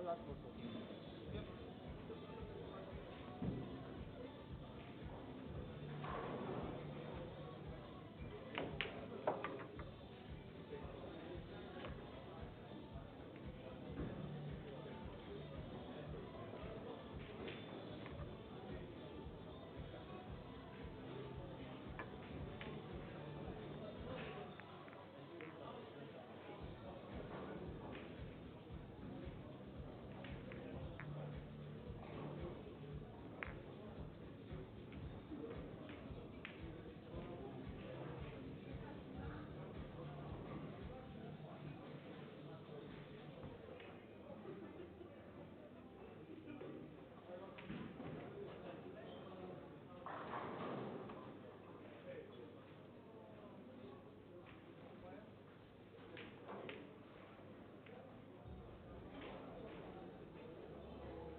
So guys, the second semi-final will about start in about 10 minutes. So please take your seat in the arena table.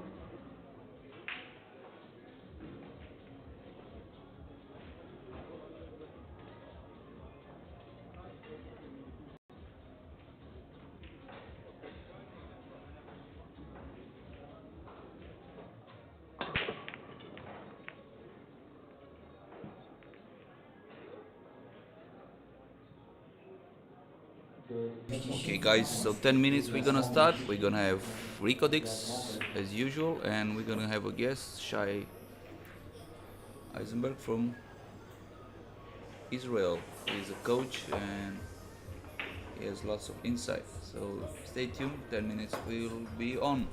And the commentators are in the booth. Just turn on the other microphone. Yeah.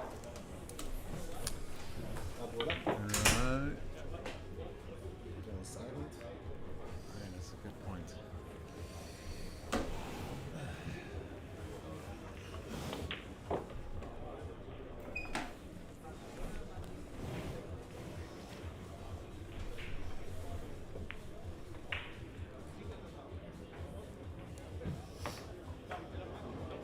Yeah, we have a little feature here.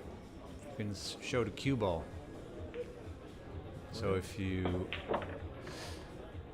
want to use like the path of the cue ball or discuss like a kick shot that they're playing, you can activate the cue ball image and you can kind of move it over the screen, which is quite good. 1500.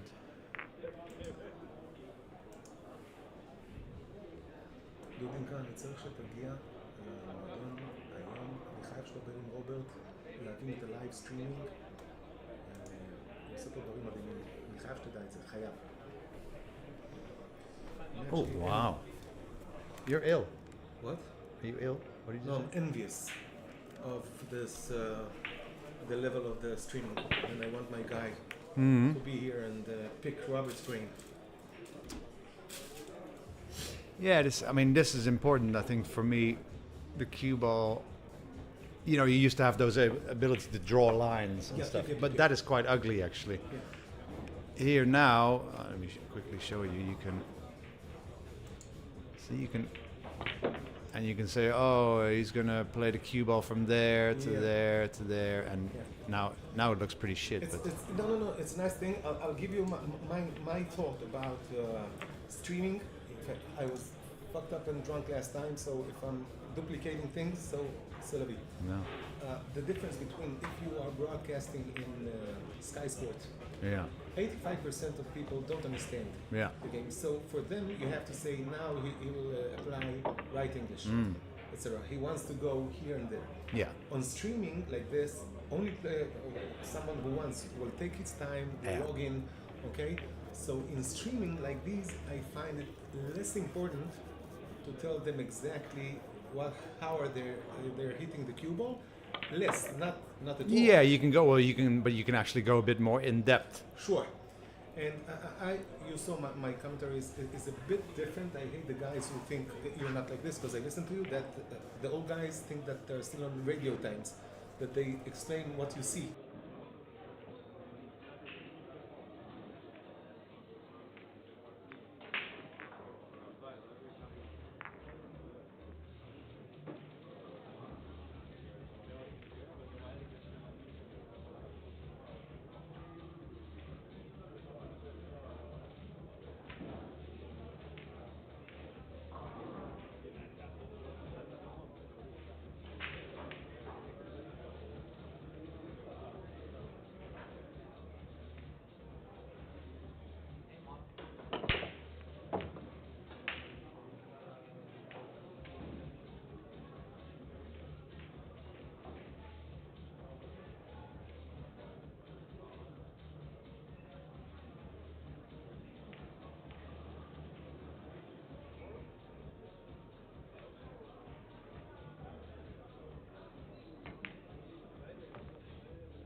Well, ladies and gentlemen, a very good late afternoon, or actually start of the evening here from Bucharest, Romania. We are about to kick off our second of two semi-finals to find out who will be joining Ko Ping-chung in the final, as these two players are lagging for the break. Konrad Juszczyszyn on your left from Poland, and Tobias Bongers from Germany. Some of you may not know this fine gentleman. Look, he's lagging from the corner. That's interesting. That's a isn't it? first.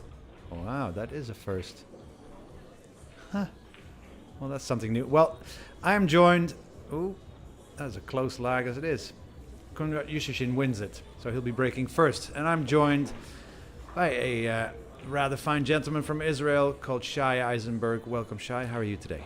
I'm fine. Thank you very much. And yourself? I'm very well, yeah. I didn't have so much sleep, but I feel quite up for it. And what are your thoughts on this matchup that you see in front of you? First of all, I'm very familiar with pool in Poland, with all the way of their training, etc. I'm similar. I know a little bit about how they train in Germany too. Two different disciplines. Konrad is a world-class player that already proved himself, and our German fellow, I think, he's eager to show that he's here and is here to stay.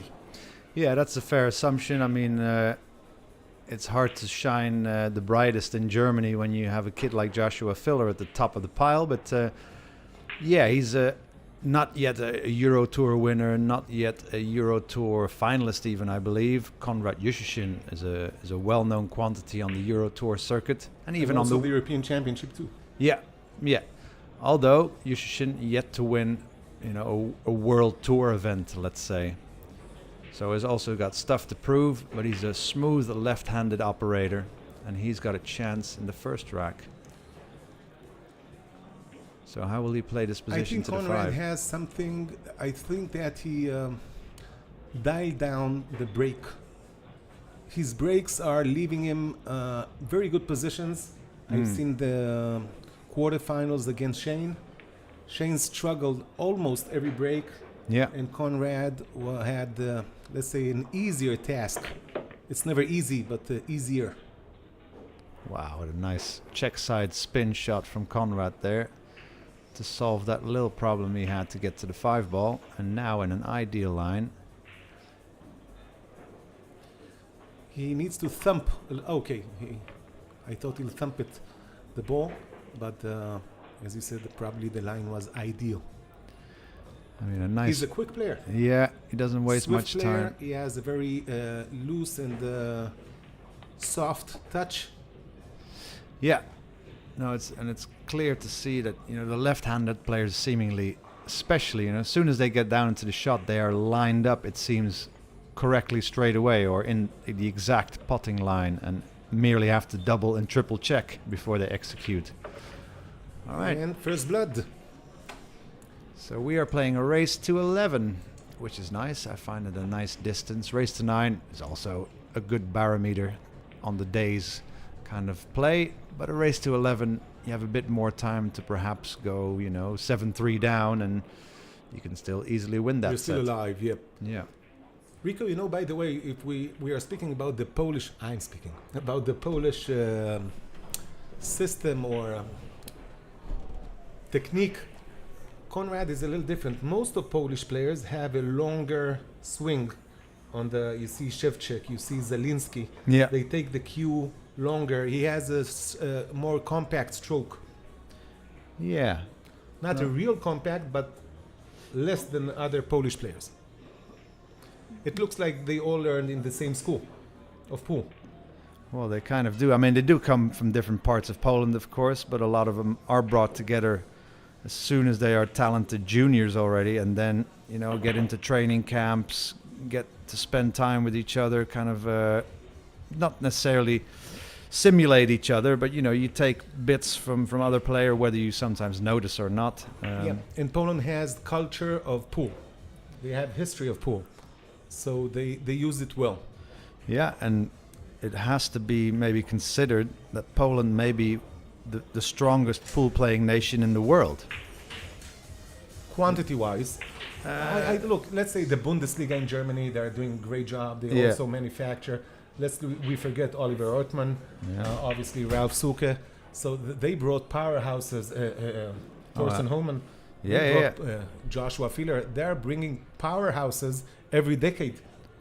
Absolutely. No, that's true. That is a special thing. But yeah, sheer quantity of players that can make it to latter stages of world-class tournaments. You know, the Filipinos were maybe the top nation, although they may still have the same amount of players, but a lot of them are only playing in the Philippines. Sure. What bubbles my mind is no Polish player yet got to the Mosconi Cup, although the pool talent there is outstanding. Yeah, but besides Wojtek Szewczak winning it is a World 10-Ball Championships, but it didn't have the widest field like a US Open or International Open. That could be considered a major, but that would be the first and only one so far. You know, but they did win multiple European championships. True, but it doesn't include the Chinese type players, the Philippines, the Americans. So I understand, but the ranking goes by the European tournaments and some American too. Yeah. Let's say these are good problems when you have so many players to choose from. Yeah, so these are problems for rich people. That's true. I mean, but yeah, in my opinion, the player with the highest potential gear and that is shown to play at the highest gear already is I guess Wiktor Zielinski for me. You know, most unorthodox Polish player, by the way. He's frightening. When he's in the zone, he'll take all your air out from your lungs.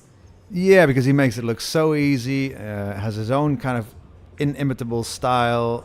As very effortless. Yeah, effortless is a good way, you know. And he, as well as as soon as he gets down on the shot, he's ready. He's just kind of double checking, triple checking. Yeah, the only craziest player more than him, I think, is our Maltese friend, Tony Drago. Yeah. Although, Zielinski has slowed down his pace, you know, because he's also sometimes realized that certain parts of matches needs to kind of make sure of a ball or needs a certain amount of thinking time to kind of respect himself more than anything. Which is the smart thing to do. The same goes for Joshua Filler. He kicked it in and still snookered himself on the 3.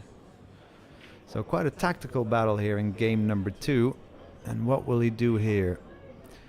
So has the option to kick off the left long rail. And we have a nifty little I would go from here because he can kick the 9 and the 9 can actually come off this rail. Can actually kick from the 6 into the right corner. So once it hits, if he gives strong enough, if he gives the power needed, but on the other hand, then he takes the chance of not controlling. Might bank the 3 in off the 9 in the left side pocket. Okay. And so we'll give up a shot to Tobias Bongers. And it'll be nice to see, or I think so anyway, that hopefully Tobias can get on the board quickly to, you know, he needs to settle. He hasn't played on this feature TV table yet. And always, you know, you have to see yourself make a shot or two before you can feel comfortable, I believe. Lest we forget that he took out a couple of giants here. Yeah. No, he's, you know, and it does seem that the Germans are always... He's a well-known player in Germany. Yeah. Still not worldwide known. So, anyone who doesn't know the guy, he's strong. Yeah, strong and experienced in winning tournaments nationally, experienced in winning high-pressure matches in the German team league, which has to be considered maybe to be the strongest team league in the world, which is always in very good stead in Germany. So in Germany, you also have a lot of national tournaments that feature international players. So it just seems to be something about the German attitude in sports. You know, it just seems to make them strong competitors, never give in attitude kind of, and perform under pressure. So this looks pretty natural. May have to apply a bit of check side, yep. Yeah, check side or even right spin to avoid rolling into the 9. Yeah, either way. I apologize. I meant right hand. Okay, yeah. Okay.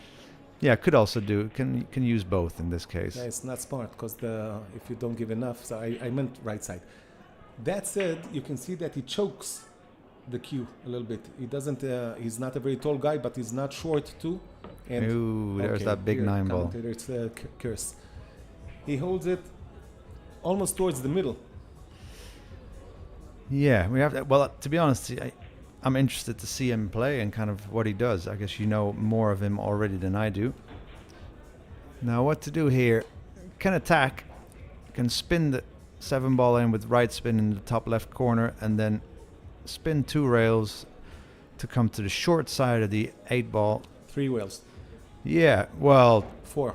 2 probably. I mean, he's got too much angle to do it 4 rails. Can also bank the 7 towards the 8. That might be the safer option. Although he will never obtain a snooker, merely distance and an unpottable 7 ball. So if you can imagine the 7 ball laying next to the 8 ball, let's say, and the cue ball. You can change the places. You can also run the 7 ball towards the 8 ball. Exactly, yeah. A snooker shot. A snooker safety. Never very welcoming pool since a lot of players are very good bank players. So aiming down on the cue ball. I don't think he applies any spin. Is he bank screwing this back? Hello. Yeah, I think that was a bit wild, to be honest. He wasn't forced into that violent stroke attacking shot. You know, he needed an excellent bank hit point on that 7 ball, and then also his cue ball to screw back nicely, which in the end it didn't, and he even hit the 7 ball too straight. So yeah, also the power, he hit it very, very firmly, so the power, you know, it straightens. yeah. Anyway, so Tobias Bongers with an opportunity squandered in game number 2. And Conrad, you should will finish the game. You want a tip on body language? go for it. Okay. You should watch always how much water your opponent drinks. When they are stressful, in a stress mode, they will drink more. Yeah, you kind of you want to grasp for something or something. Yep. You want to. And this is a good sign for you when you see your opponent drinking more. Aha. I So, didn't know this. Well, I'll give you some more tips along the matches. Yeah. So 2-0 the score for Conrad Yushishin. And I think that you'll see, I'm not speaking about the quality of the players, but just about the experience. You can already see that Conrad is more experienced because his demeanor is more calm. Okay, I think that you can see him calm, and Bongers is a little more stressed in the body language. You see even his way that he sits with the two hands on the knees. Yeah, it's not natural. And the shoulders are raised a little bit higher than Sure. maybe they ought to be. Should have relaxed shoulders. So you can see the stroll and walk of Conrad, very easy, very smooth. But nevertheless, lest we forget that the adrenaline and cortisol is now pumping in the blood. Okay, so Yeah. it will take some time to calm yourself. There are breathing techniques that you can do that will help you do that. Yeah. So let's see the experienced cut breaker Conrad. Made the I'm one telling ball. you for the second time, he died down the break. He knows something. He parks the cue ball in the middle. He pockets the corner ball. Yeah. He pockets 2-3 balls every time. If he continues like this, it will be a very hard task for his opponent at any time to beat him. Yeah, I mean, I haven't seen Tobias's break yet, of course. Lost the lag and hasn't won a game, so hasn't been able to display his breaking prowess. So can screw the cue ball back just north of the right side pocket. That would be good. Or else he has to apply top right spin. That's a pretty extreme shot as well. I think the direct screw back, especially the left-handers like their screw backs. There's something about left-handers. There is something about Yeah, left-handers. I still don't know why, but there is something about that. Well, yeah, Jayson Shaw, Joshua Filler just make it look so effortless, seem to be down on the shot. And they're more accurate. You can see also Jimmy White that are considered very good potting players. Yeah. Yeah, I think I once spoke to Alex Laley. I think he said it has something to do with the hemispheres. Left and right brain. Yeah. Sure. But One is more creative and one is analytical. So here, 5-8 combo, screw the cue ball somewhere near the 9 ball, so no matter where the 5 ball ends up, he will have a shot on it. Can even roll it, but then needs it to come up a bit further, yeah. Now the 9 ball will be a big problem, because he needs to give extreme English, or take a long shot where the cue ball is here, and I think that this is what he's going to do. He will not try and go down the table, he'll just take the long shot. Yeah, or actually he might be more dynamic at a tip of left and zigzag 3 times across the table, although I don't think he will. He doesn't need to do that. Yeah, he played your shot. Acceptable cut on the 6. I'm one of the best players from the commentating booth. On the table, not so much. Yeah.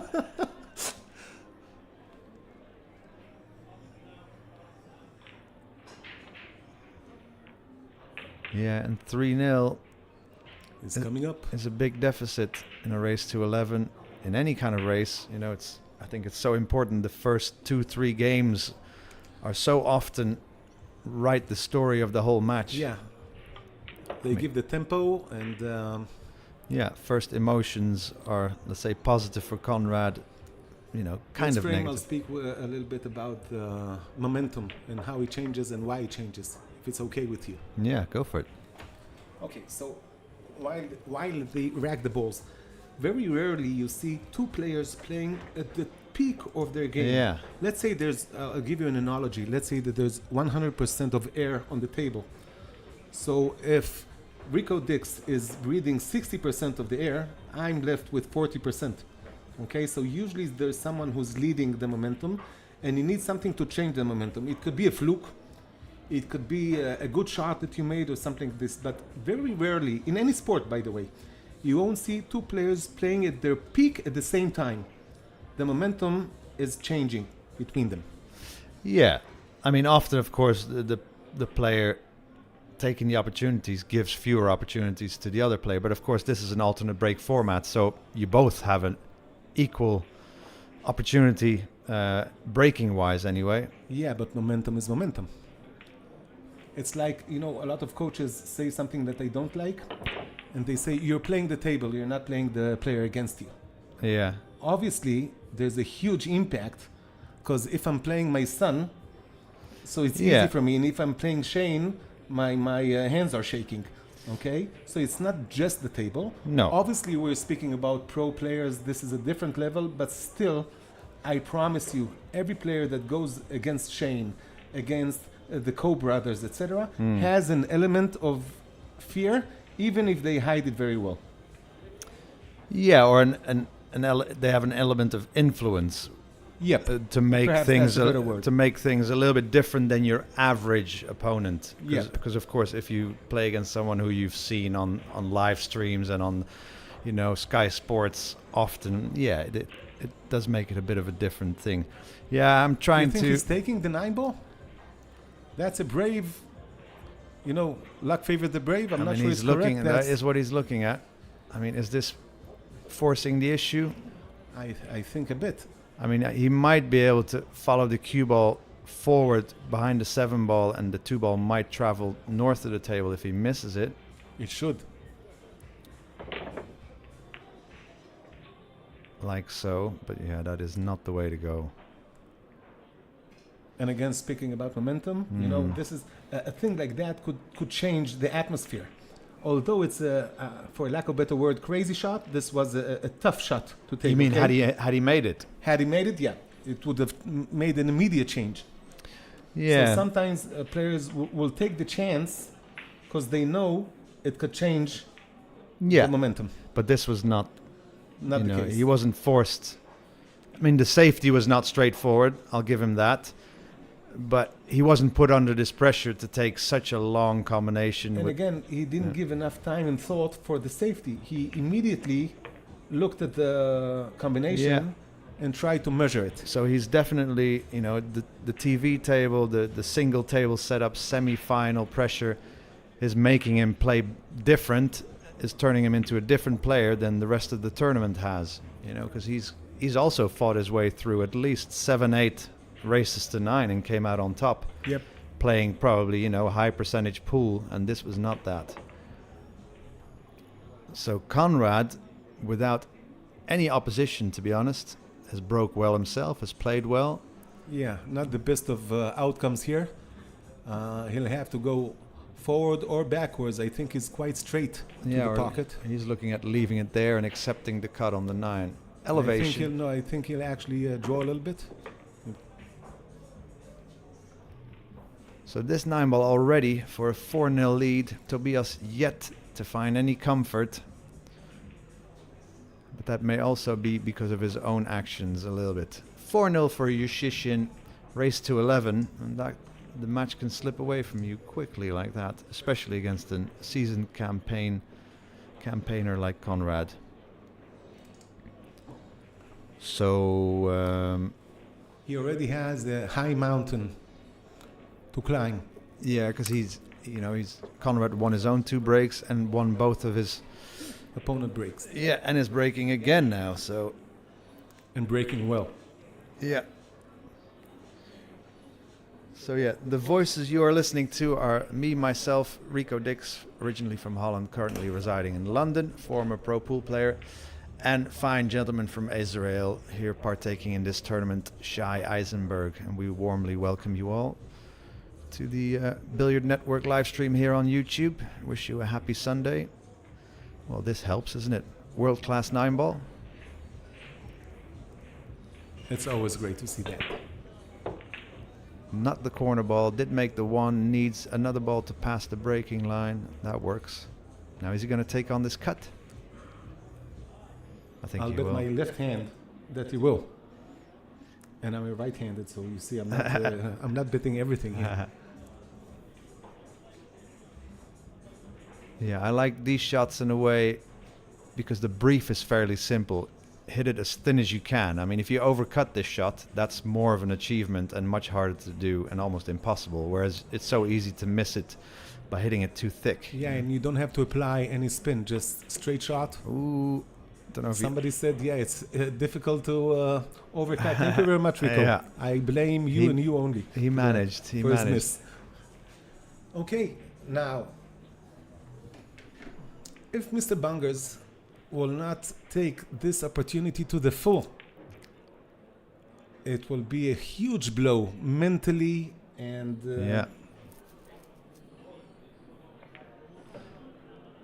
So it's nice that the layout is pretty nice. Needs a nice angle on the pink 4 to get to the 5 ball, and from there on it's kind of connect the dots.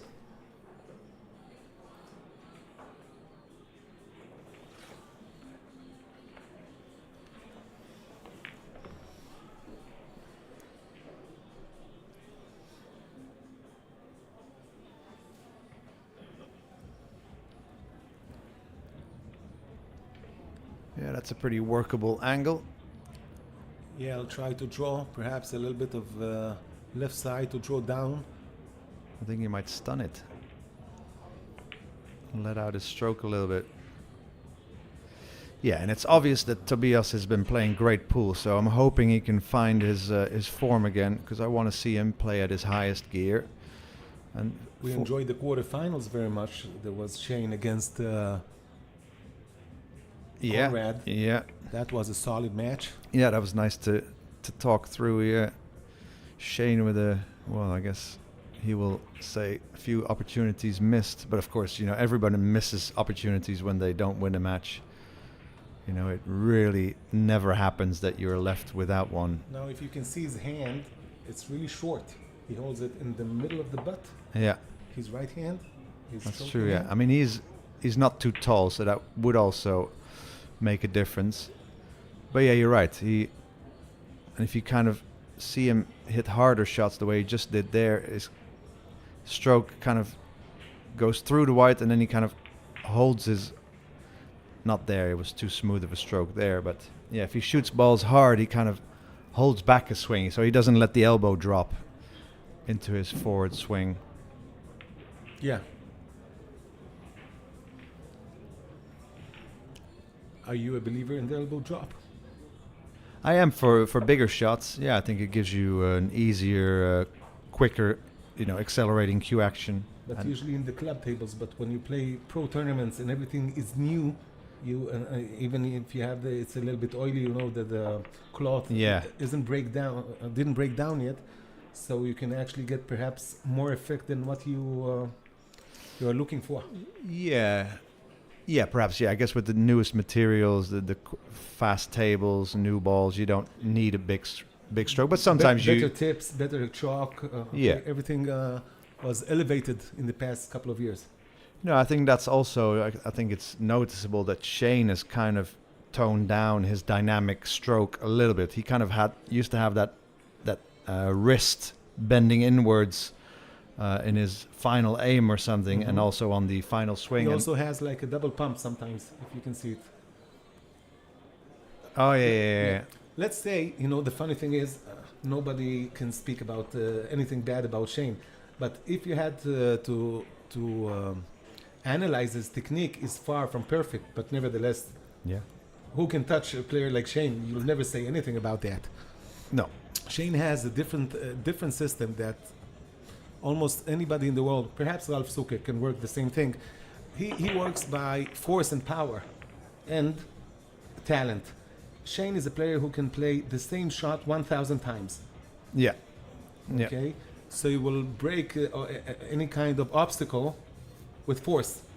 You Yeah. understand my Yeah, and where I'm will, driving? willpower and discipline and Yeah, and this is very hard to get. It's actually or you have it or you don't. So Ralph Suke was very similar to that. He was Yeah. taking a specific drill and working on it. so here I think you might Jump. be taking the jump shot. Yeah, the pocket is so close for that two But ball. as a short guy, he needs to. Okay, yeah, he can. Yeah, the rewards are there. The three ball he's jumping over, so could have a definite position on the three ball or Sure. a shot at least. Has to be favored to make this. Ooh, hit it too thick. Rico, you're 2 out of 2. You Yeah. said the first one Conrad couldn't miss, and now favorable. Actually, you were both time you were right, but I love the commentator cares. So, ooh, what a chance. That really should have been 4-2. I know a jump shot is never a gimme, same as Banks.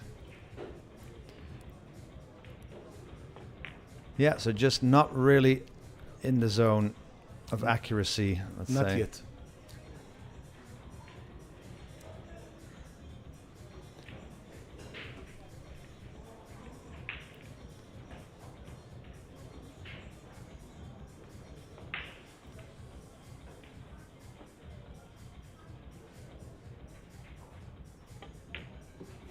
Ooh, wobbler. Still hit it good enough. So I think he wants to have his cue ball cleaned.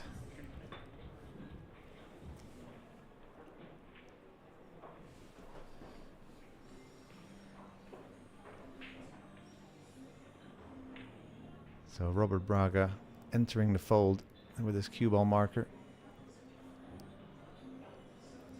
So this is a natural shot for the 4 ball, 2 rails and out, in between the 5-8. Good job, Robert.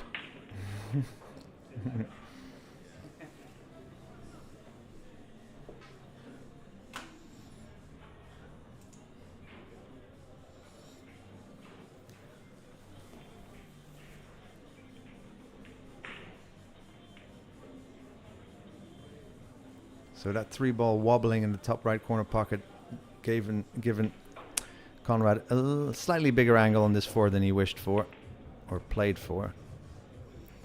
But he's such a talented potter. Really a player who has guts as well, not afraid to take difficult long shots. Exactly. Has too much angle here, but can apply extreme backspin to go in between the 8-9, hit the right rail and come back out between the 8-9. Anywhere, just not a snooker on behind the 8 will do.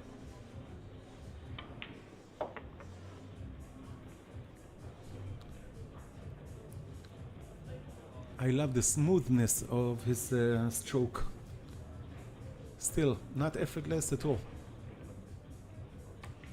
Effortless, not Well, it's quite pardon. minimal, I think, Yeah. the left-handers. You know, like Joshua Filler as well, same as Jayson Shaw. Also, Jayson Shaw has a very short backswing and not a long follow-through either. Jayson Shaw, yeah, is a puncher. Mika is also a puncher. No, but Mika has, thumper. has, Mika is has, actually the, a has, thumper, the, has it's the not even elbow a puncher. drop, Yeah, though, yeah. isn't it? So Mika has a long follow-through. 5-1 it is to Konrad Jushishin. Is it time for a timeout for Tobias Bongers? Is this the time? I don't know. Maybe he needs to win another rack to...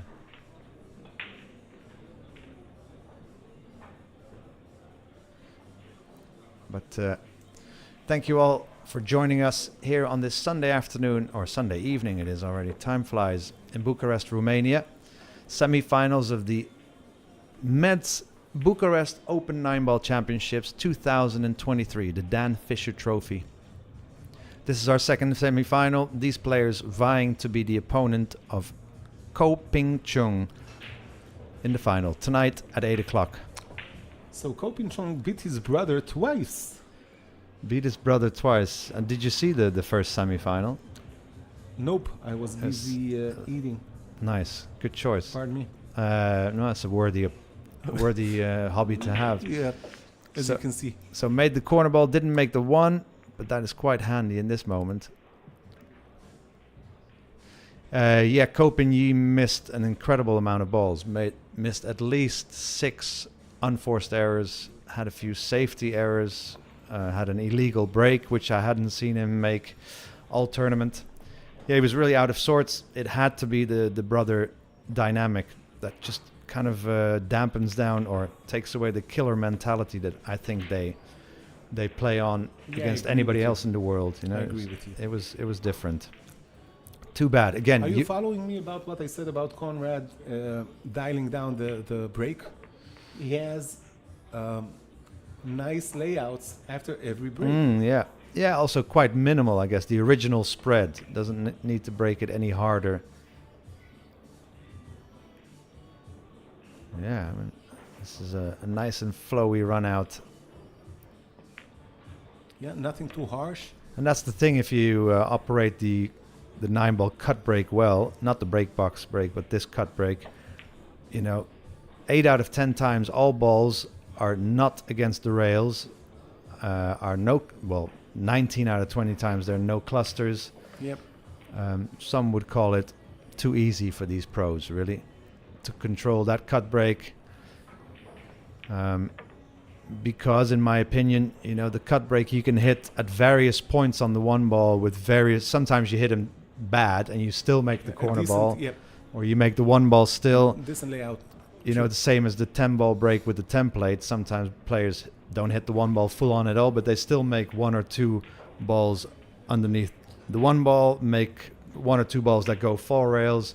You know, there's too much forgiveness. Sure. The break box break, more interesting, although the one ball is still made very often. Yeah, so 6-1 it is. That was quick. I don't want to reveal how old I am, but I'm reaching 100 soon. And I remember looking at Buddy Hall. That will give you Yeah. you can ballpark already how old I am. Okay? And I said, well, the game is too easy. Okay? Not understanding that Buddy Hall is a master of making the game look easy. Yeah. Yeah, extremely smooth never cue had ball a control. very difficult, almost didn't get to a bad position. He was a master of position, very Yeah. loose and fine snooker-like stroke. You know, he had this back Yeah. pause. Yeah, he was a fairly tall and big gentleman, but yeah, had a really light cue hold and just an extreme amount of cue ball control. So Tobias made the one ball in the side, but only Illegal break. one ball past the breaking area. So control passes. So kind of hasn't started his match. Rico, I would like to pick your mind. Go on.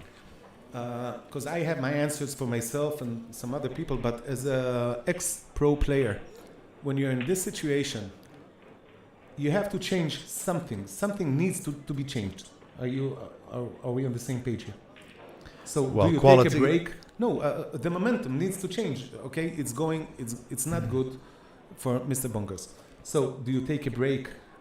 Do you meditate? What would you do when you were playing on the pro circuit if you find yourself in a position like this? Well, I think a timeout is never a bad option. I mean, you'd rather, first you might think, well, I want to win 1 or 2 games first and then take my timeout, but that may never happen. So maybe the timeout is good just to break up things. Yeah, I mean, to be honest, stay calm, stay positive. You have to see yourself perform some good shot executions. You will have to play well. Now, what is he measuring out here? The distance, because he's the angle, the angle that you go is the angle that comes out. So he wants to see where the middle is, and then he'll check the point, and he'll.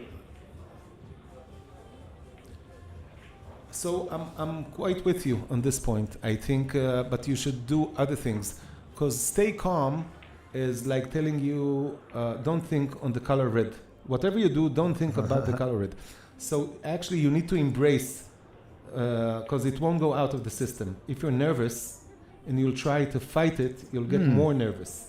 Okay, so you need to know how to play and manage yourself with it, with the nerve.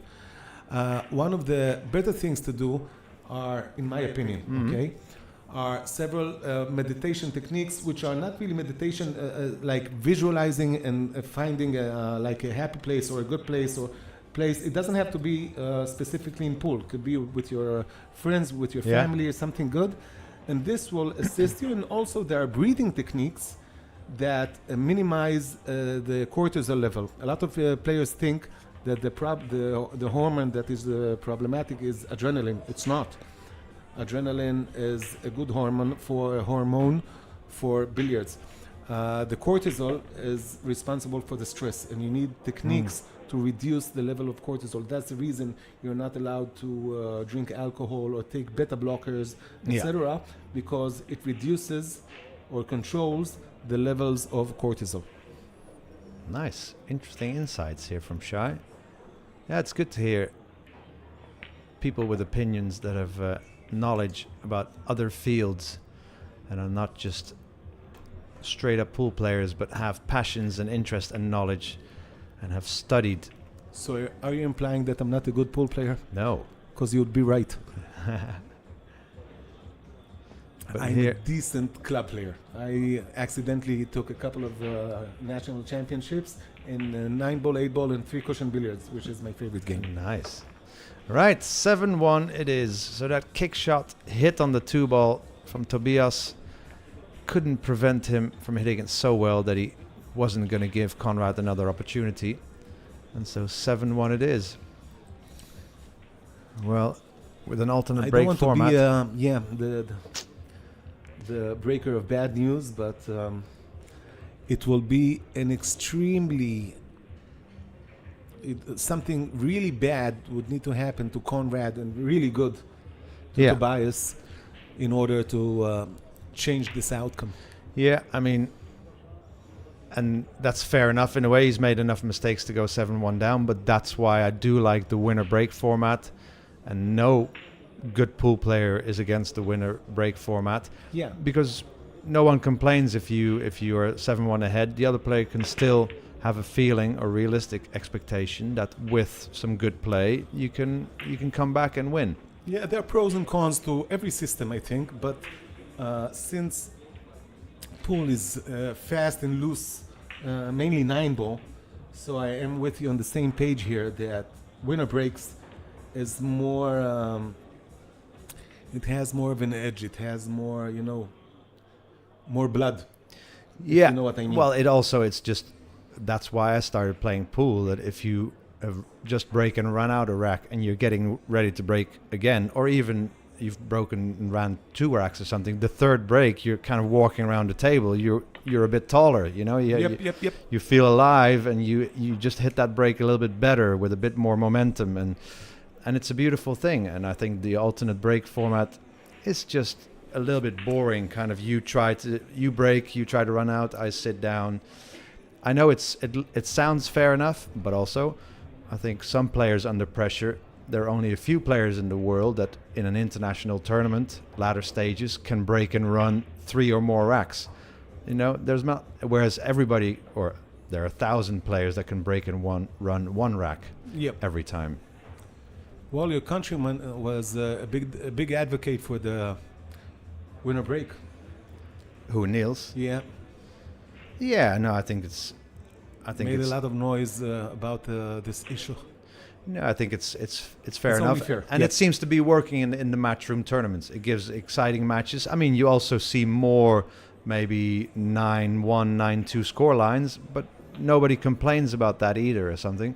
Because especially now with the difficult breaking format. I mean, last year when it was like 1 on the spot, etc., that was a bit ridiculous. But Sure. the winner breaks. But They didn't play that in Europe. I think they played only in the Moscone this way.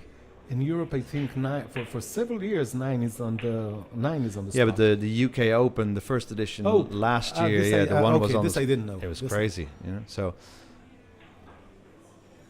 They wanted to cater to the American players. What's the reason behind that? no, it was back then it was still aligned with the WPA sanctioning, and that was their This rule. magnificent organization. Yeah. Let's not start there.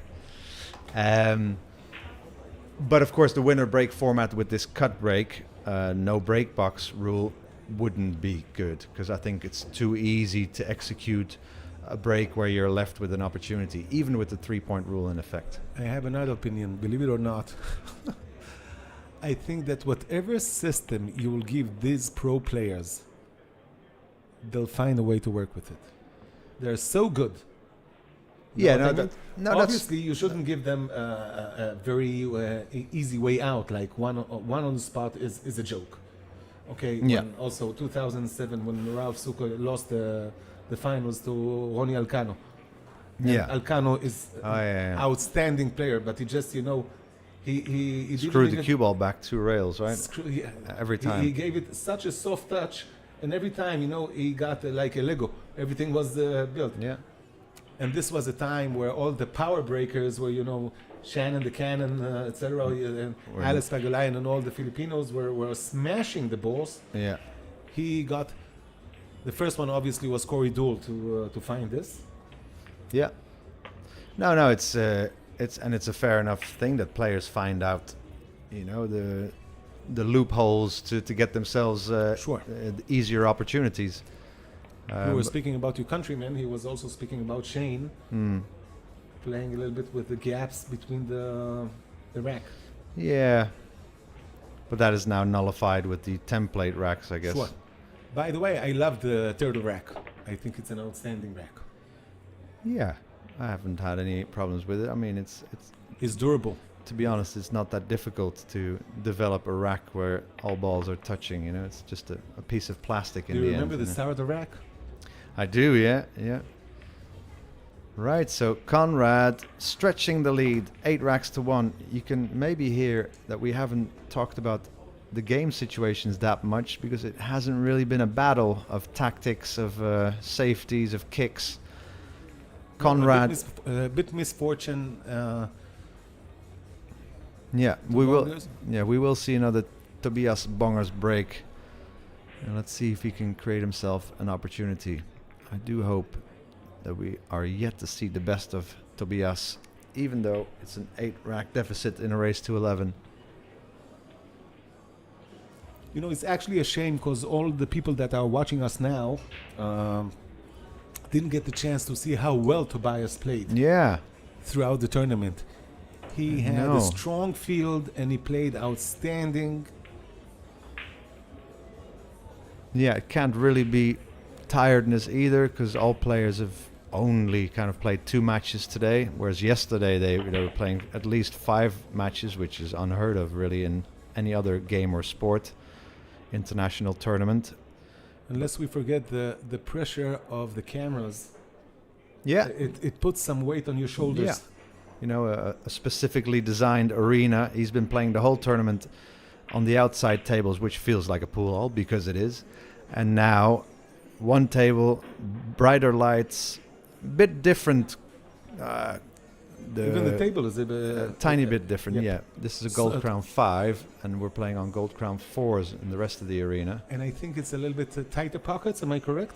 No, Nope. Okay. I but stand but the cue ball does react ever so slightly different in a warmer atmosphere, which these bright lights bring. So Obviously. can he find the snooker? Yes, he can.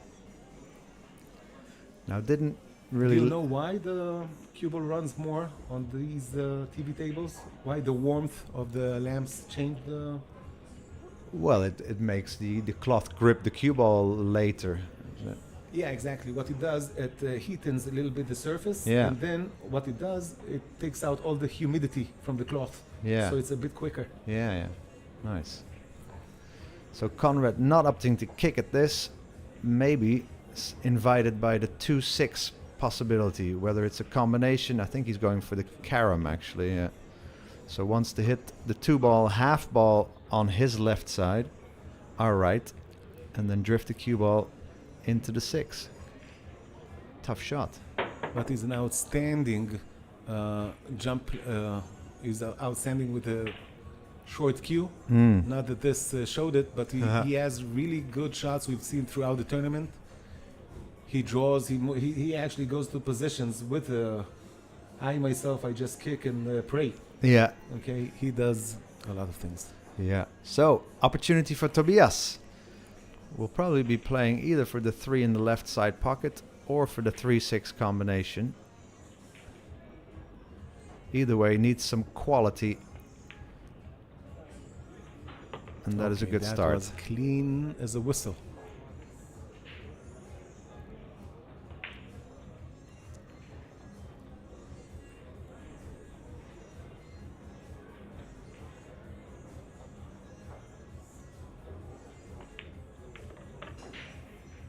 Okay, that was by design. I wanted to follow the 3-ball after the 6-ball because he had position on the 4-ball already. This is pretty ideal. So straight top spin out of the top rail.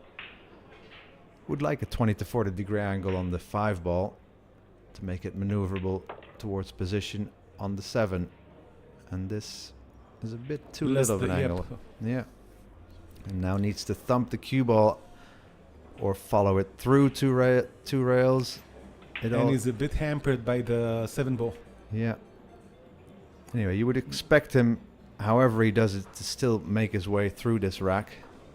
Although he hasn't had much to write home about in this match so far. Top right spin, as you can see him apply, hopefully.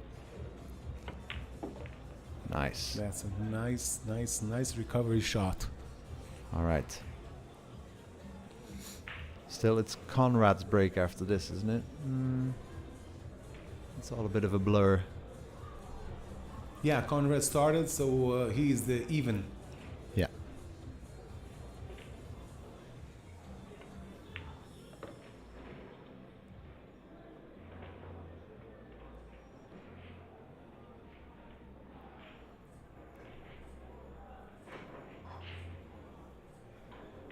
Yeah, so Tobias Bongers, one of the up-and-coming players from Germany. Do you know how old he is? He looks very young, but I'm not sure how old he is. No, I don't know. I think he'll be In his about late 20s? 28, yeah, Yep. something like that. Right, there we go. Second game on the board for Tobias Bongers. Wins rack number 10. And will have to receive the break, though, in rack 11. Because it's Conrad who will be smacking into that 1-ball pretty soon. No timeout yet.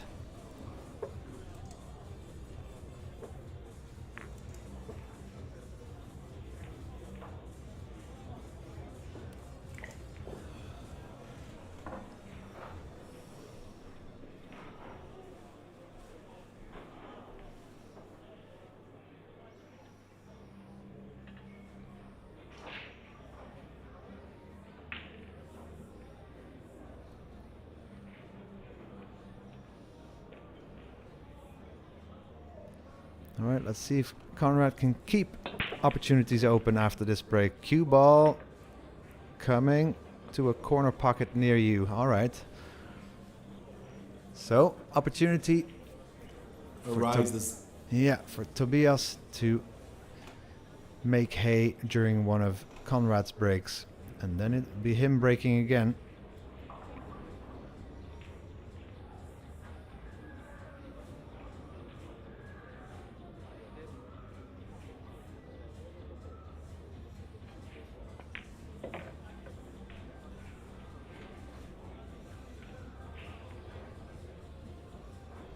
Already kind of, So we are short of 2,000 viewers just now. yeah, well, the more racks Tobias wins, the higher our viewer count will get, I I'm assume. positive.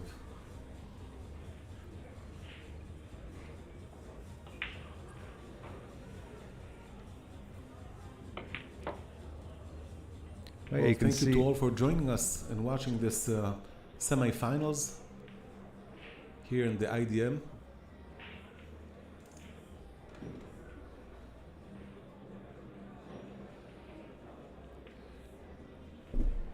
yeah, I would And love to Tobias- see it. Oh, pardon Go me. for it, go for it. Tobias with the next break. So sometimes miracles do happen. Yeah. So we'll have to hang out onto our chairs and be patient. I Yeah, actually hope to see a mini comeback. I know, I would love it. I mean, also, because it would give us a lot of good things to comment on. And to But, know a little bit more, us and all the spectators, to know a little bit more about Tobias. Yeah, and to see his high gear, because he has undoubtedly been showing, some of his high gears throughout his matches and his route towards this semi-final. It looks like a very technically controlled, well-rehearsed player. As all the Germans are. Yeah, and I hope he can show us more and more. So this 9-ball and the upcoming break, a chance to keep control. 8-3 the scoreline.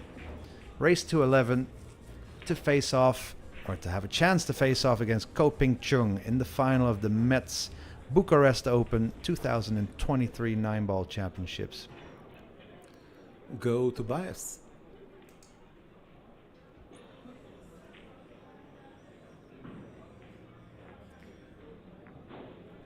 I'm not sure what cue Tobias is playing with, but it's beautiful. Yeah, I interviewed him this morning, actually. We interviewed a few players pre-round of 16. He said he makes his own shafts, interesting enough. So he makes his own carbon shafts. He plays with a Longoni cue, actually. I've noticed, because So that's the Masai. he told me this morning. I have a story about me and Pierluigi Longoni in my queue, but this is not. When we go Okay, off well, air, I'll tell you. Okay. So Tobias breaking from the opposite side as Conrad is, looking to make the red 3-ball bottom right corner. Maybe the pink 4 as well. Maybe the blue 2. Either one of those will do, or the one in the side. Well, 2 of those went. Yeah. 3 of those went. Oh, no, 2. And I think he can see the 3-ball. I'm not positive. Yeah, so it's the first 5 racks where Tobias was just lacking in quality and kind of lost that 4-1. The first 6 racks lost that 5-1. Otherwise, this would have been a close ball game. I'll share with you a tip that Dennis Hatch told me. Oh, go on. When you have a cue ball, a ball, an object ball that you're not sure if it goes or not, it goes. Because if it doesn't go, you'll see that it doesn't go.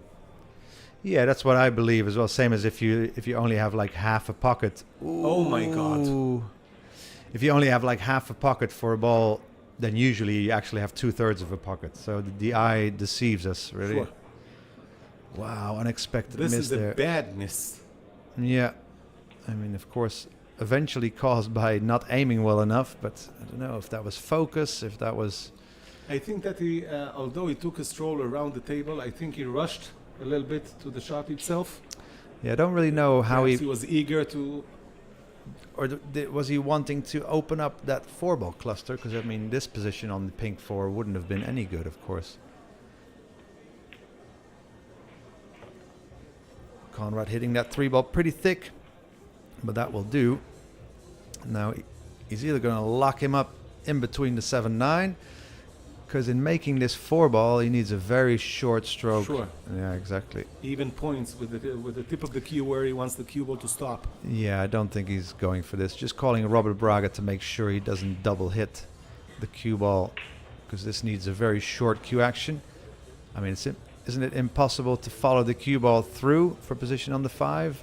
No, I think he's too close.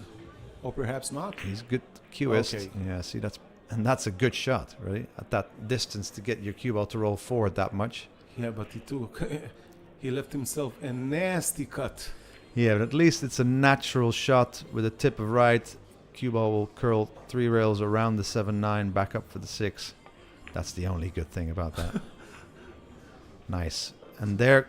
Nice is an understatement. He took it like it was so easy for him. Yeah. And this is a tough shot. Yeah, it was, and that is where, you know, his putting prowess. Accelerate, yeah. He makes it look easy. Doesn't, and it's also kind of like an attitude towards it. You know, he makes no fuss of it, and that helps as well. Yeah, he's a cool bloke. Yeah, because I think that 5 ball is where other players might, in their heads, go, "Ooh, this is a little bit of a pressure shot," whereas he looks at it more as an opportunity that is going to be capitalized on rather than a potential pot or something. Right, so that unexpected miss after Tobias created that opening after his own break. We'll see Conrad take a 9-3 lead, and he will be back for the break. And this is actually, you lose 2 points. Not taking a point and giving away 1 point. Yeah. And that's a mental blow to Tobias. And we spoke about the momentum, so now more air is going towards Conrad. Because in his mind, this is a game he shouldn't take. Now he won this point. If you know, if you understand my drift. Yeah, I agree.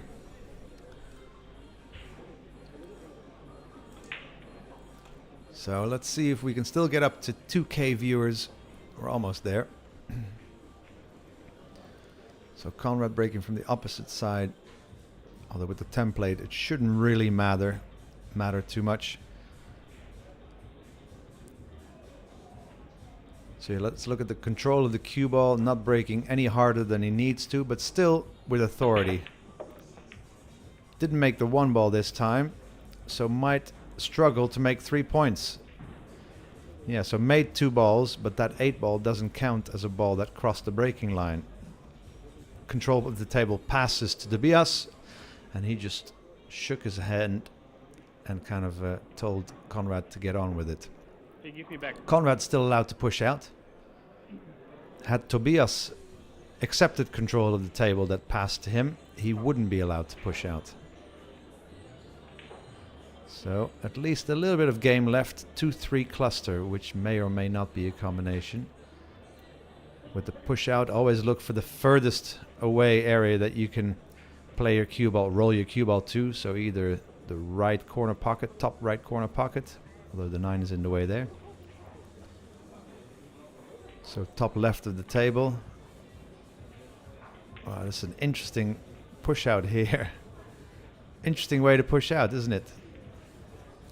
Taking the 6 ball out of the equation, and therefore also able to screw the cue ball straight back to the area that he wanted. That's quite unorthodox, but also pretty creative. Well, Tobias not taking long to give table back. Doesn't like this option. I mean, is the only option banking the 1 towards the 5-6? I'm not sure he has the right side, actually the left side, but right side for us. That is what he played. Okay. Ooh, lovely result. I mean, I guess quality and luck together is a hard thing to beat. Well, I mean, he hit it in the realm of possible areas, you know. I guess he hit the And 1 he ball got, good enough. A lucky kiss from the... Okay. You know, I have a... For me, nothing is luck, you know. But that's Now the my 5 philosophy. is on the way. He can use the shorter angle and apply more right spin.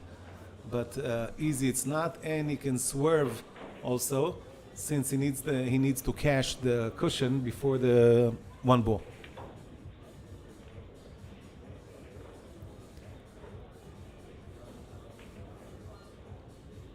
So swerve around the 9 ball,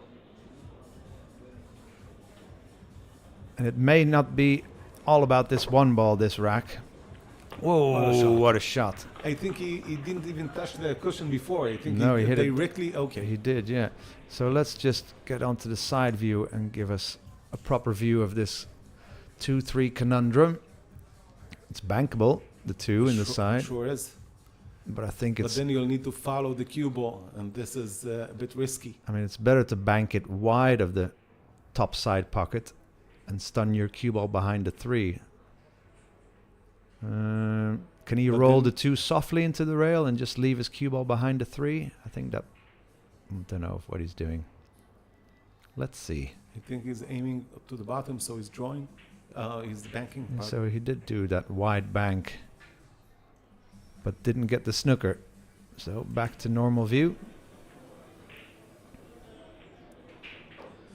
Well, roll this in. Just slow roll this in. This is where Conrad would normally excel in not missing this one when it matters. Ooh. Yeah, he knew that the 5 ball could come into play to save him, and so it did. I'm not sure it did. I You think he Tobias maybe can lift the see- bank? No. You can see the direct. Or even not, a slight swerve. He has 90% of the ball. I think he has a full ball. I think he might be looking at the bank. Bank with top left cue ball gives the 2 ball a little bit of right spin, which helps it.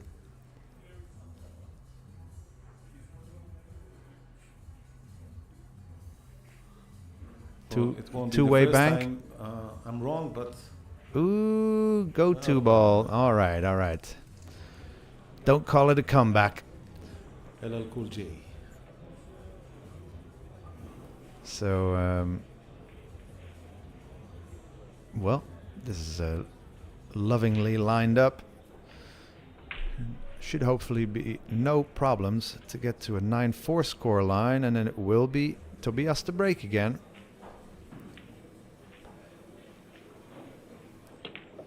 Did break well 2 racks ago and then squandered that 3 ball as his first shot, remember? So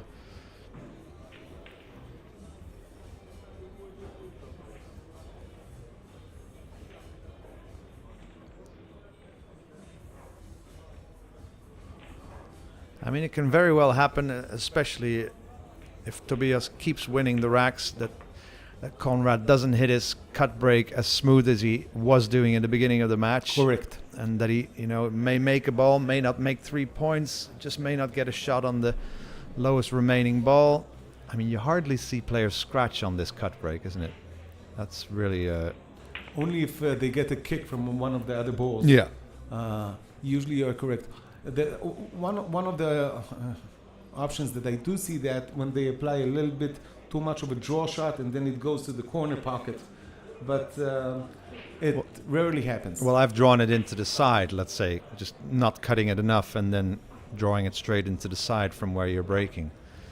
So, Tobias Bongers, about to take his 4th point of this match, needs 7 more.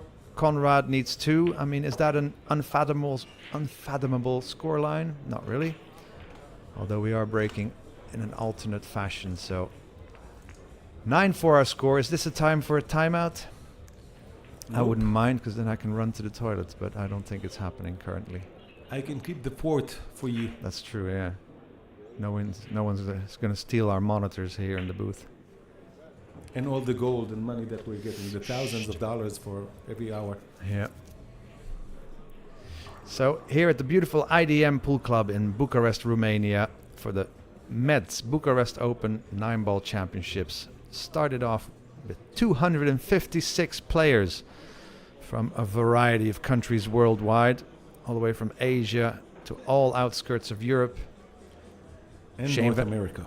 and Shane Van Boening being the sole North American representative. I beg to differ. Were there more? Or would John you Mara? Oh yeah, Canadian. Yeah. Nice, actually. Yeah, an unexpected visitor. But he's here in Europe waiting for the Spanish Open to start, as are many other players. He has an interesting story, this guy. Yeah. He had to be ambidextric. This is a guy who can use both hands Yeah. because of his injury.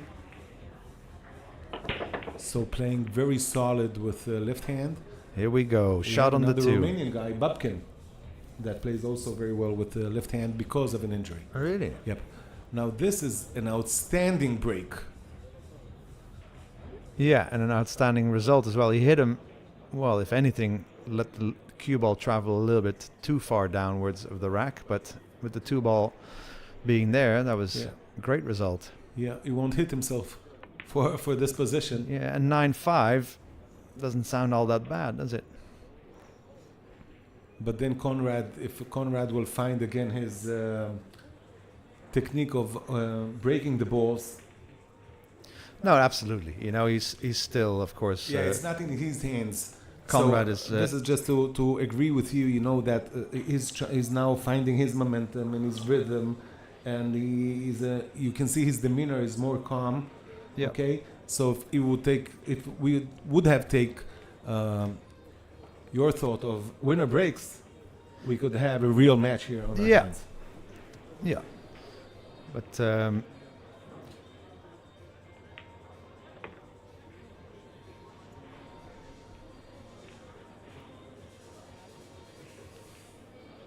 yeah, 5-6 needs a bit of work. The 8 ball being kind of in the ideal line where he would like the cue ball on the 5 ball. So needs to choose either a straight in shot on the 5 ball or guiding his cue ball. Okay, yeah, that was the position where he was always going to have a shot. Now he's going to hit this a tiny bit off straight with top left spin. But he needs to be careful because it's not, he has some distance to the pocket. Okay. Yeah, so that was nicely navigated there. So 9-5, and this is where we may see him take a timeout. You really want him to take a timeout? Well, yeah, I want to go to the toilet. But I think one thing, though, now it's be Conrad's break, like someone did it to me, I think you should only be able to take a timeout when it's when it's your inning. You know, Yeah, whether it's your break or your time at the table. I agree with you 100%. You know, especially in a winner break format, you know, you just have to wait to go take a timeout. It's not your inning, so that's my 2 cents about that one. I'll give you 4 cents. Yes, getting rich here.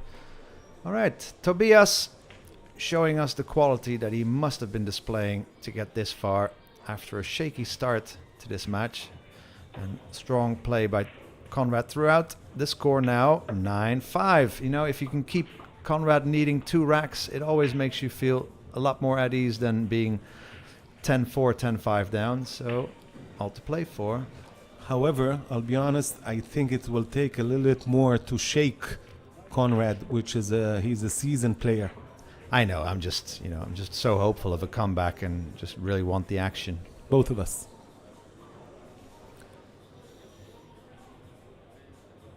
Okay, so had a few times where last time Conrad had an illegal break, I think. Yeah, had an illegal break. So couldn't make the 1 ball in the side. Made and the break corner before that he scratched. Yeah, so only made the corner ball and then had a hard time getting 2 balls to pass the break into the breaking area. Let's see what happens. Will the 3 go? The 3 won't go. The 2 will, and he will get the 3 points. And he will get a view on the 1 ball. That's not a great view. Not a view to the sea.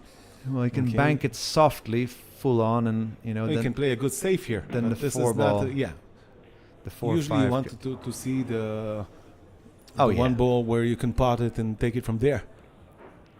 This is possible, but nevertheless, I wouldn't take this kind of chance now when the momentum is against me. Yeah, no, but I guess after the break, the best you can hope for is an opportunity to keep control, so.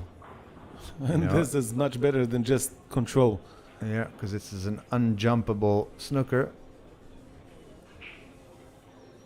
The only respite. You remember how long the Filipinos were reluctant to play with jump cues because of the 15 ball rotation. They were so good in playing with the cushions. Yeah.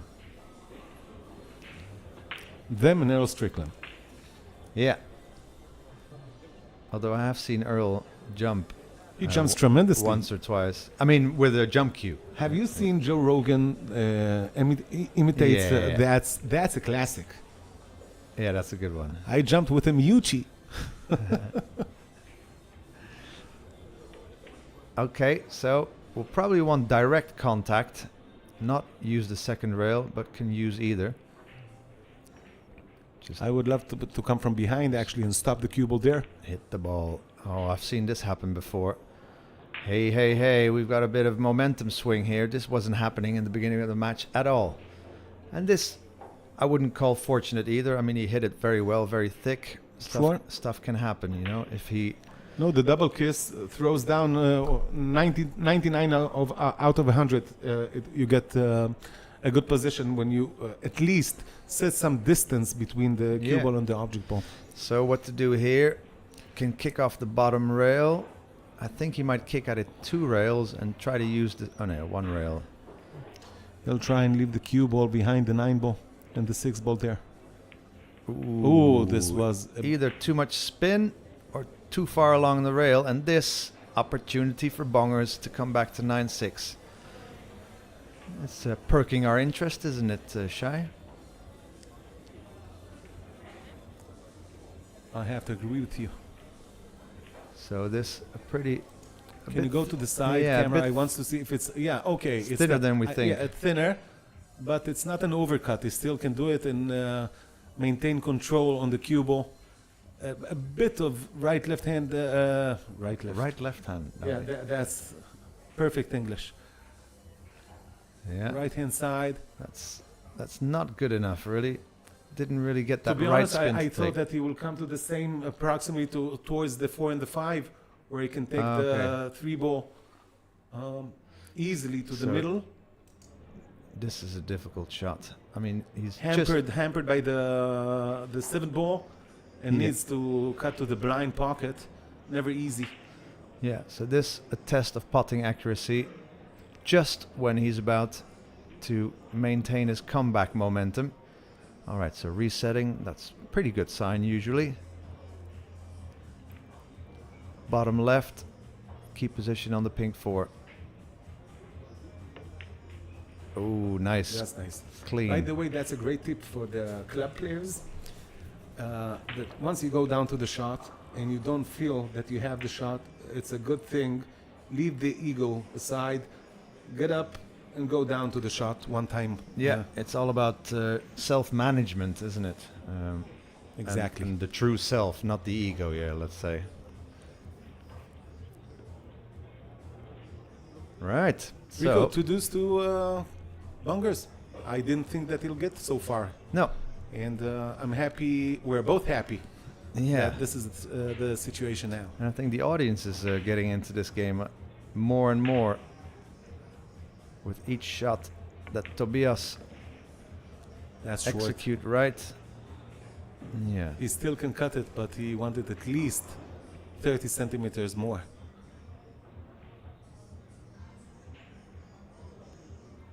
Or 1 foot to our Yeah, American, we don't deal in using feet. the do we? imperial Yeah. non-logical system. All right. So we'll need to, well, can cut this in with no left or right spin. I was actually thinking, well, I would I think apply he a will- tip of left Yeah, a tip of left, exactly. and just spin 'Cause you your don't- cue ball south of the right side pocket. Pro players are so good of staying away from the middle pockets. He isn't playing that way, and he will have to shoot the 6 in an unexpected pocket. Now he's got the wrong angle. All right, bit of negativity there, springing from Tobias. He has to stay good because he's doing well. So position with a screw back is hard to obtain because his cue ball would love to go into that left side pocket if he screws it back. But top Yeah, spin, he can use some downspin left side and go 3 cushions. It's not a very hard shot. it's not straight enough. He's going to use top left. 1 rail. Oh, yep. Oh, That's nice. Okay, good. Well solved that little part of an unexpected puzzle. Yeah, a nice recovery shot. Now can we get The a better timeout? you are, you need to be less good in recovery shots. You know what I mean? You don't need, as we were speaking before on Buddy Hall, if you are in a position that you don't need recovery shots, you're playing extremely well. Yeah. I mean, You see, the balls are not running with him, or he doesn't run with the balls. that's what it is. You know, the balls do exactly what you tell them to. He's running at the balls. Yeah. But Tobias 2 balls away. Remember, I think the score was 9-1, wasn't it? Yep. I mean, at least 8-1 or 9-2. Now, 9-6 and breaking.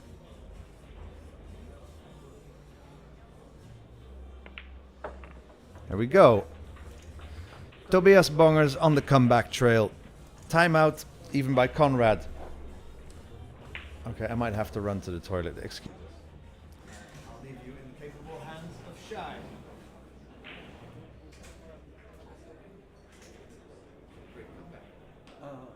Would it be good of me to ask that you bring me a double espresso?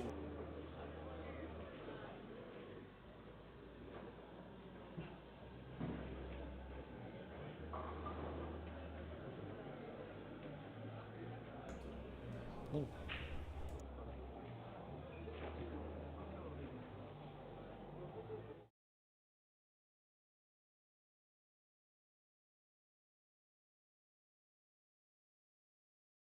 So we just wanted to show you that.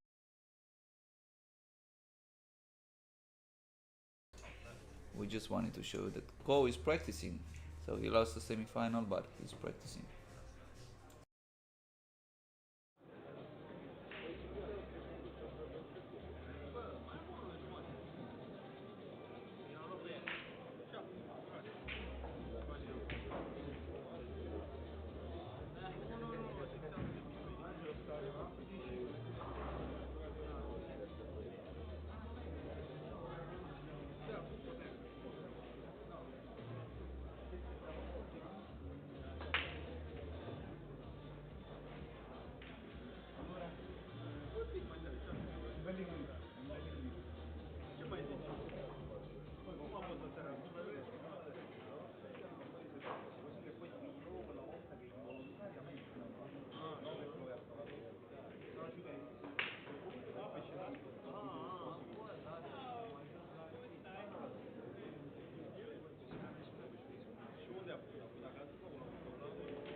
And the players are back from the break. Conrad is sitting on his chair since it's not his break. And Tobias is taking his time. If everyone is missing Rico Dix, Rico will be here in a couple of minutes. Don't worry. And he's back. Rico, thank you very much. So I'm happy to inform you, Rico, that you didn't miss anything. Yay! That's a pretty quick action from myself. Got us 2 nice coffees. Right.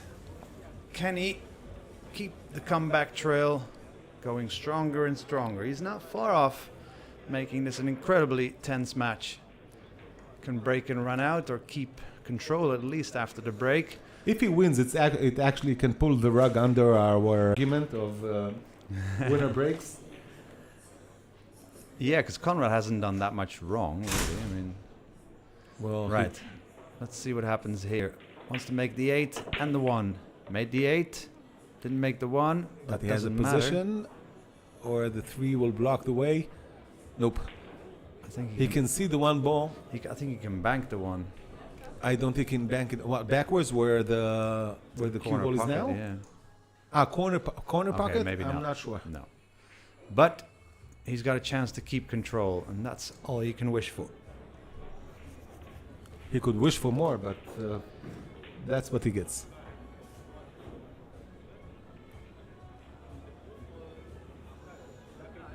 So cue ball behind the 3-5, 1 ball behind the 5.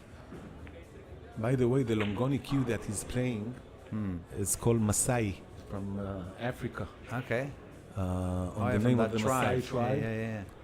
And it's like a mosaica. How do you say mosaica in Mosaic, yeah. Okay. And it's approximately 5,000 euro cue. Yikes. Yeah. But I'll give you it for 450 if you want. All right, so Conrad has to kick at this ball, is trying to kick the 1 ball towards the 2-9 or behind the 2-9, and his cue ball back into the breaking area of the table. Needs to hit a rail after contact. Wow, good path, but it will stick out. Stick out totally. Will it be makeable? Nope. No. And I think Conrad is sponsored by Predator. I think that is the badge he's wearing, yeah. While you weren't here, we watched another camera, and Ko Ping-yi, although lost in the semifinals, is practicing. I've seen quite a few players here after the tournament, the morning after, kind of practicing. I mean, yeah, there's That's what it, passion for that's pool. what it takes in order to be in the top. Well, my I mean, late father used to say that you cannot learn how to swim hey, by look books. at this. Do you see You that need to be in the pool. combination? Yeah. Yeah, no, that's true. Although it's also wise to take rest moments, you know, to keep energy and eagerness going.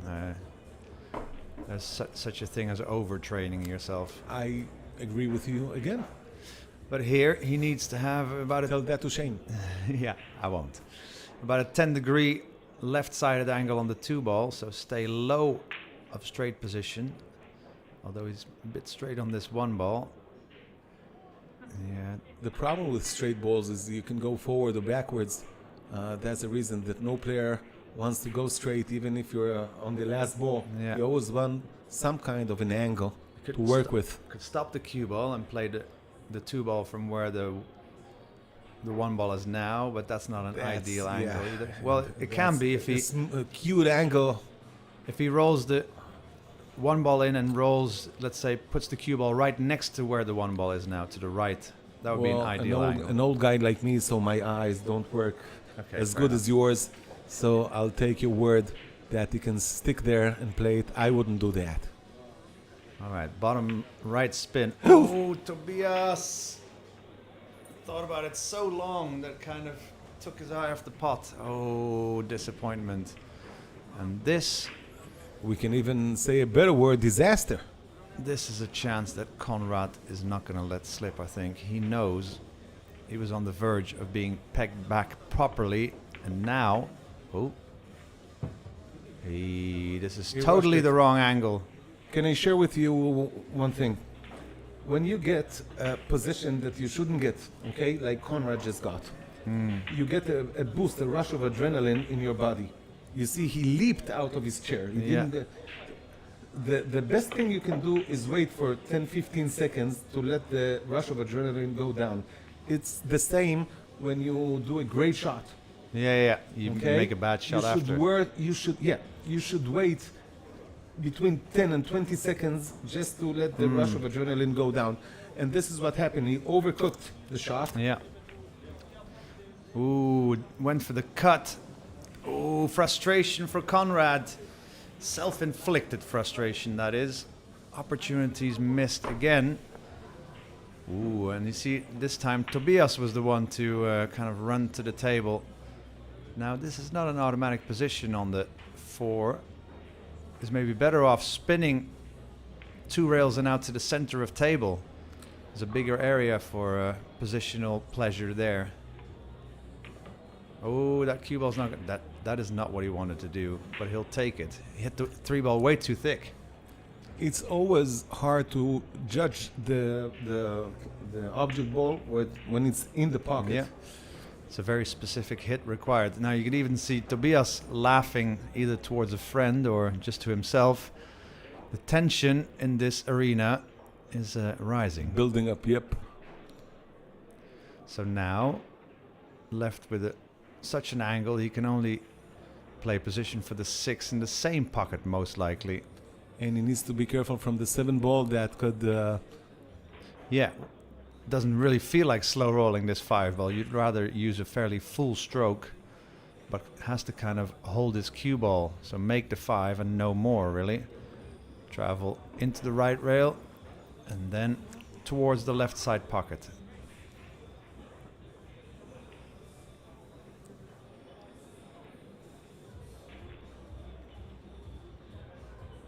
Oh, maybe better get up. He was already hesitating. It's taking too long, and that takes away from your cue ball touch. Not only this, you'll see that he changed his grip. His grip is now way back. And this is not a shot that requires any kind of power. No, but his bridge hand is longer, right? Because he's bridging from the rail. So his bridge hand is further away from the white ball. That is why he's holding the cue further back. Well, you're right. He may be holding it further back than usual. Yeah, he knows this is a delicate shot. Okay. Played it differently. Ooh, people. And you said you don't want drama. Well, That's who would the have drama. thought, with the 3 ball hanging over the pocket and the 5 ball being in the vicinity, that this is now the position you find yourself in after 2 shots.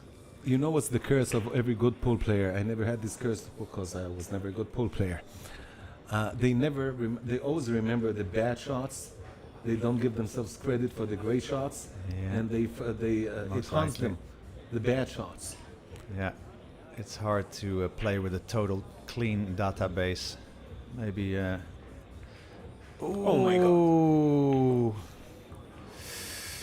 Well, that will stall the comeback, and this rack would have hurt so much for Conrad to lose, having had the opportunity. Rico, I've seen something here, and tell me if it touched the cue ball with his cue, it doesn't mean that he forfeit this specific frame.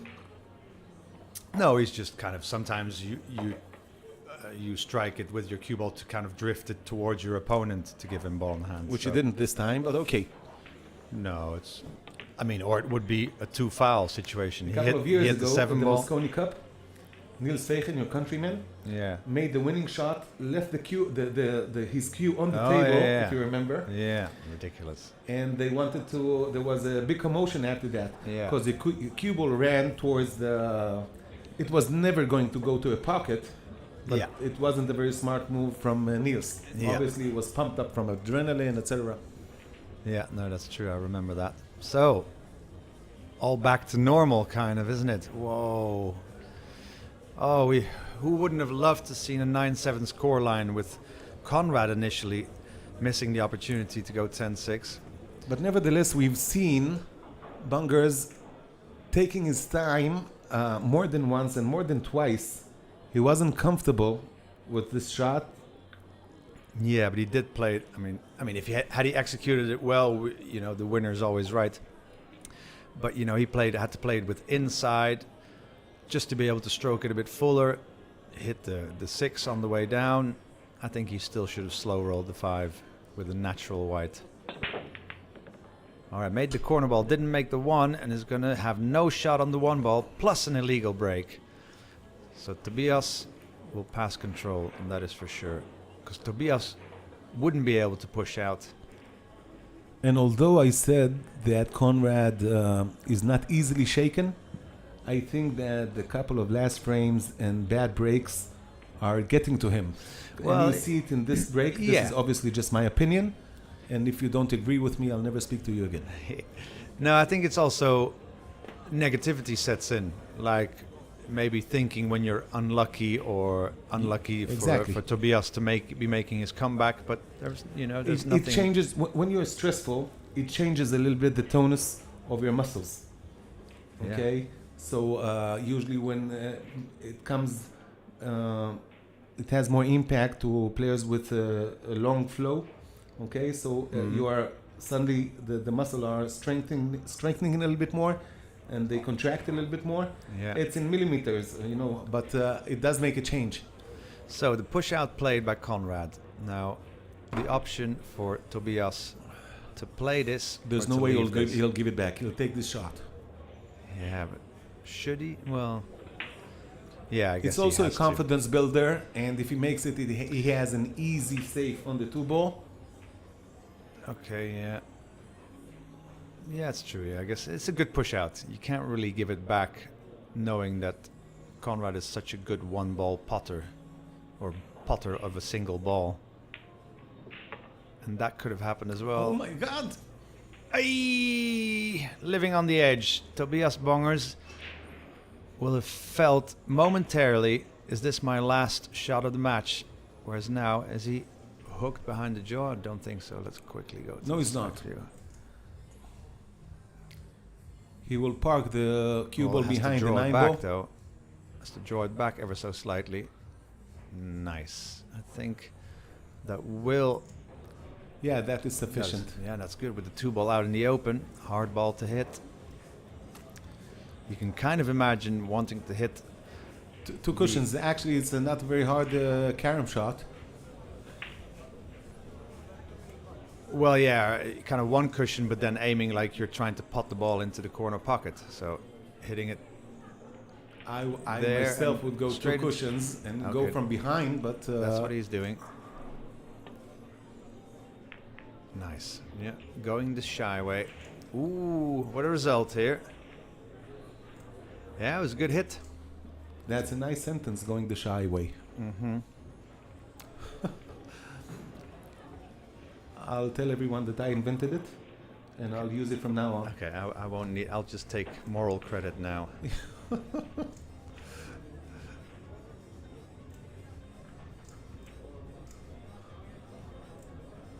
So what to do here?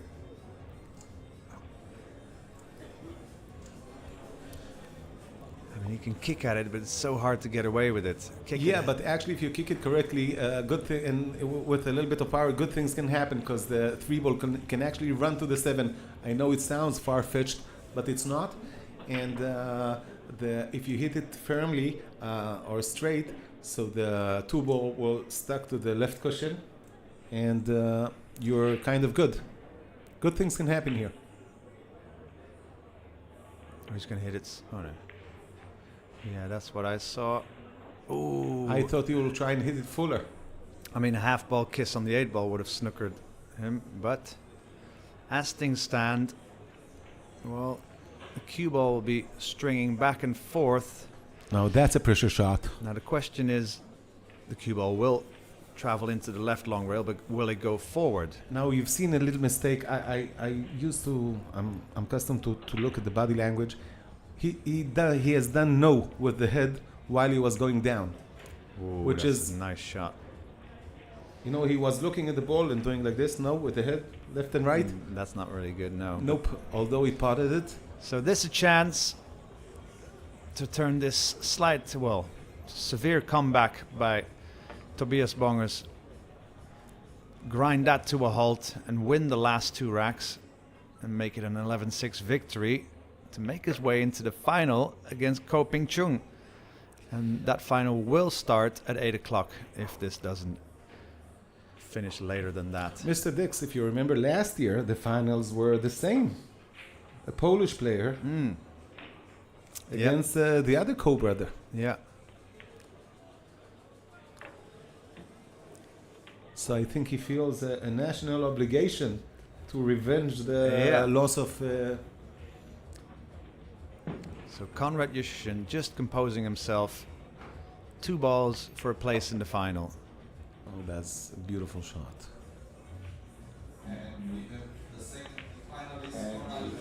Well, that's it.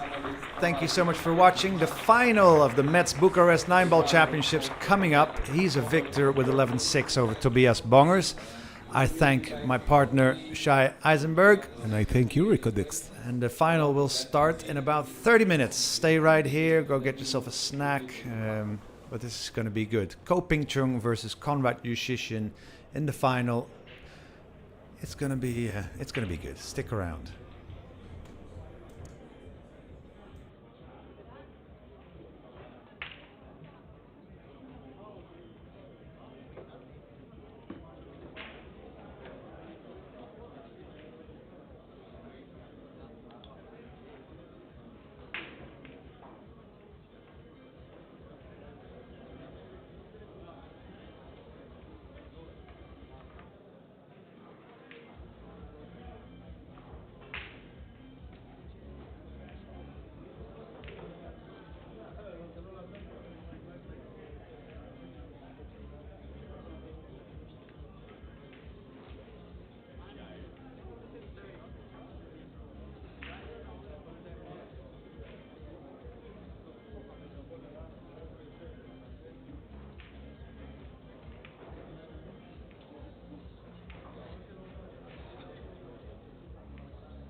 Okay, so we are now ready to commence with the final.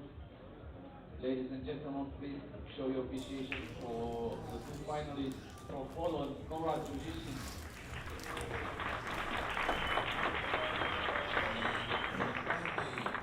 And from Taipei, All right, ladies and gentlemen, welcome to the grand final of the Mezz Bucharest Open Pool Championships, playing the game of 9-ball between Konrad Jushishin from Poland and Koping Chung from Taipei, Chinese Taipei. Well, what are your predictions? I'm joined by my new friend, Shai Eisenberg. Welcome to the booth. Well, thank you. Thank you very much. Oh, you sound like Elvis Presley there. Yeah, and I have a question for you, Mr. Dix, that bothers me like there's no tomorrow, and you're the only one to answer that. Uh-oh. Everybody calls Koping Chung, and you're saying the correct way, probably, because we are reading English, Koping Chung. So, who's correct here? Well, I guess you have to ask the man himself, isn't it? But I guess probably it's Ping Chung Ko. I don't know how they would pronounce it, you know? I guess because I'm aware that Ko is, of course, the last name. Yeah. Ping Chung is his name, and you also have... Ping Chung, like Bobby Lee? Yeah, but you also know that Chinese kind of read from left to right, etc. Top to bottom. Or top to bottom, yes, sorry for my ignorance. So...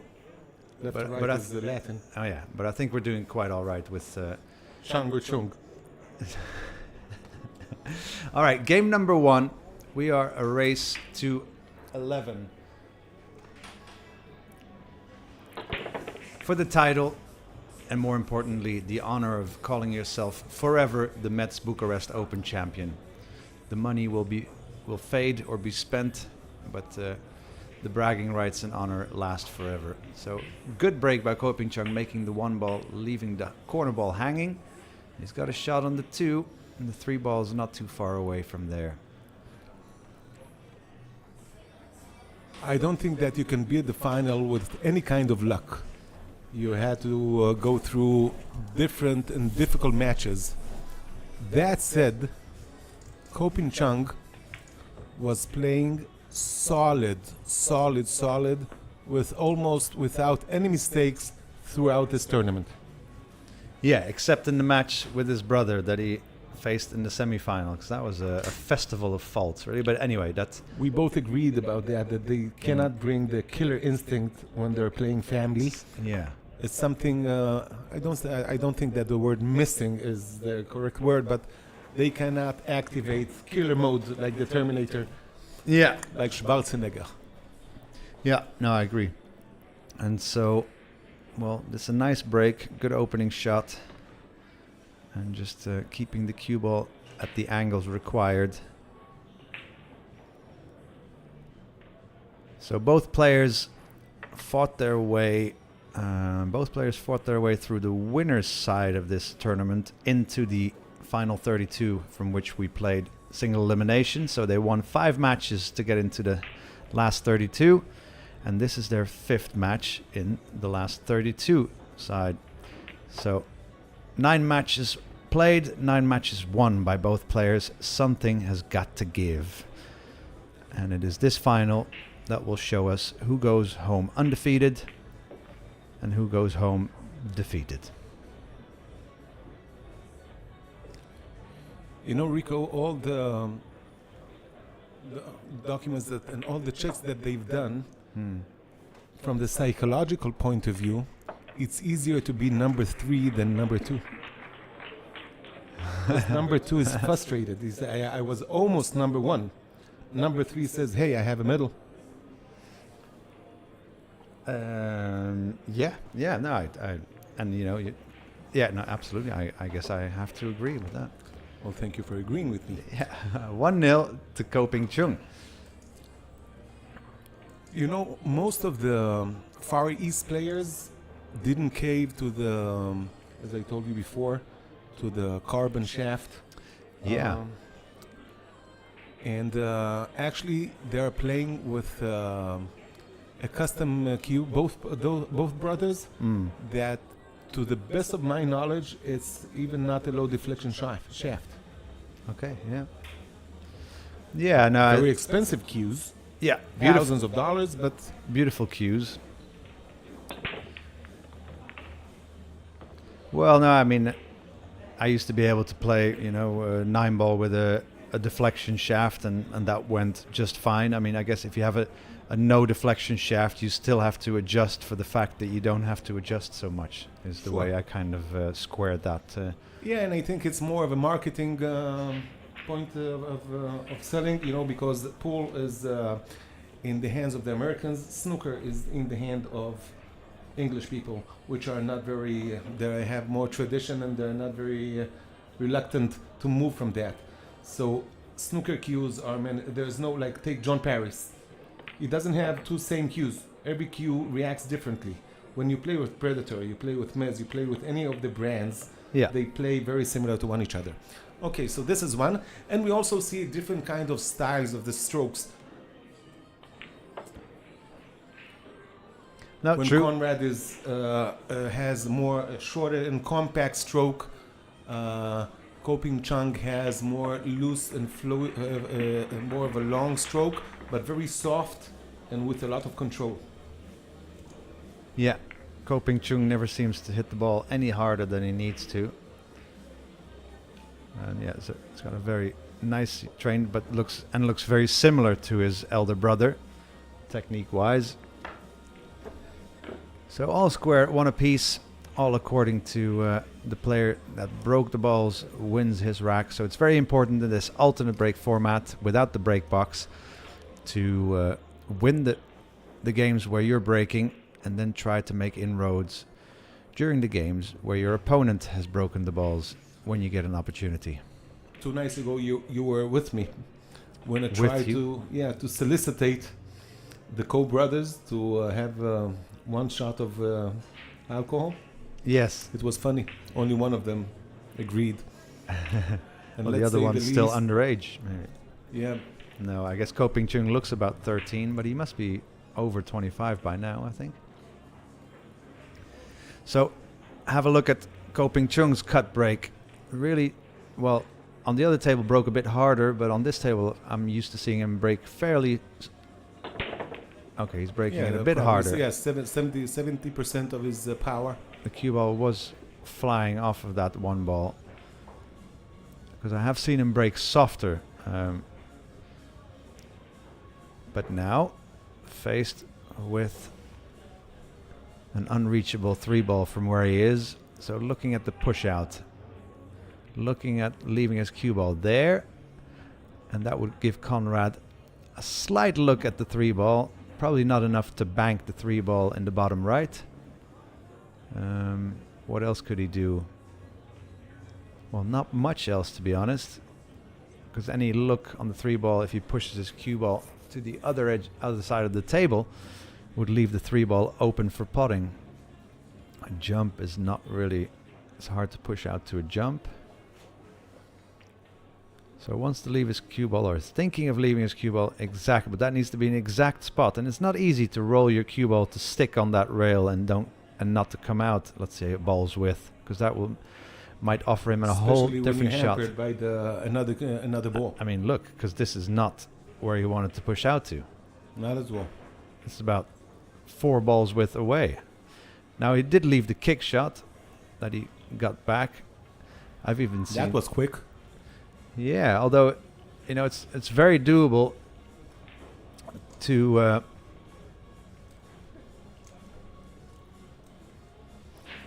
Go on, Rico, the master of technology. well, not yet. It's very doable to come off this rail and then hit the right side of the 3, send the cue ball up table, and the 3 back down to where it is. Or not do at all what I suggested. Well, you might Which snooker is a him. shame. I'll speak to him in the next time.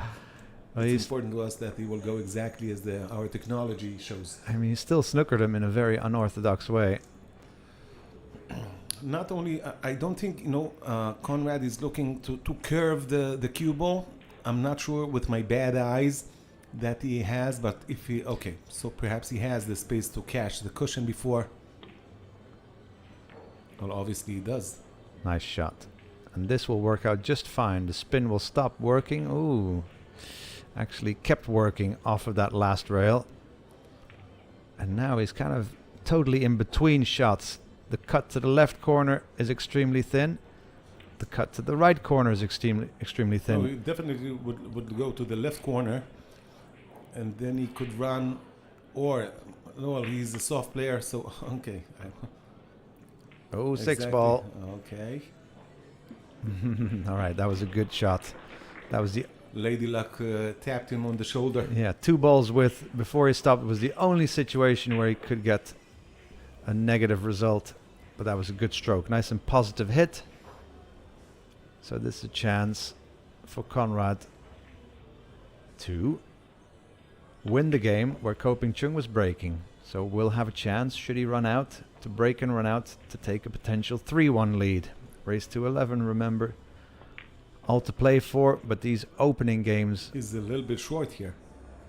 Yeah, but He's he loves still that. okay, He but- loves that draw shot, doesn't Yeah. he? He really doesn't take a lot of time between shots.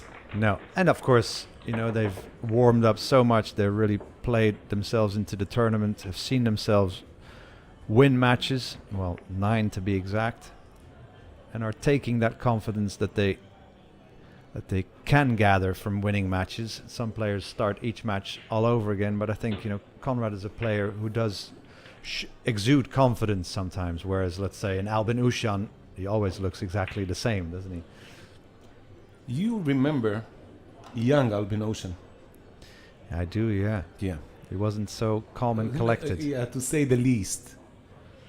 Yeah, and that must But still this be in there. Yeah, So- well, sure, obviously, but you can fake it until you make it, because what you feel inside, it's one thing. But if you can keep your composure outside, yeah. okay, you project something else. No, it is. I bet it is also nice to see the way Albin plays. Kind of. I mean, he does play with ego, but he does play the game. Comes to the table and just plays the game with what's given. I would like him to be a bit happier when he wins world titles, but Yeah. that's on a personal note. And also the Albanian guy, and forgive me for forgetting his name. Kachi. Kachi. No emotions from this guy. Yeah, but I think it's. I mean, I don't. It's not a mistake as such, but I think it's also just a tiny bit of social awkwardness. Not really knowing what to do in the moment when you actually win. You kind of go, well, am I supposed to fall down on my knees and cry, or actually, it feels quite normal because he won it deservedly. It wasn't a close match. So yeah, maybe just not necessarily extrovert in showing his emotions, Yeah, to and say that's the least. fine. The first time I've seen him play, he lost at the final of the Bucharest Open Oh yeah. I to wasn't your here then. countryman Niels Vegen, and he was 14 years old.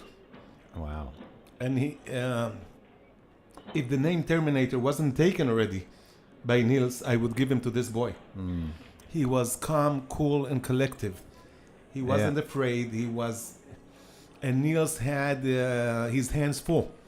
He didn't run him out. He really needed to dig deep in order to win.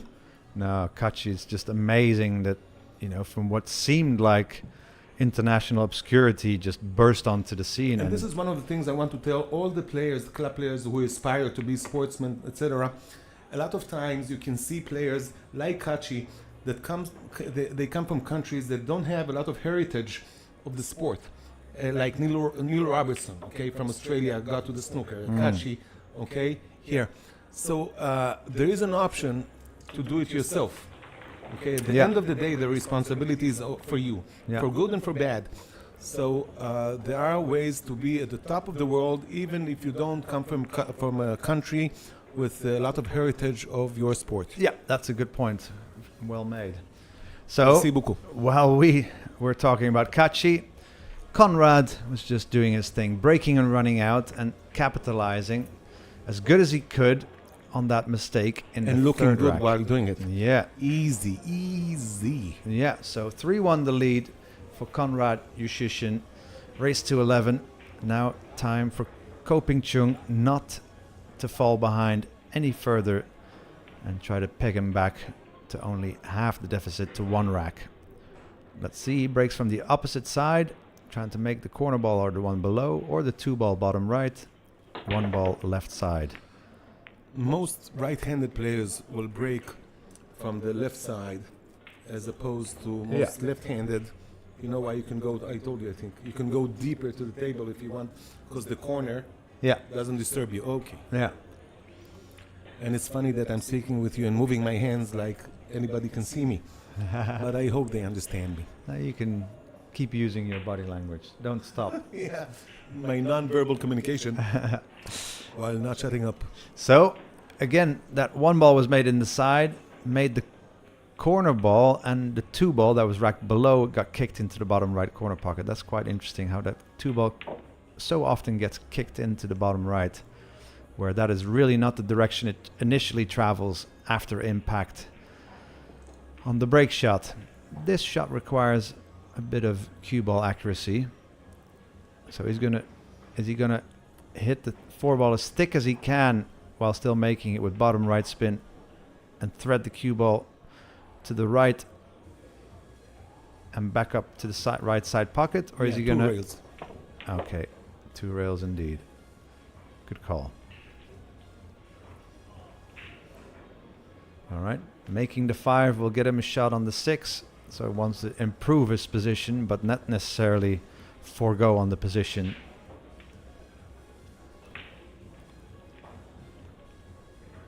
Now, judging where the 7, 8, 9 are, wants to get a straight in position on the 7 ball. So how can he work towards that? Could choose to shoot the 7 in the top left corner pocket, like so.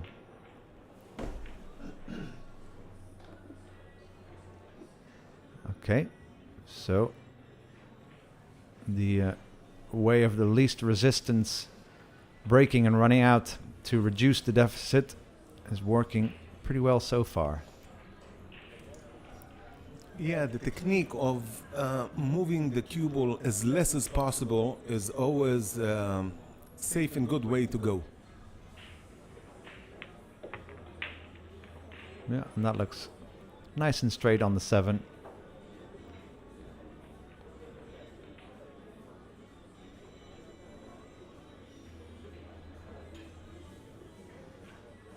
So this is the 2nd year that the Ko brothers have graced this beautiful Romanian pool hall to compete in the Bucharest Open. Last year it was prior to the UK Open Championships. This year it's following the UK Open Championships España. Yeah. and before the Spanish Open tournament, which starts in 2 days, the next tournament on the World 9-Ball Tour calendar. Ko Ping Chung with this 9-ball to get his 2nd game. Boom. There we are. So now up to Conrad. So up till now both breakers breaking well, you know, making 1 or 2 balls off the break. That also makes it easier to get, you know, clearing balls off the table to get a shot on the lowest numbered remaining ball on the table. And then also playing fairly faultless at that. So can Conrad keep up the good work and break and run out, or break and keep control at least, if anything, to have a shot at gaining tactical advantage? So have a look at the green 6, red 3, and blue 2. They might go bottom left corner pocket. Not all 3 of them, but maybe 1 or 2 out of 3.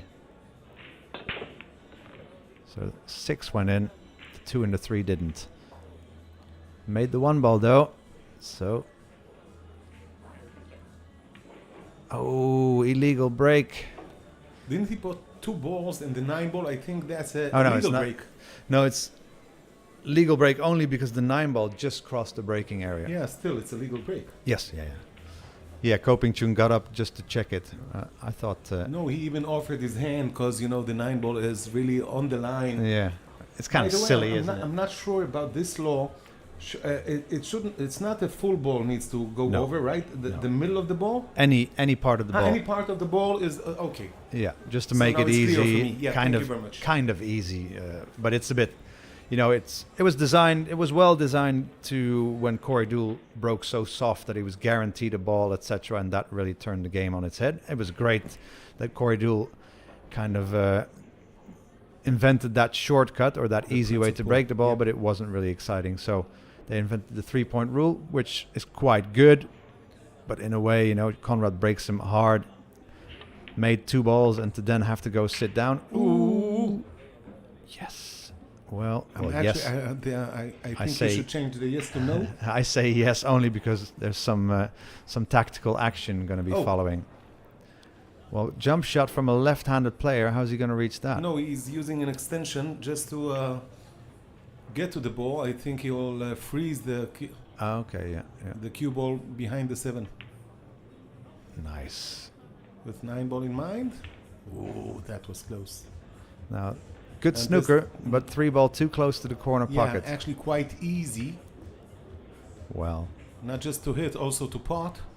yeah, if he hits it more than 50% of the time, he will make it. But I've seen quite a few players not taking the widening of the angle into account on these warm tables. I apologize that I'm questioning a world-class player, but I don't understand why he's going 2 cushions when even if he pots it, he won't have any position for the 4 ball. But if he goes 1 cushion, okay, and hits the far side, he will actually have a position to the 4 ball. Yeah, but I guess it's first and foremost about the hit, I think, and the hit point in this way is wider. Yep. But you're right, unless he hits this 2-rail kick, 3-rail kick hard, then he can make it and come off back to the center of table. I mean, he might... When do you remember Kopingchun hitting very hard? That's true. And he might here, though. Okay, see, still smooth. Oh, might scratch. Yeah, so aim got too short with the cue ball. Now, did that happen because he just misjudged the angle, or did he not give enough right spin? It reminds you of a short story. I invited Luca Brastel, Yeah. world snooker champion, to Israel like 3-4 years ago, and we had an exhibition, etc. And there's a shot I put like 200 shekels bill on the close to the cushion. Yeah. And Vane and me, you know, with all my ego, I told him how to hit, how he should hit the cue ball. He said, "Okay, I know how to do it," and he took my money. Uh-huh. He parked the cue ball in the center of the bill. Yeah, what a talent. Luca Brasel, current world snooker champion. And a very nice guy. Oh! My God. Second mistake in this rack, all to go 4-2 ahead. Wow. I mean, that does happen, though. Yeah, Conrad, I mean, you know, he's in the final. He's an amazing player, but he does have this every set or something. He doesn't... I mean, everybody makes mistakes in a race to 11, but such unforced errors are... Some players, you know, they don't really make these, especially not in finals of tournaments or something. Exactly. Kind of wakes them up beyond... Many years ago, many years ago, when I finished serving the army is mandatory in Israel. Mhm. I went to the States to play some pool. And I was losing money on right and left. And there was a very talented player called George Ginky, if you remember the guy. Yeah. And he liked me for some reason, I don't know why. And I asked him, look, everybody's killing me here. And I think I'm a good player. I shouldn't lose money. how can I spot when a player is a really good player? Uh-huh. So he gave me the smartest answer I got till now. Are you ready? Go on. Top players don't miss simple balls.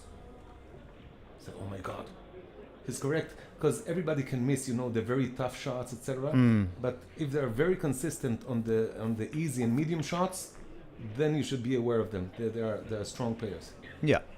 I mean, everybody misses shots that they shouldn't miss, of course. But yeah, that's a pretty good reasoning. So, there we are. What could have been 4-2 is now 3-all. Race to 11. In the final of the Mezz Bucharest Open 2023 9-ball championships. We are happy you're all joining us from all over the world. Let us know where you're watching this from. We are here in beautiful Bucharest, Romania. And we're going to have rack 7 broken open by Ko Ping-chung. Conrad had a chance, or was leading 3-1, had a chance to lead 4-2, but missed out on that opportunity. And now it's Ko Ping-chung with a chance to potentially take the lead without Conrad interference. Makes the corner ball, makes the 1 ball. Where's the 2 ball? Okay, but the 3 ball is blocking the way of the 9 ball. So an extreme cut on the 2. I think he might go for it. The good thing is with a lot of backspin, he can avoid hitting the 3 ball and will then most likely get a shot on the 3 ball for certain. So, Ko Ping-chung with a choice to make here. So, will he go for this 2 ball? Will he play safe?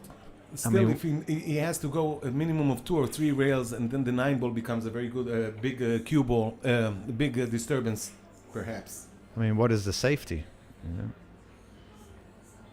Yeah, I think that's where he can get to if he screws the cue ball. So, coming with a lot of backspin above the 3 out here. I thought that you were thinking of taking the 2 ball to the right hand, to the right bottom right corner. Yes, I am. And putting a lot of backspin on your white. Okay, so made the 2, knew he was going to run into the 3 ball, and kind of counted on the fact that it was going to be okay somehow or other. I quite like that one. Less aggression, less violence in the stroke. Less backspin, so just a more controlled shot. Again, trademark maybe of the Ko brothers. A lot of control, smoothness, never really violently hitting the balls. So can punch the 4 into a better position. All right. He earned that by making a thin cut on the 2 and playing the percentage shot of his cue ball into the 3 ball.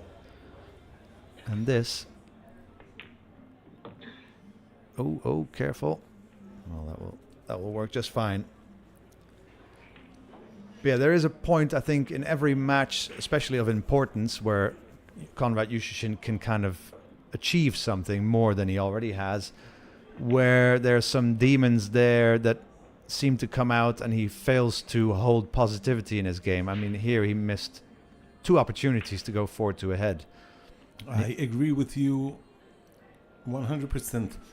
I think that from a certain level, and Conrad is in this kind of level, it's 95% the mental game and the rest is the hand. They don't miss balls. Okay? Well, they do. Yeah, you know what I mean. Okay?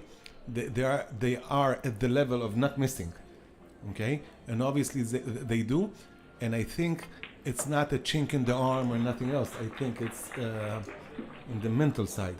Yeah, no, I agree. Yeah,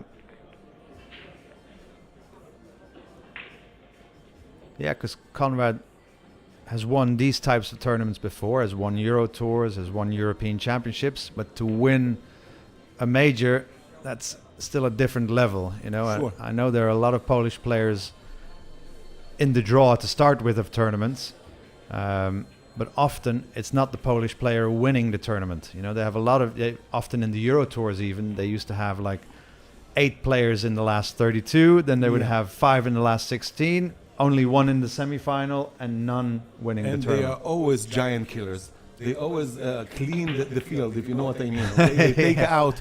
Yeah. They have always like 1 or 2 outstanding matches when they take out one of the superstars out. Yeah, yeah. I mean, also by sheer numbers. So here, a bit of negativity possibly entering Conrad's body, breaking the balls well, and, you know, maybe thinking like he ought to get a chance on the lowest number ball on the table. That didn't now transpire. But, you know, it's just, you have to accept that that is exactly the way you hit the cue ball. You know, had the 2 ball been available, you take it as a good break. And now you shouldn't necessarily turn it into a bad break.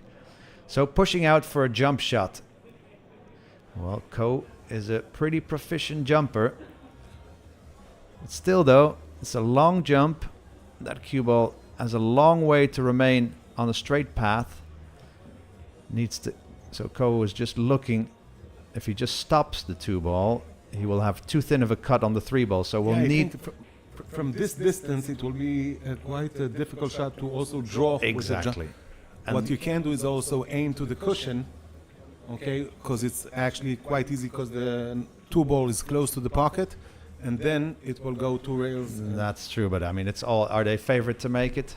Are they favorite to make it? And I guess all he has to do, essentially, if he doesn't want to draw back, is make the 2 ball. Should he not be able to draw run back, out, yeah. he could always play safe on the 3 and keep control. Sure. Yeah, see, but he does think. But I love fantasies here and there. Fair enough, me too. But I think, you know, this push out is played a little bit in anger, in frustration. You know, I know it's difficult to push out with the 2 ball being so in the open. But I'm not sure. I mean, I wish him all the very best. I would love to see him make this, draw it back a little He bit. could draw it back. Boom. Okay. He tried to draw it back, but this is a long distance. So and I think, well, he at least stopped it such. I think he can roll it in. Of course, the cue ball is going to roll into the right rail. Yeah, but But then he the will- 7 ball becomes a huge obstacle. Yeah. So he's looking to cut the 3 ball in, zigzag back and forth, but then the 8 ball becomes an obstacle after the second rail, I think. So just checking the back fence if he has enough cue room for such a big stroke. I mean, should he hit it so hard with the cue ball on the rail? Oh, decided to go for the bank. I mean, the 9 ball was a potential blocker. And Lady Luck hugged Conrad with this shot. But if Ping Chung kicks this and gets away with it, then you would have to consider that Ko Ping Chung was the victor of that push-out battle. I know Conrad made the 2 ball, but hasn't yet got the advantage, even while snookering Ko on this 3 ball, because this is... You can kick this in, guide the cue ball around the 8. Pretty dynamic. So now, the safety achieved. So who was right and who was wrong on that push out? Can I share with you another mental tip? Go for it. Thank you very much. A lot of times when you perform an outstanding snooker, so you're already thinking in your mind, okay, I'll have cue ball in hand. What's the next move that I'm going to make? The right way to do it is don't give yourself already credit for Oh, the what a other kick. player. What a kick shot. Sorry to interrupt. No, but sure. that The game is more important. Had to be acknowledged. Sure. Go on. Don't give yourself credit until the player misses, because if he does Yeah. kick it or something else, then you're not on top, you're also demoralized, so you lose twice, like not winning and Yeah. going down. So from the mental point of view, if you do a good shot, acknowledge it, but wait for the outcome and then be joyful. Yeah. Yeah. And this was an outstanding reply. Yeah, because this 3 ball out in the open, not a big ball to hit. Oh, good hit. good speed, but hit it so full that both balls kind of traveled in the same direction for too long. Well, do you think he has enough enough space to cut it to the middle without hitting the 7? I think the cue ball will Or he drift. will hit the 7 and stay there? Yeah. Oh no. Or hit it very That was- thin. yeah. But I think, the cue ball would have drifted past the 7 anyway. So, It wasn't clean in any way, shape, or No. form. but still the opportunity earned with an amazing kick shot. Yeah, but again, I think he rushed a little bit. I think he's a bit anxious, and he rushed a little bit to the shot. Yeah. Maybe, yeah. It's even faster than his fast pace.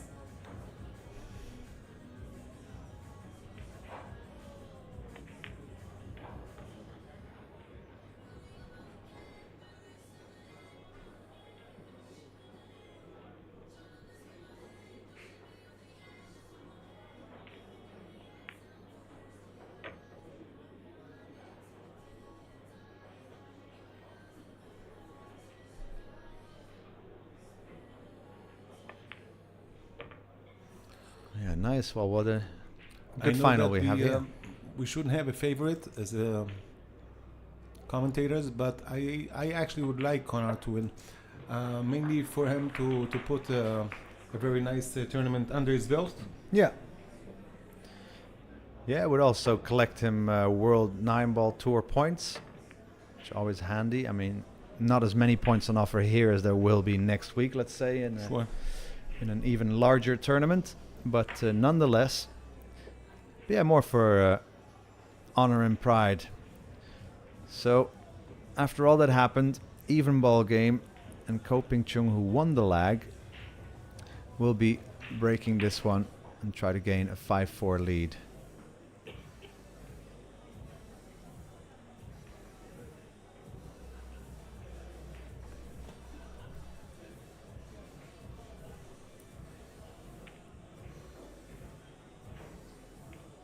So he's definitely pumping the cue ball a bit harder than I've seen him do in most of his previous matches on this very featured table. Maybe because the cue ball leaves the bed of the table now, whereas prior, the last 2 days, I saw him break so soft and just achieving, pushing the green 6 in this case into the bottom right corner pocket, and no more than that.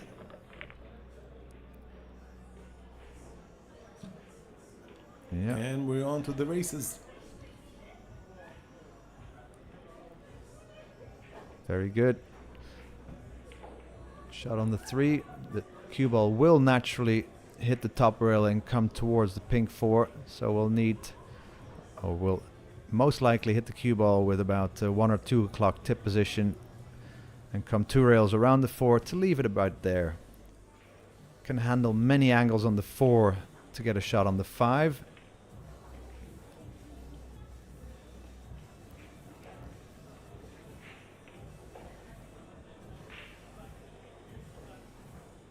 But yeah, what a consistent performer, and he's been on the road for a long time. Of course, we had a few years where no player was traveling Due to Corona. Yeah, but the Ko brothers have really come out of their shells and are really playing all the tournaments in America. They're actually they are making an effort. They even started to learn English. I mean, it's to communicate. They didn't know. They knew 5 words in English for a decade. Yeah, no, I think it's so commendable. I mean, you just imagine you having to learn Mandarin. It's another thing. It's one thing wanting it. Shishi, and that's all my Mandarin that you'll get from me. It's one thing wanting it, but to actually learn it to a level where you can understand and communicate. Yeah. It's. Yeah, no, I appreciate it. Yeah, but I'm trying to say about their own commitment to travel worldwide. Okay, Yeah. and to compete in other environments. Yeah. Although they are superstars, okay, they prefer communicating without someone in the middle or running to Yeah. Google Translate on Yeah. every sentence. Yeah.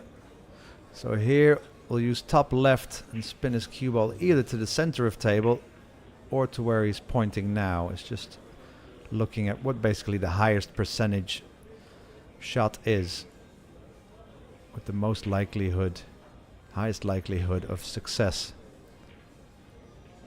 either option will need top left spin. Center of table position will do. Can also come around 3 rails. So here we go, into the corner, past the 4.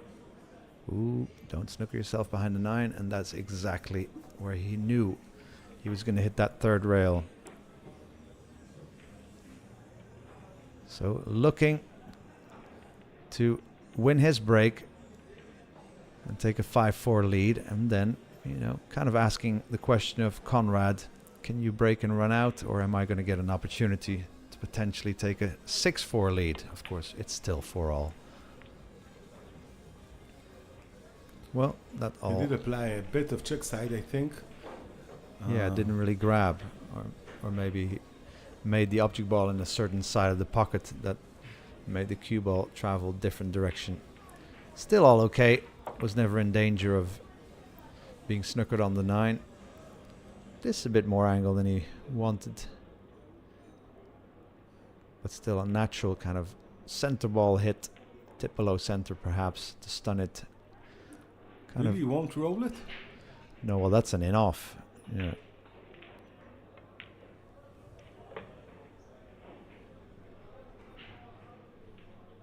Yeah, beautiful. So he's in a rhythm. Conrad's in a pretty good rhythm.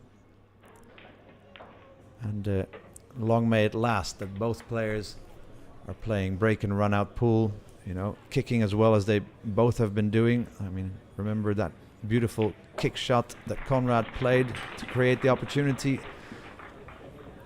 Well, 5-4 for Ko Ping Chung. Race to 11 is the target. Thanks so much for watching, everybody, for joining us on this. Well, here it is, Sunday evening, 8:30. I know it's the beginning of the afternoon on the East Coast, end of the morning on the West Coast of the US of A. Welcome to our Asian viewers. It's a little bit later where you guys are, isn't it? And let us know where you're watching this from. We always want to know our viewership. Feel free to press the like, love, share button. And leave your comments. Anything constructive or positive is highly appreciated. Conrad to break to hopefully level things up. And boom. Is that a nice break or what? Yes, and then there's the 4-6. Yeah. Which he has to deal with straight away, but with a straight in 2-ball, doesn't leave him many options to maneuver that cue ball towards it.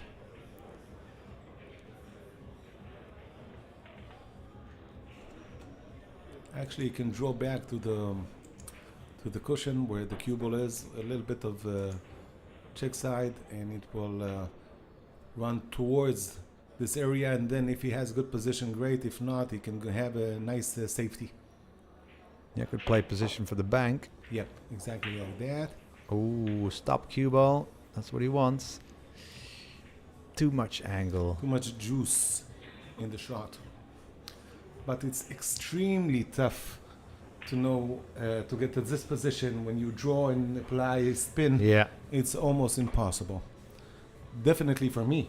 And it seems like when you've just been running, let's say 2 racks or something, those shots, you seem to add just that little bit of touch and feel, and then you do seem to land in the right position where it's hard to say, oh, you should hit it with this much spin and this will happen. It's a feel thing, isn't it? It's about visualizing and executing, focus and touch. And we'll left the left side of this 4-ball. That was a poor attempt of a snooker. Yeah. Remember, he's still trailing 5-4. Should have kept absolute control. And this is an opportunity for Ping Chung to do something, which he shouldn't have the opportunity to do. And you see our viewers are participating with your request. We have a lot of viewers from all around the world. Yeah, it's amazing. I love seeing it. You know, Africa, Asia, Australia, America, all over Europe. And Canada. A good friend of you is from there, Jim White. Yeah. Yeah, and he was back in the commentating fold for the other tour, for the, Yep. some of the Predator tournaments. Tour. Yeah. Yep. So let's see. Okay, that's a good shot. May not get the snooker. It was a nice, had a nice route but for his it's cue ball. quite an easy safe back because he can change positions and leave the unless he's going for the bank. No, but it's But I would just change positions and keep the cue ball behind the 7 ball there.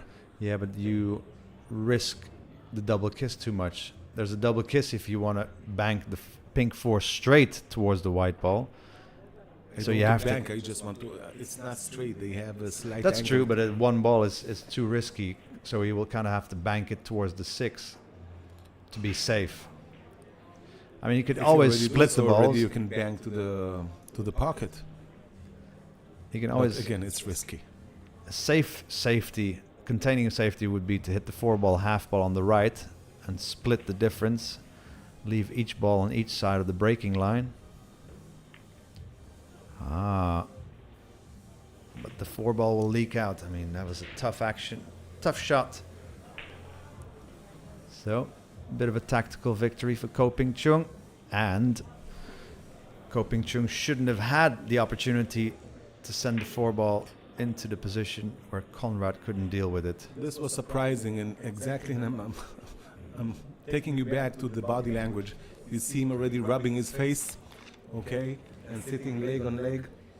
Okay, that's disapproval of what he has done right now. Okay, he's not comfortable with himself when people touch their face.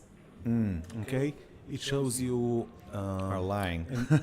well, just to set it right. Okay, body language is the language. There are words, paragraph, and sentences. If you touch the nose, it doesn't say you're lying. It perhaps your nose is itchy. Okay. But you have several things combined together, then you can have an answer. And it's never lying. Also, like a liar detector is not a liar detector, polygraph. It just tells you that the person is uncomfortable with the answer. And that's enough for our lesson today for lying detecting. Well, but you know, even you saying, "Oh, rubbing his nose" or something. 5 seconds later, I was rubbing my nose because I thought my nose was itching. You know? Yeah, obviously, and no, but this is a sort of a discomfort. Okay. So this was a game that Conrad, well, at least this changes of safe battle. Yeah, I mean, he was It close a enough. Poor. I think it was actually a poor decision, not execution, because the percentage of him hiding the cube, the object ball behind the 9, wasn't easy at all. Perhaps I can't remember what the alternatives were, but yeah. So Ko Ping Chung is going to take a 2-game lead, and so it is. 6-4, race to 11 to become the champion of this renowned international tournament. It must be regarded as the most or the best European, private tournament that there is around. It actually doesn't have a second runner-up. No. It's an outstanding tournament. By the way, in Poland, they just opened a club with 60 tables. Ooh, I want to go there. Well, but probably not Diamonds or Brunswicks or Rassons. Nope. I'm almost positive it's dynamic because of Marcin that is involved there, which are decent tables too. Okay. So Ko Ping Chung, besides a 6-4 lead, also has the break. And I know that you're eager to know where it is. It's in Lodz. The new club is in Lodz. Okay. Nice. Is that Lodz, right? Yep. Let me recheck. Although I'm half Polish in origin, you're correct. And the Polish L is a little bit different, like with an apostrophe. Yes, yeah. All right. Can Ko create an opportunity to take a 3-game lead? We're just over 2,500 viewers. And this is a nice number, but we can do better than that. Wow. 1 ball down, corner ball down, another wild ball down, shot on the 2. Should be able to control Whitey to shoot the 3 into the bottom left after this.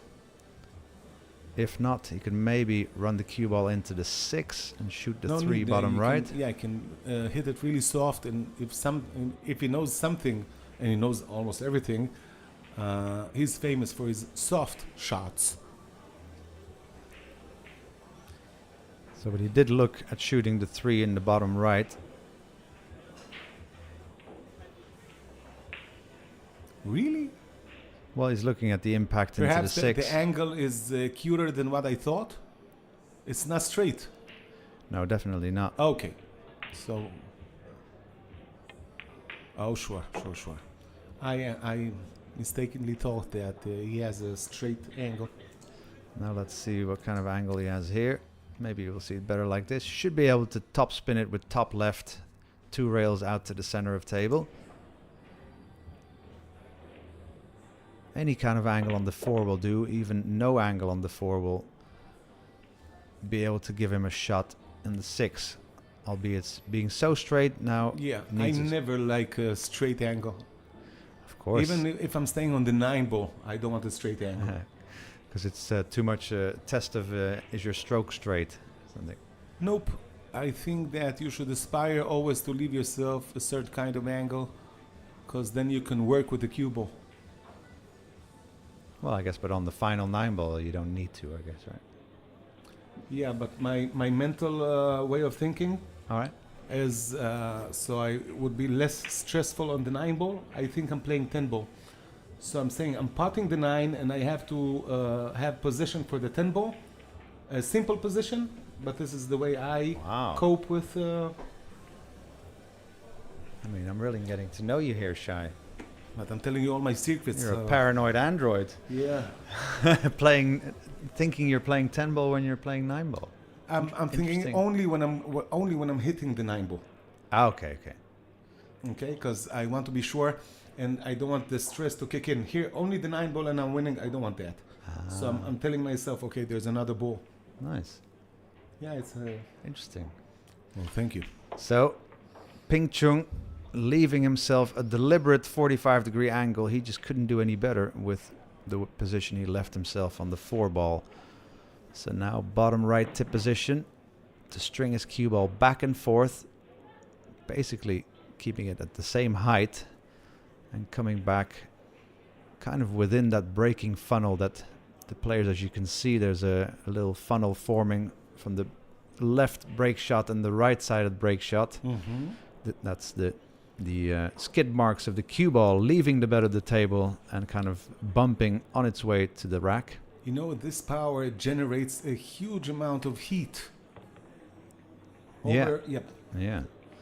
Nice shot by Ko. They're very good at these shots. I find these kind of medium strokes where you need the effect to take hold, but you're not really hitting it. So, chance for a 3-game lead. The biggest lead we've seen in this final so far is going to be a mere formality with this lovely 9 ball. So, nice cue ball control there from Ko Ping Chung, leading 7-4. Are we going to see a timeout from Conrad? Rico, you really, really like timeouts. No, actually, now I don't need a toilet break, so I don't mind. So another question for you. Yay. Are you ready? Okay. Yes. Conrad is playing with a glove. The Ko brothers aren't. Are you playing with a glove? No, never have, but maybe I should try. I hate it. I myself, I need the feeling of I like when I try the glove, because everybody tried that. I say, okay, I'll try. First of all, I'm lucky enough not to perspire on my palms. And I need the feeling of the material on my hand. I think that's what I, essentially think now, although, I think trying it would then have to be like a few weeks or months to kind of see, to really get used to it. Same as kind of learning to play with a closed hand bridge. In the beginning, it feels so weird. Yeah, but what's the added value? Why should you change? I do understand the closed bridge. I can give you a lot of good points why it's essential for pool. What's essential in playing with a glove, unless you have really sweaty palms, and this is also treatable. You go and wash your hands every 2 frames, 2-3 frames.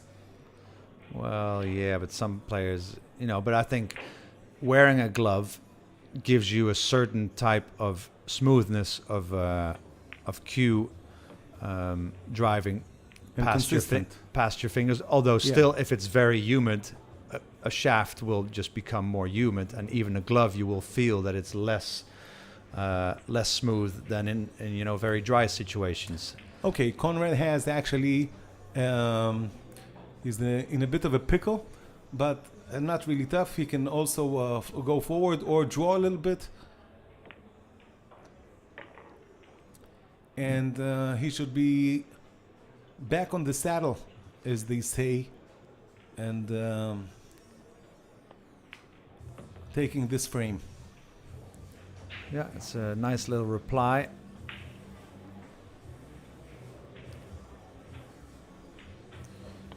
You see the difference of techniques, how his cue is parallel to the cushion. Okay, a lot of players like to elevate a little bit. I'm not saying what's good or bad, it's just different. Well, I'd say, you have to keep the cue as horizontal as possible. To see it's easier to see the potting line. Tell that to Shane. All right, Konrad Yushishin taking rack number 5 for his side of the bargain. Trailing 7 racks to 5. But it's going to be Ko Ping Chung breaking.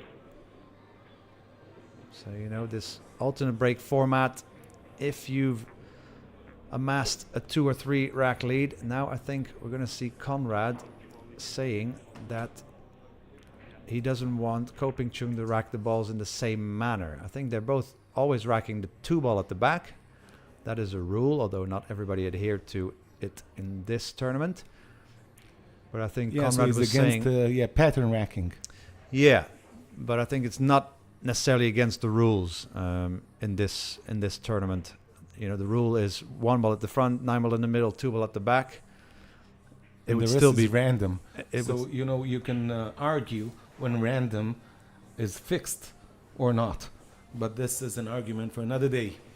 But yeah, no, I guess if there's no rule against it, it's a pretty logical, smart move to make, to rack the balls with the same numbers in the same spots. I guess it's But fair the to rule say. says random.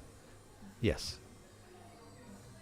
But I guess they find it hard to check because they don't have a referee at each table. Sure. But it's also, I guess, a gentleman's game, a ladies and gentlemen's game, if anything. And, just in the name of sportsmanlike conduct, you should rack them at random. Okay, just to boost a little bit more about myself. Israel was the first country to let women play in men's snooker. So we have open tournaments and ladies tournaments. Yes. So ladies can play at the men's tournaments, but men cannot play and we've done that like 15 years ago. Yeah, nice. Yeah, it should have always been like that from the beginning, of course. I agree with you. But here we go. Oh, let's go back to the main view. Boom. Well, that's the 2 usual suspects made, but that 2 ball's not going to be in a lovely position. So what to do? The push out will be in effect here. I don't know if you can remove the turtle rack template. So push out, not easy. Top left corner of the pool table, not available. Top right corner, that could be a spot. But then he leaves a potable 2 ball in the bottom left. We'll always want to leave distance or only like a slither of that 2 ball. So he's looking at placing the cue ball just south of the left side pocket. So imagine the cue ball being there. Well, it will be there very soon. So now what can Konrad do? Only has about a quarter of the 2 ball to hit. I think, and with the white ball... Also, the bank is not available due to the 7 ball. Yeah, and there's so a the double 1 pocket shot is not there. There's a double kiss potentially as well with the... And he's giving it back. So I think he can string the 2 ball to the absolute right and back towards the 4-9. And the cue ball towards the 5-6. Is that an option?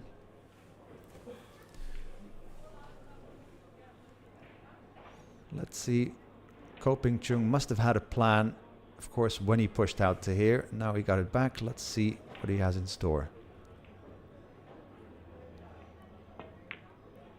The double kiss. Exactly as you said. However, nope. Okay, well, this 2 ball is not bankable onto the 4, exactly for the same reason. The white ball cannot be taken out of the way when that 2 ball bounces out of the cushion towards the pink 4. So what to do? Can hit the right side of the blue ball and spin his cue ball behind the 7-9 and leave the 2 in the open. I think that might be the best option. Or you can go the other way and hide behind the 8 ball. So you can leave it there softly, or you can bank the 2 ball 2 rails down table and then the cue ball behind the 7-9. Either way, the cue ball is going to come there. Now, don't leave the jump shot for little Ko. Well, he will leave it, but he won't leave a pot necessarily. So what are the options here? Of course, jumping it, hitting it, but not really a direct. You can hit it on the right side. The 2 will bank towards the bottom left corner pocket. Rico, last year they had, for me, was an outstanding, well, not gadget, but when you put the blood pressure, the heart rate monitor. Yeah, I love that. I love it because then you can see another element of the game. So that said, why don't we have it this year? I don't know, to be honest. Okay, that's but a I good think answer. I The think players were reluctant. I think it wasn't really. Some players took it off because they Okay. didn't really like the bracelet around the wrist. I mean, to be honest, it wasn't as exciting as I thought it might be. As we see this 2 ball probably run to safety. Because sometimes the player in the chair had a higher heart rate when the other player was running out than the player running out. I think it gives you a lot of things to speak about. Yeah, no, I did like it. I did like it. And it would be so interesting, if there's a player that comes around that just has an extremely low heart rate or something. No, it's also the differences you can see when you're cueing the 1, 2, 3 ball and the 8, 9 ball. You actually see the difference. Yeah. Okay. But I would have expected maybe a thumping heart rate, like 150 or something. But it kind of, I guess, the lowest was about, if I remember right, about 70, and the highest was about 120 or something, which isn't all that. 120 is high. But yeah, when you get to a certain level, you also learn and experience. You maintain a certain calmness. Usually, there are not a lot of players, not a lot. I can name only one, Earl Strickland, that had the capability to light a match, pour in gasoline, Yeah. and still perform on the highest levels. Yeah, I think. I mean, I was playing a few weeks ago, a few consecutive sets in preparation for the UK Open. I was playing really well, and I definitely know, because I was playing so well, that I was living in kind of like a heightened state of being, and I think my heart followed suit. But actually it felt nice, it felt like a buzz. Yeah. It doesn't take away from any accuracy on the cue ball. It's not like I have to be totally zen. Sure. Sometimes I think Perhaps Zen tips, but not more. yeah. Sometimes I think even trying to be all calm and collected and trying to be all Ralph Souquet kind of puts me to sleep. To be honest, I'd rather maybe. Again, I'll push you to the biological part of this. Adrenaline is great. Yeah. Cortisol, nope. Oh, 2-ball kick by Conrad. As we talk about everything else bar the game at hand, but that was nice. Yeah, no, you're right. That's a pretty good way to put it. Adrenaline good, cortisol not good. So, but this 4-ball, cue ball still needs to go to the right side pocket, but the 9-ball's in the way. Needs to roll, and it won't. Okay. Just On the 50-yard line. He's got to cut into the side, and will then be able to swing his cue ball around 3 rails for hopefully a good position on the 6. Wants about a 40-degree angle on the 6 ball to the left or right side. That kind of doesn't matter, to make the cue ball maneuverable from the 6 to the 7. Can also handle a straight shot, but this is better. You know, it was easier for us to speak about this cut.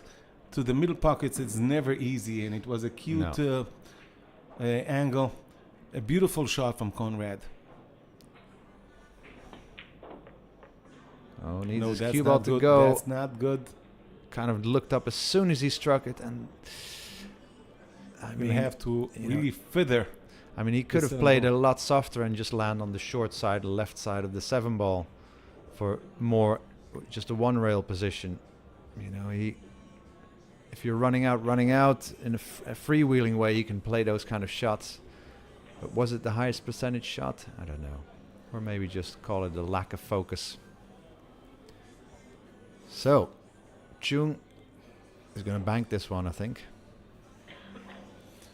Yeah, because you have some distance from the 7 ball to the cushion. It's not stuck to the cushion, so you have... Yeah.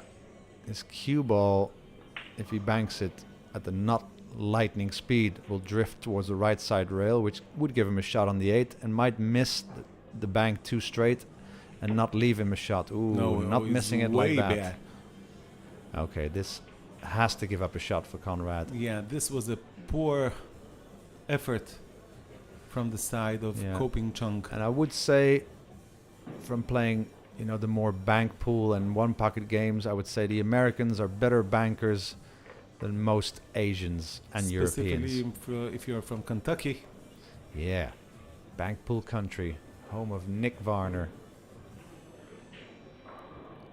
So left-handed And player John needs an Brumback. extension.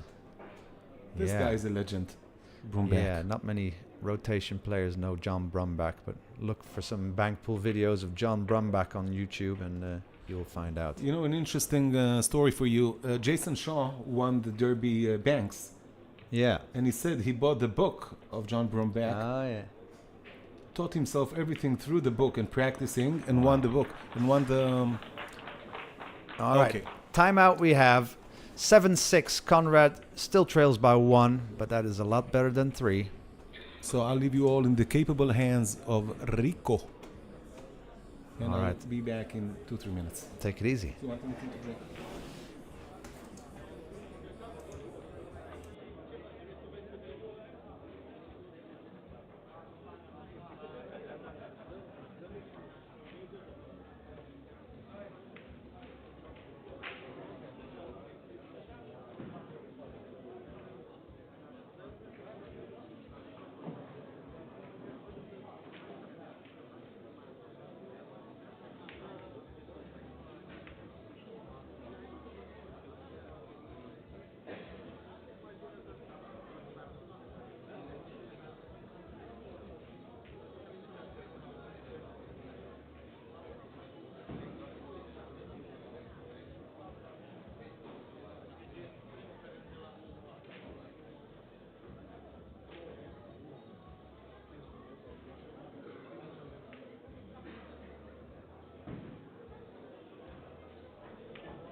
This is quite funny.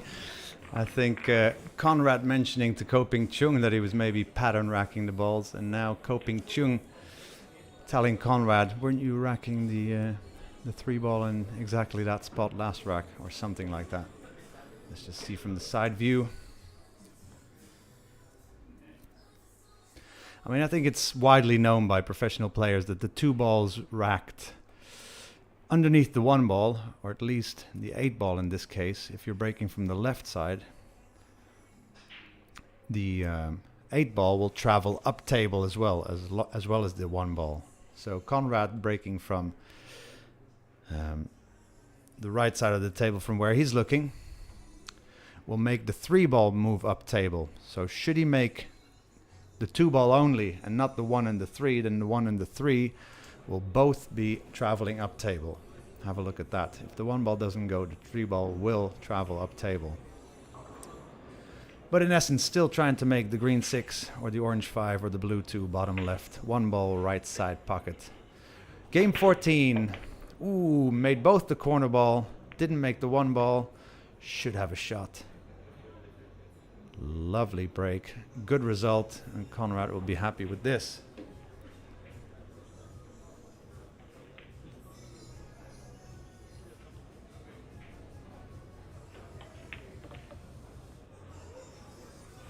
Right, so specific angle required on the 4 ball to make his cue ball travel towards the 7 ball. And then that should be pretty much it. So still a bit of work to do, but a lovely break. And a bit of flow from Conrad. You know, safeties are all nice to play. Breaking and running out do give a player extra confidence, momentum, less activity in the thought side of things, and keeping things nice and flowing. There we are. And I love the fact that we have a tight match. Yeah, me too. We've lacked a few tight matches during our streamings. Yeah, I mean, of course, commentators like tight matches, audiences like tight matches. It's only the players that don't like the tight matches. I guess, yeah. All right, so chance to lock this final up indefinitely at 7 racks apiece. Race to 11, remember. Both players need 4 racks for the title and the bragging rights.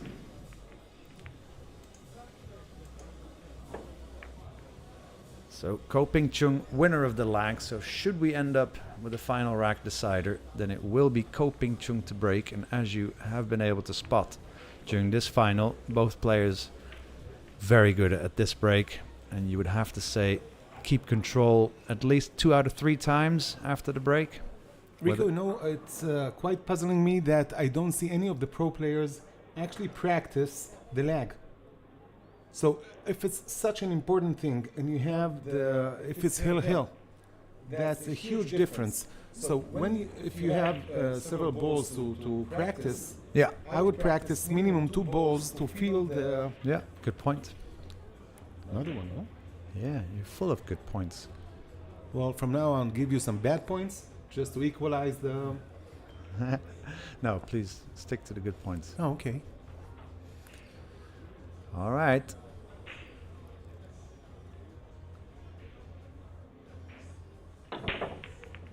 They're a bit of a smoother cut break. So no jumping cue ball there. And there made the corner ball, made the 1 ball, and the 2 ball that is always racked at the lowest end of the rack remained the bottom of the table. So needs a specific angle on the 3 ball, unless he wants to play the 4-9 combo. I don't think he... It's a bit too much distance between the 4 and the 9 a bit too far from the pocket. May as well leave himself either straight on the 3 and draw it back to play the 4 in the left side pocket, or leave himself an angle and play the 4 ball in the same pocket as he's playing the 2 now. Left-handed shot.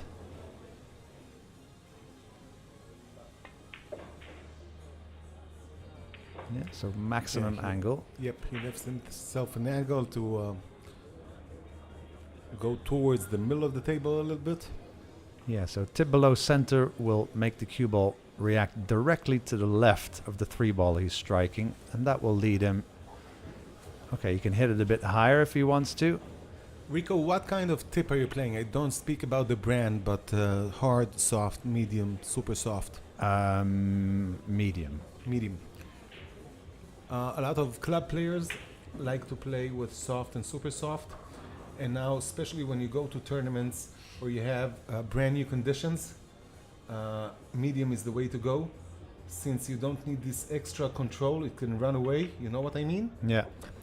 So I generally think that medium is the way to go, unless you are Shane. You know, he plays with hard, etc. But Yeah. and it's obviously everyone has his own taste. But for when you're playing at the club table, so and you like, I myself, I have longer, and I really I need the feel, so I play with soft. Okay, but usually before tournaments, etc., I switch to medium. Okay. Yeah, I think in general I would say no matter the material you're playing on, the equipment, for me it would be just about the hit of the cue, the way it feels, whether it be on a new cloth table or a club table with a bit more worn cloth. For me it's about the cue ball leaving the tip of the cue, and at the moment I'm quite happy with my medium, but I'm not too fussed about materials. Maybe I should be more fussed, but No, I think this is one of the bad things for players to think that the material is over important. yeah. Just giving a tip. No, if you don't know what to do, so you can take my tip. If you know what's comfortable for you, stay with what is comfortable for you. Okay, Yeah. but I really think that from a certain level, from medium and up, it's already just the player. Okay, Yeah. house cue, you should have your own cue.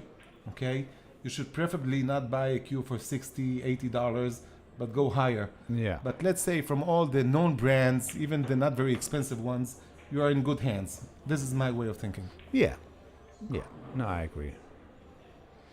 So Ko Ping Chung with a nice break and a nice run out that followed brings himself pretty much in an ideal position on the 9 ball to take an 8-7 lead. All according to the breaker who broke his rack is basically in front, or basically the player who won the lag is leading by 1 rack to 0. We've had a few 2-3 game leads. They were pegged back.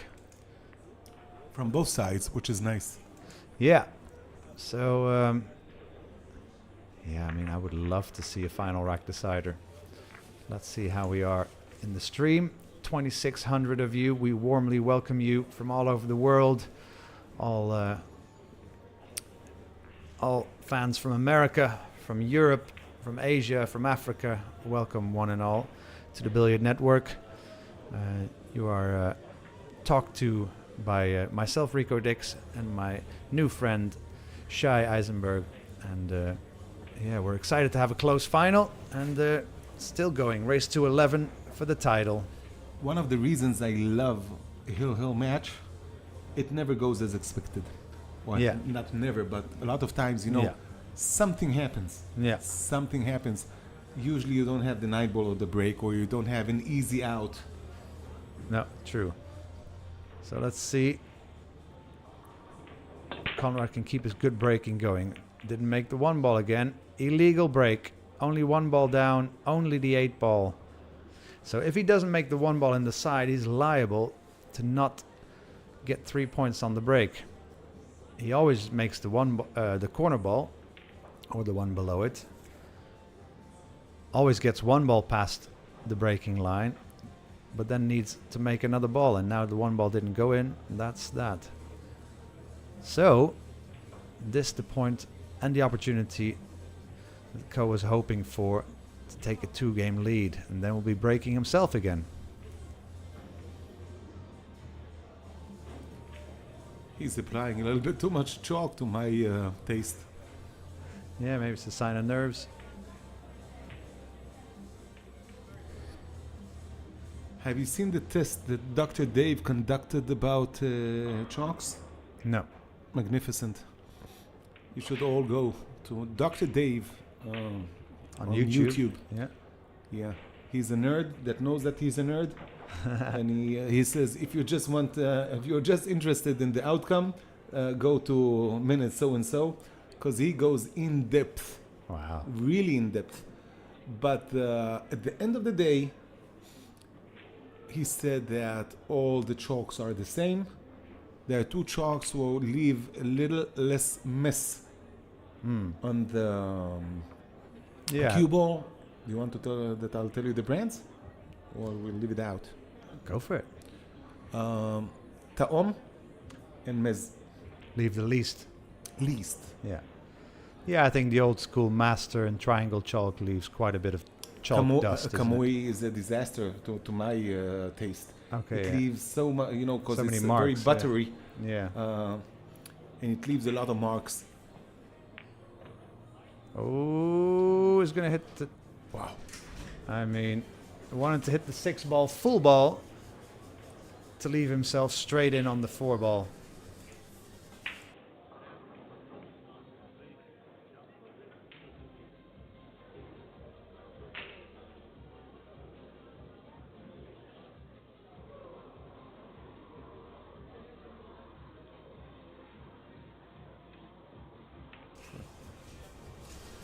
All right, so he can take on this 4 ball into the side, but his cue ball is going to be rolling towards the right corner pocket, and that doesn't mean position on the 5 ball. So what do you do here?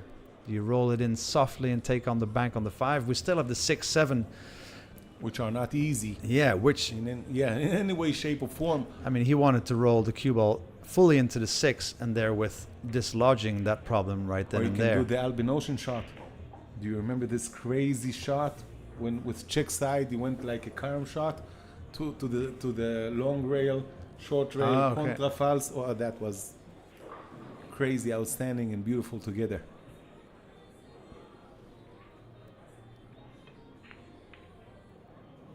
So wants the right spin to take. I mean, this is not good enough, and he's not going to like the outcome after this, I believe. So wanted to spin his cue ball further to the right to hook the 4 ball behind the 6-7, and now Conrad with a chance to use the 9-6-7 as a nice wall of balls. Have to be careful not to leave an enticing jump shot for Ko, though. My oh. God. So I mean, that's well. don't know what that is, is it? It's not really nerves, I think. Is it a little loss bit of rushing. focus? No, I think it's rushing. You made a very good point that all the talent is there, okay, with Conrad, but he lets the mental part of him go off a little bit here and there. This is my take. Yeah, of, but that was not forced in this case, right? I mean, I think he rushed a little bit to the shot. I look a lot about. Look, I'm watching the game as everyone, but I'm looking about the way they stand, the way they walk, their Yeah. demeanor. When I'm analyzing a player, I'm actually sitting with a stopwatch because I want to see how long does he have a specific rhythm, etc. Okay, so today I don't need already the stopwatch. I feel it. Okay, when I see it. So he a little bit rushed in, and you see he's a little bit slouched in the. yeah, I think just game management, I guess, noticing, oh, I'm 8-7 down. Hey, I've got an unexpected opportunity to play safety. Let's really make this a... And it wasn't a hard safety. It was, no. And you were already glad for him because you actually said that Cole Yeah. would not be happy and he shouldn't be happy. Yeah, no, I expected a lot worse outcome than a scratch from Conrad. Now, As I told you before, even in the Mosconi Cup, you see that it's not about the quality of the players. It's only about maintaining the pressure and knowing to do the right thing at this specific moment. Well, because this- the pressure there is immense. yeah. With all the noise and everything. And you're not playing for yourself, you're playing for your country, for your continent. It's a whole different kind of pressure. Ooh, Ko loading up a little bit too high. Left a thinner cut than he wanted. Will run into the 7. Now the 7 won't go in. You can kind of Unless just... he goes a little bit from and it looks like he's aiming low. So Okay, he kind took of his time. a wry smile. And this is good, to kind of step away from the shot and not directly go into knowing that you've made a slight positional, well, not error yet, but not ideal. And now kind of just treating the shot with 100% eagerness to do well. So he's going to hit the 7 ball thin while cutting the 6 in. And wants to have position on the 7 ball remaining. So needs to slow roll this cue ball. I think he's going to. Okay. Wow, that was. Played it with a lot of right spin as well. Did you see that cue ball? Yeah, and now back in a pretty nice position. That's a comfortable shot. That's a comfortable. Although he went back and forth, you know, to give so much check side. Yeah. Okay. Yeah. We're So watching a comfortable player. can now handle any angle on the 8. Well, anything but straight, really. Even though that he could handle. He may have to handle that now.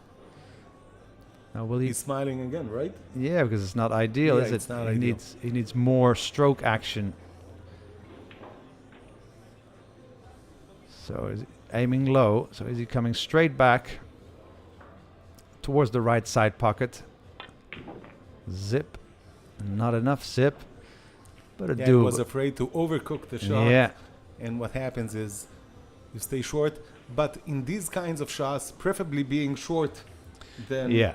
They're very comfortable shooting these 9 balls off the spot where they're racked from. This happens a lot, isn't it? Game-winning 9 balls often shot from this position. So, for a 9-7 lead. Yes, Ko takes it.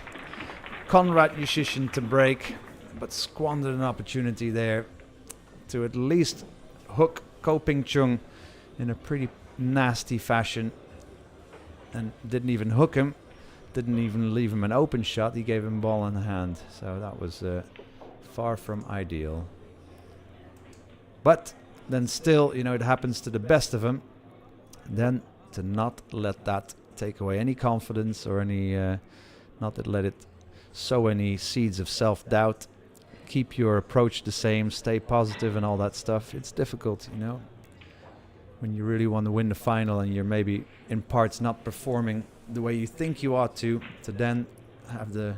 you see Conrad even not looking at the table. He's looking to the sides, up, down. Yeah, because he Okay, knows he needs to recollect.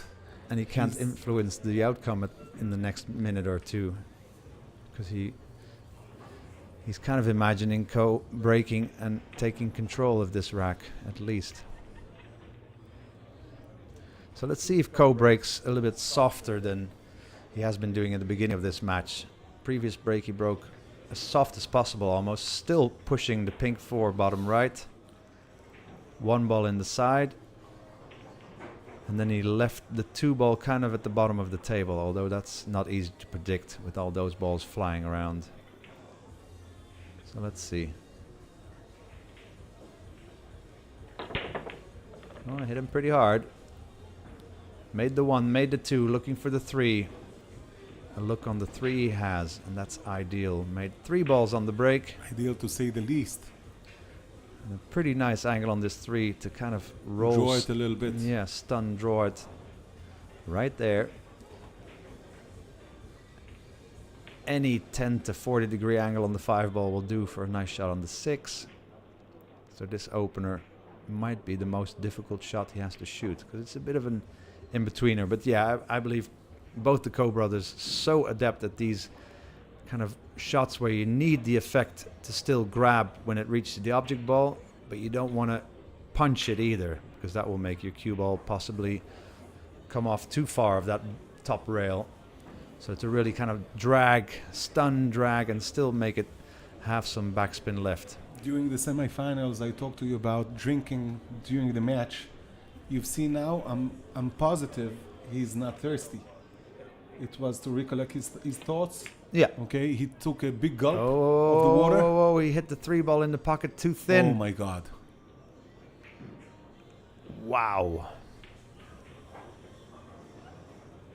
That is Just a to big close the mistake. story, it was a little sign of nerves.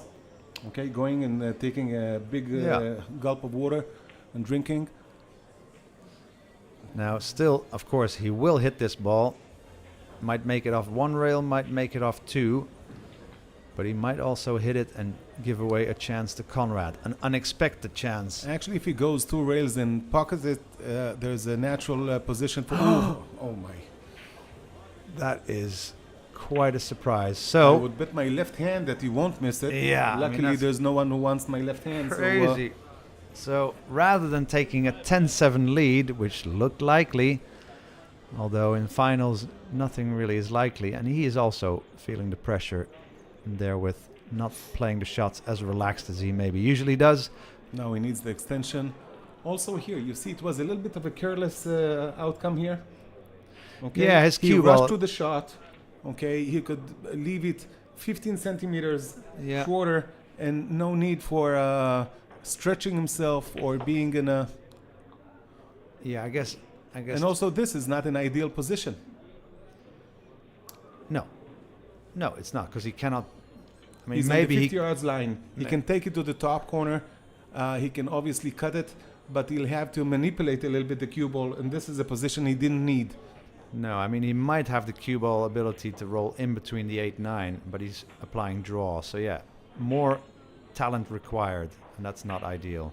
So I think in general, Conrad is such a strong putter of the ball that he often takes his cue ball for granted. I think Sure. that is a correct. It's I think it's a combination of stress a little bit, lack of concentration, and relying too much on your putting ability. Yeah, which is nice. It's an amazing skill to have. But, you know, if you have a better positional play, then you can just play lower energy, and it's just higher percentage of winning games, matches, and tournaments. Conrad Yushin, this 9-ball for a 9-8 scoreline. Well, we like it. Closer the better. And breaking himself, so in about 2-3 minutes time, it may very well be 9-all. But let's wait to see what's happened here. What will happen here?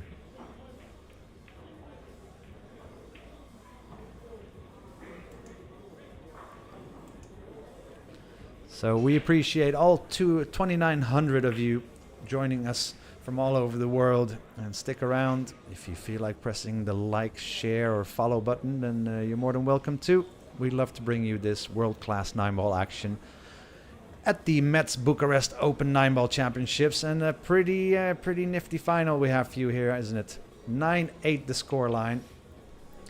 Conrad really needs to tighten the screws here and just break and run out, and that would pile a bit more pressure on Ko Ping Chung to perform the same feat. Now let's see if he can hit the break well. Had a few illegal breaks, remember, so usually makes the 3 or the 4 bottom left, but then fails to make the 1 and fails to make the 3rd point of the 3-point rule. Yeah, he was very consistent throughout the tournament, Yeah. even in the semifinals and in the beginning of the final.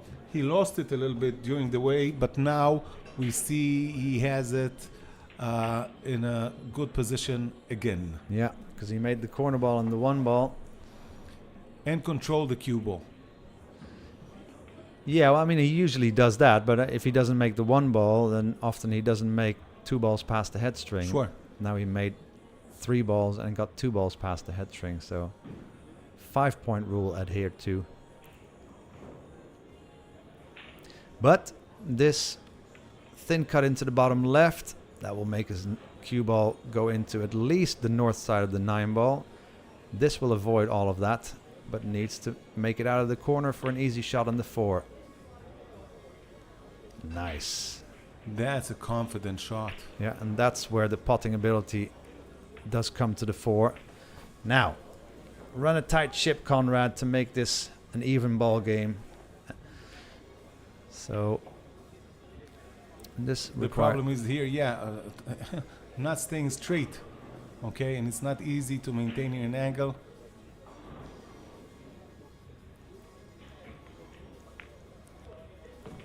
Oh, that was close.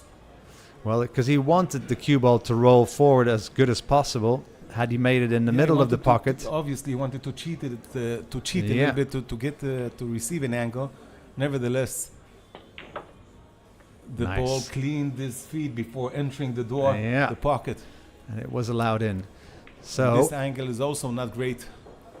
yeah, He's struggling a little bit with the position in the couple of last frames. His cue ball is not clean, if you know what I mean. yeah.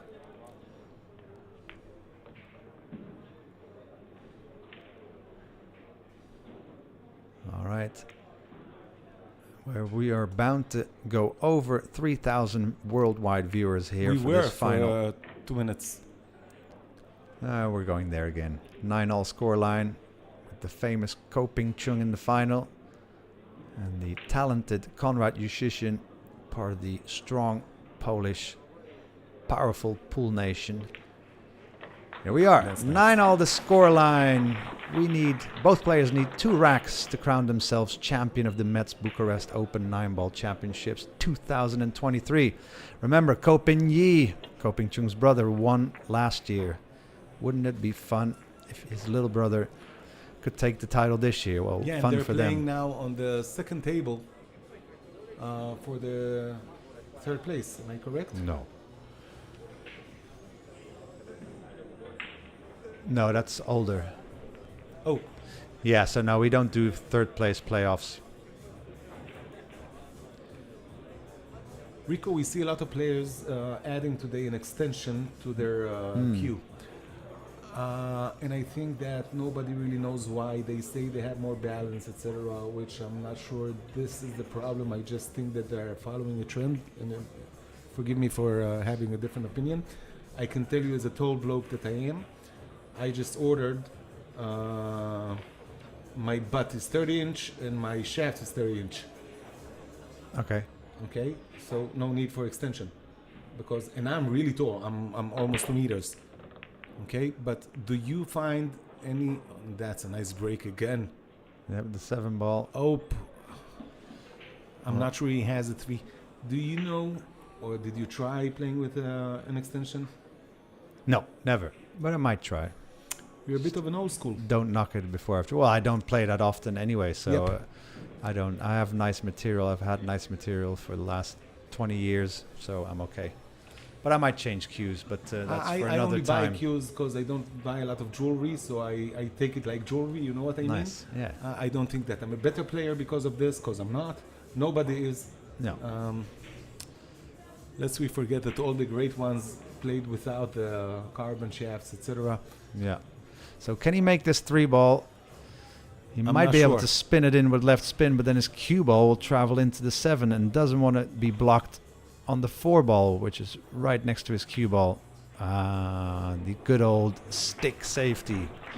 So no way of jumping yourself out of this, nor is it going to be easy to hit only the right rail and come off and hit the It's actually 3-ball. impossible. You can't even swerve the ball, I think. I think all you can do is go to the short rail. 1, 2, 3, Yeah, so 4 1, rails. 2, 3, and maybe hit the 4th or directly towards the 3. Yep. I mean, if he hits it, good things can happen. But wow, the reaction off of these new rails. Oh, so that was close. close. Yeah, I mean, close. But a Close foul doesn't make it, nonetheless. No. Still the same big ball in hand opportunity. And we prayed a lot, and we are way over 3,000 viewers, and this is, as Borat used to say, great success. Yeah, great success. So, chance for Ko Ping-chung to take the rack that he broke, remember? So it will definitely be Konrad Jushishin. Should Ko Ping-chung take this rack and take a 10-9 lead, Konrad will have a chance at breaking the balls and keeping control to take us to a final rack decider. And wouldn't we like that on this Sunday evening, a nice warm Sunday evening in Bucharest, Romania. Thank you all for joining us. I love this 9-ball action, especially with players of this quality who are still humans and still are maybe unwillingly showing us their human sides by missing balls that we don't expect them to miss or missing opportunities. But yeah, Ko in line to play good position on the 5. can leave this angle that he has on the 4 ball. Yeah, and will now drift over his cue ball. A bit too little angle, really, because his cue ball will now kind of go naturally towards the 9 ball, and he wants to go there. So we'll kind of stun his cue ball. Should add a little bit more power Yeah, but to his that stroke. also needs an angle on the 6 to go to the 7.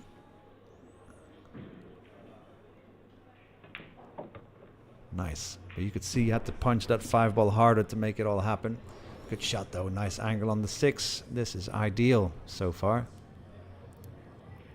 So back in ideal He still line. needs to be careful and not go below the center, because the 8 ball could obstruct him there. Wow, that was a beautiful shot. You've seen how close he's been to the 8 ball? Yeah, you got an excellent angle on this 7 ball to roll straight back to the center of table to either leave himself a straight in 8, but most likely he's going to leave about 20 degrees angle on the 8. Who took the first time out? I can't remember. Because if it wasn't Conrad, if I was Conrad, I would take now the timeout, just to disrupt the energy. True, but it's Conrad breaking himself, right? Nevertheless, Yeah, maybe. I mean, you know, Conrad can't really complain. It's not like he made a mistake in this rack, so no, but I think the he also situation should now not. is True, but it's not like he needs to rock the momentum of Ko, in my opinion. I think, you know, he needs to break well and run out and get it to a decider. Then maybe he can take a timeout to make Ko wait a little bit longer. when it's not his break. Yeah, but that's allowed, right? Here it's allowed. Yeah. Oh, okay. Yeah, you don't have to wait until it's your I inning. didn't know that. I apologize. So, Ko Ping Chung, 10-9 leader over Konrad Yushishin. Ooh, lovely close final. Well, we So can from ask. now on, I'm crossing my fingers and I'm not going to breathe until the end of the next frame, because I do want Conrad to go up to the hill. Yeah, that would be good. And it's your time to update the... Oh, here it is. Okay, that's great. So, Conrad has been breaking very well. I mean, throughout the tournament, throughout this match, pretty consistent. A few illegal breaks. Let that not be the case now. So to at least keep control, make a ball, adhere to the 3-point rule. Scratch is very unlikely with this cut break. But yeah, watch the red and pink ball going to the bottom left. Maybe the blue ball gets kicked into the bottom left as well. But he's hoping to make the 1 ball in the side as well, because anytime that didn't happen, trouble. So, nervy times for Conrad. Make it happen.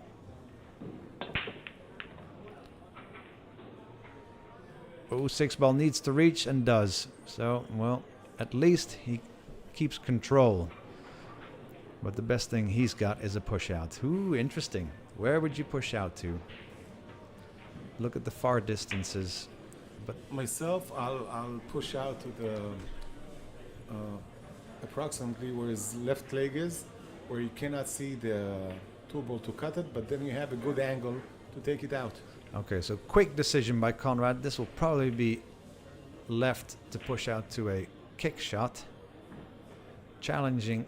I think you can see the 2 ball. I think that's an awful shot that Conrad took. Well, hard to make sure, hard to really see.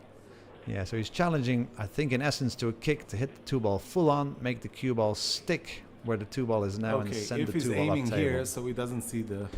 But still, it's an easy save.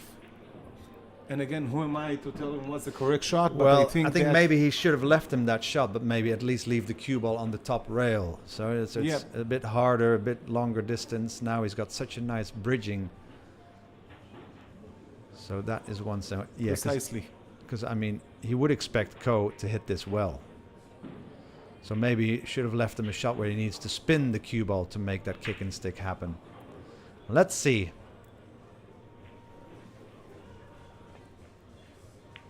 Ooh, hit it too thin, but the 9's going to work out. Well, he was always going to hit it nicely.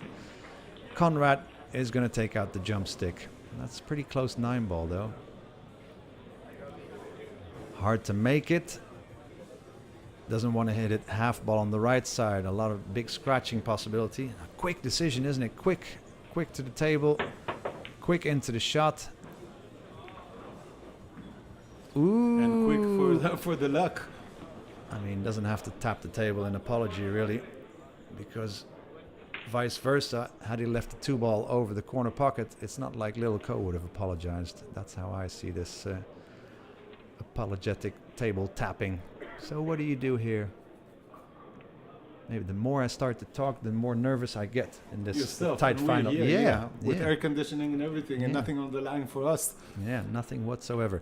But I think he can still hit this 2-ball full on, maybe. Yeah. So he can stop his cue ball or somewhere thereabouts. Send the cue If you ball. can stop the cue ball, and change the position, then put the cue, so the 2-ball will be approximately where the cue ball now. Now he's going to bank it towards the 8 to not give up a pocket. And leave, maybe roll the white ball closer to the 7-4. Oh. Left it. I'm not sure. I think that it doesn't pass the 8-ball. But again, I mean, I lest wish we we forget that my crooked eyes. I mean, he will at least leave him a cushion first shot into the, at the 2. Yeah, see, cushion first into the 2, but this needs such an accurate hit. But we've all played these before.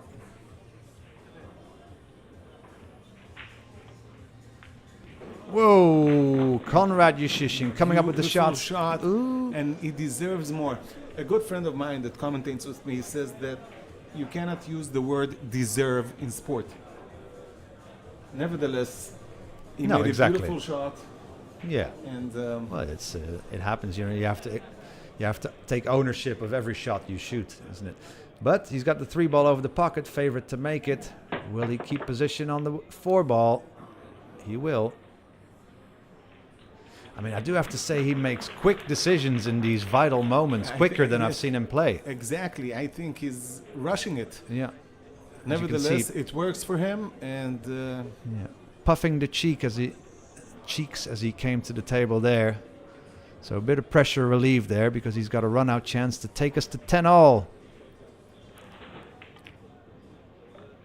All right, come out, white ball. That will kind of do, but again, more talent required than should have been necessary. But let's see.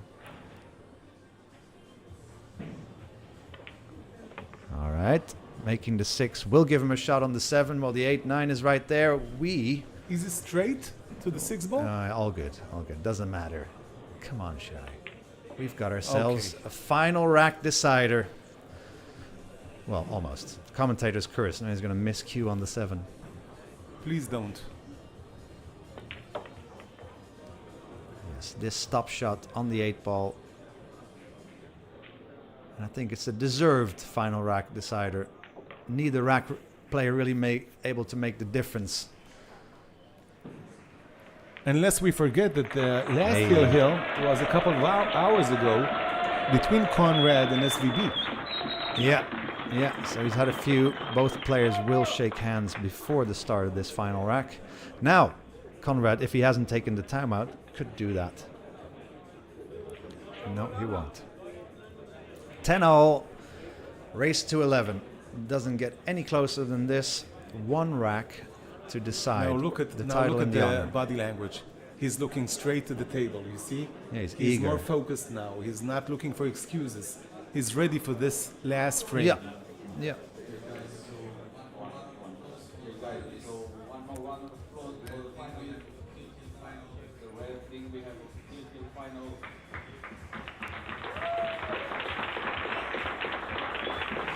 Okay, shake of hands, well, bump of fists, here we go. Still though, Ko Ping Chung, you know, well, both players, you would have to consider whoever's breaking a favorite to win this rack. Had we been breaking from the box, it might be a different percentage. But here we are. After all these matches, it comes down to one rack. Shai and I here, unable to sit really still. Me, myself, talking more and more the tighter this final gets. So, make it at least a legal break. Then make it a very legal break, let's say. Make a ball on the break. Keep position on the lowest numbered ball.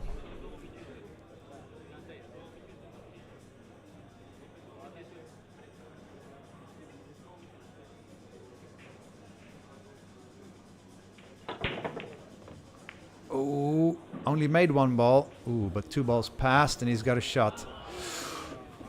And Has he? He's got an open layout as well. He's got an Can ideal you see angle. the 2 ball for the full? Yeah, he's got an ideal angle to come in between the red and pink. Yeah. Straight in on the 3.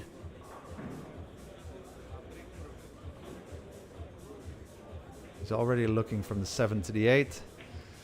So 5 to the 6 is where he needs the most touch of cue ball feel.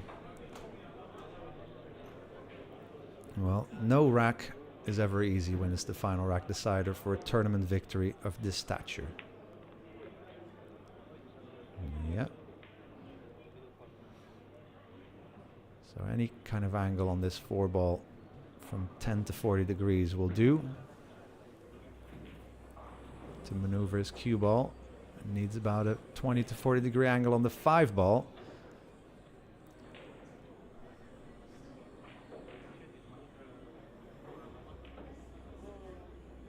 I mean, it would be nice to see both players at the table in the final rack, but I mean, the odds are stacked against you. Yeah, I'm not sure I can grant you your wish. No.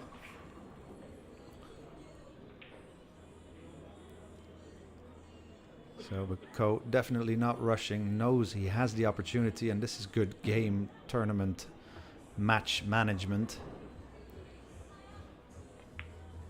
No need to rush. Know you have the skill, know you have the opportunity right there. It's simple at the moment, and hopefully keep it that way.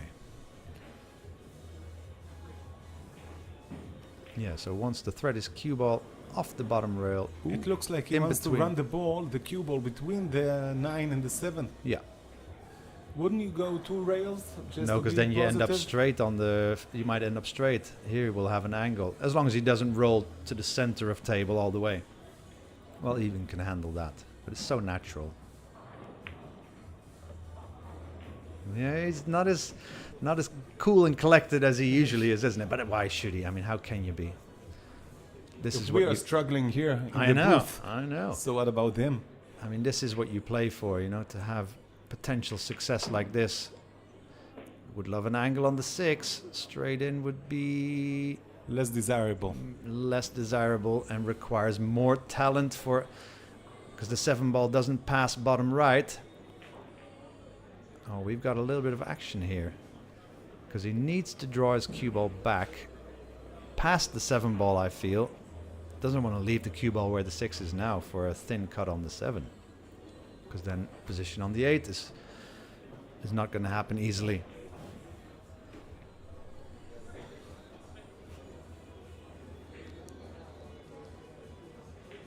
So it's looking at if you can leave the cue ball where the 6 is. But now looking at this screw back. Well, that is about landing your cue ball in an area of about 3 centimeters wide.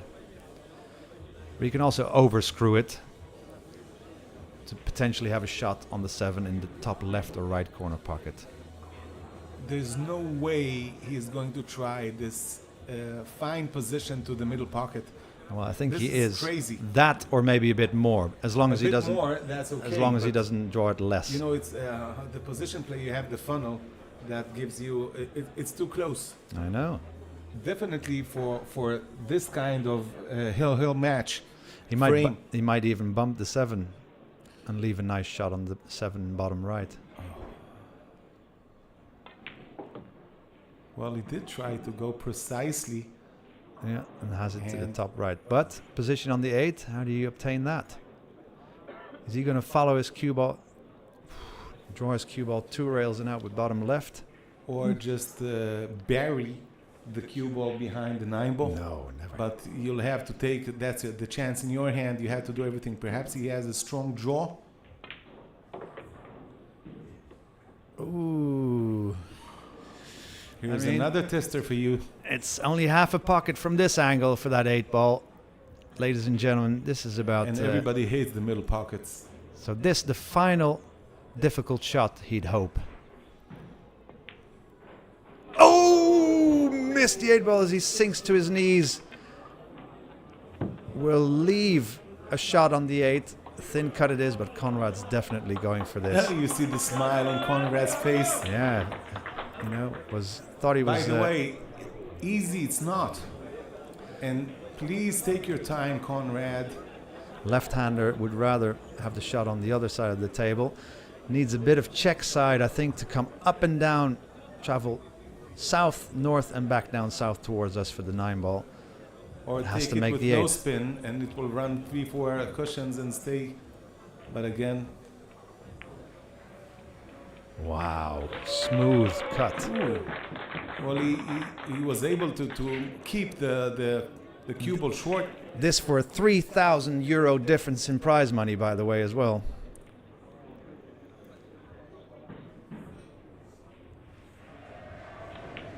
Konrad Jushishin, winner of this year's Mezz Bucharest Open 9-Ball Championships. And Ooh, what a revenge final. for the Polish is complete.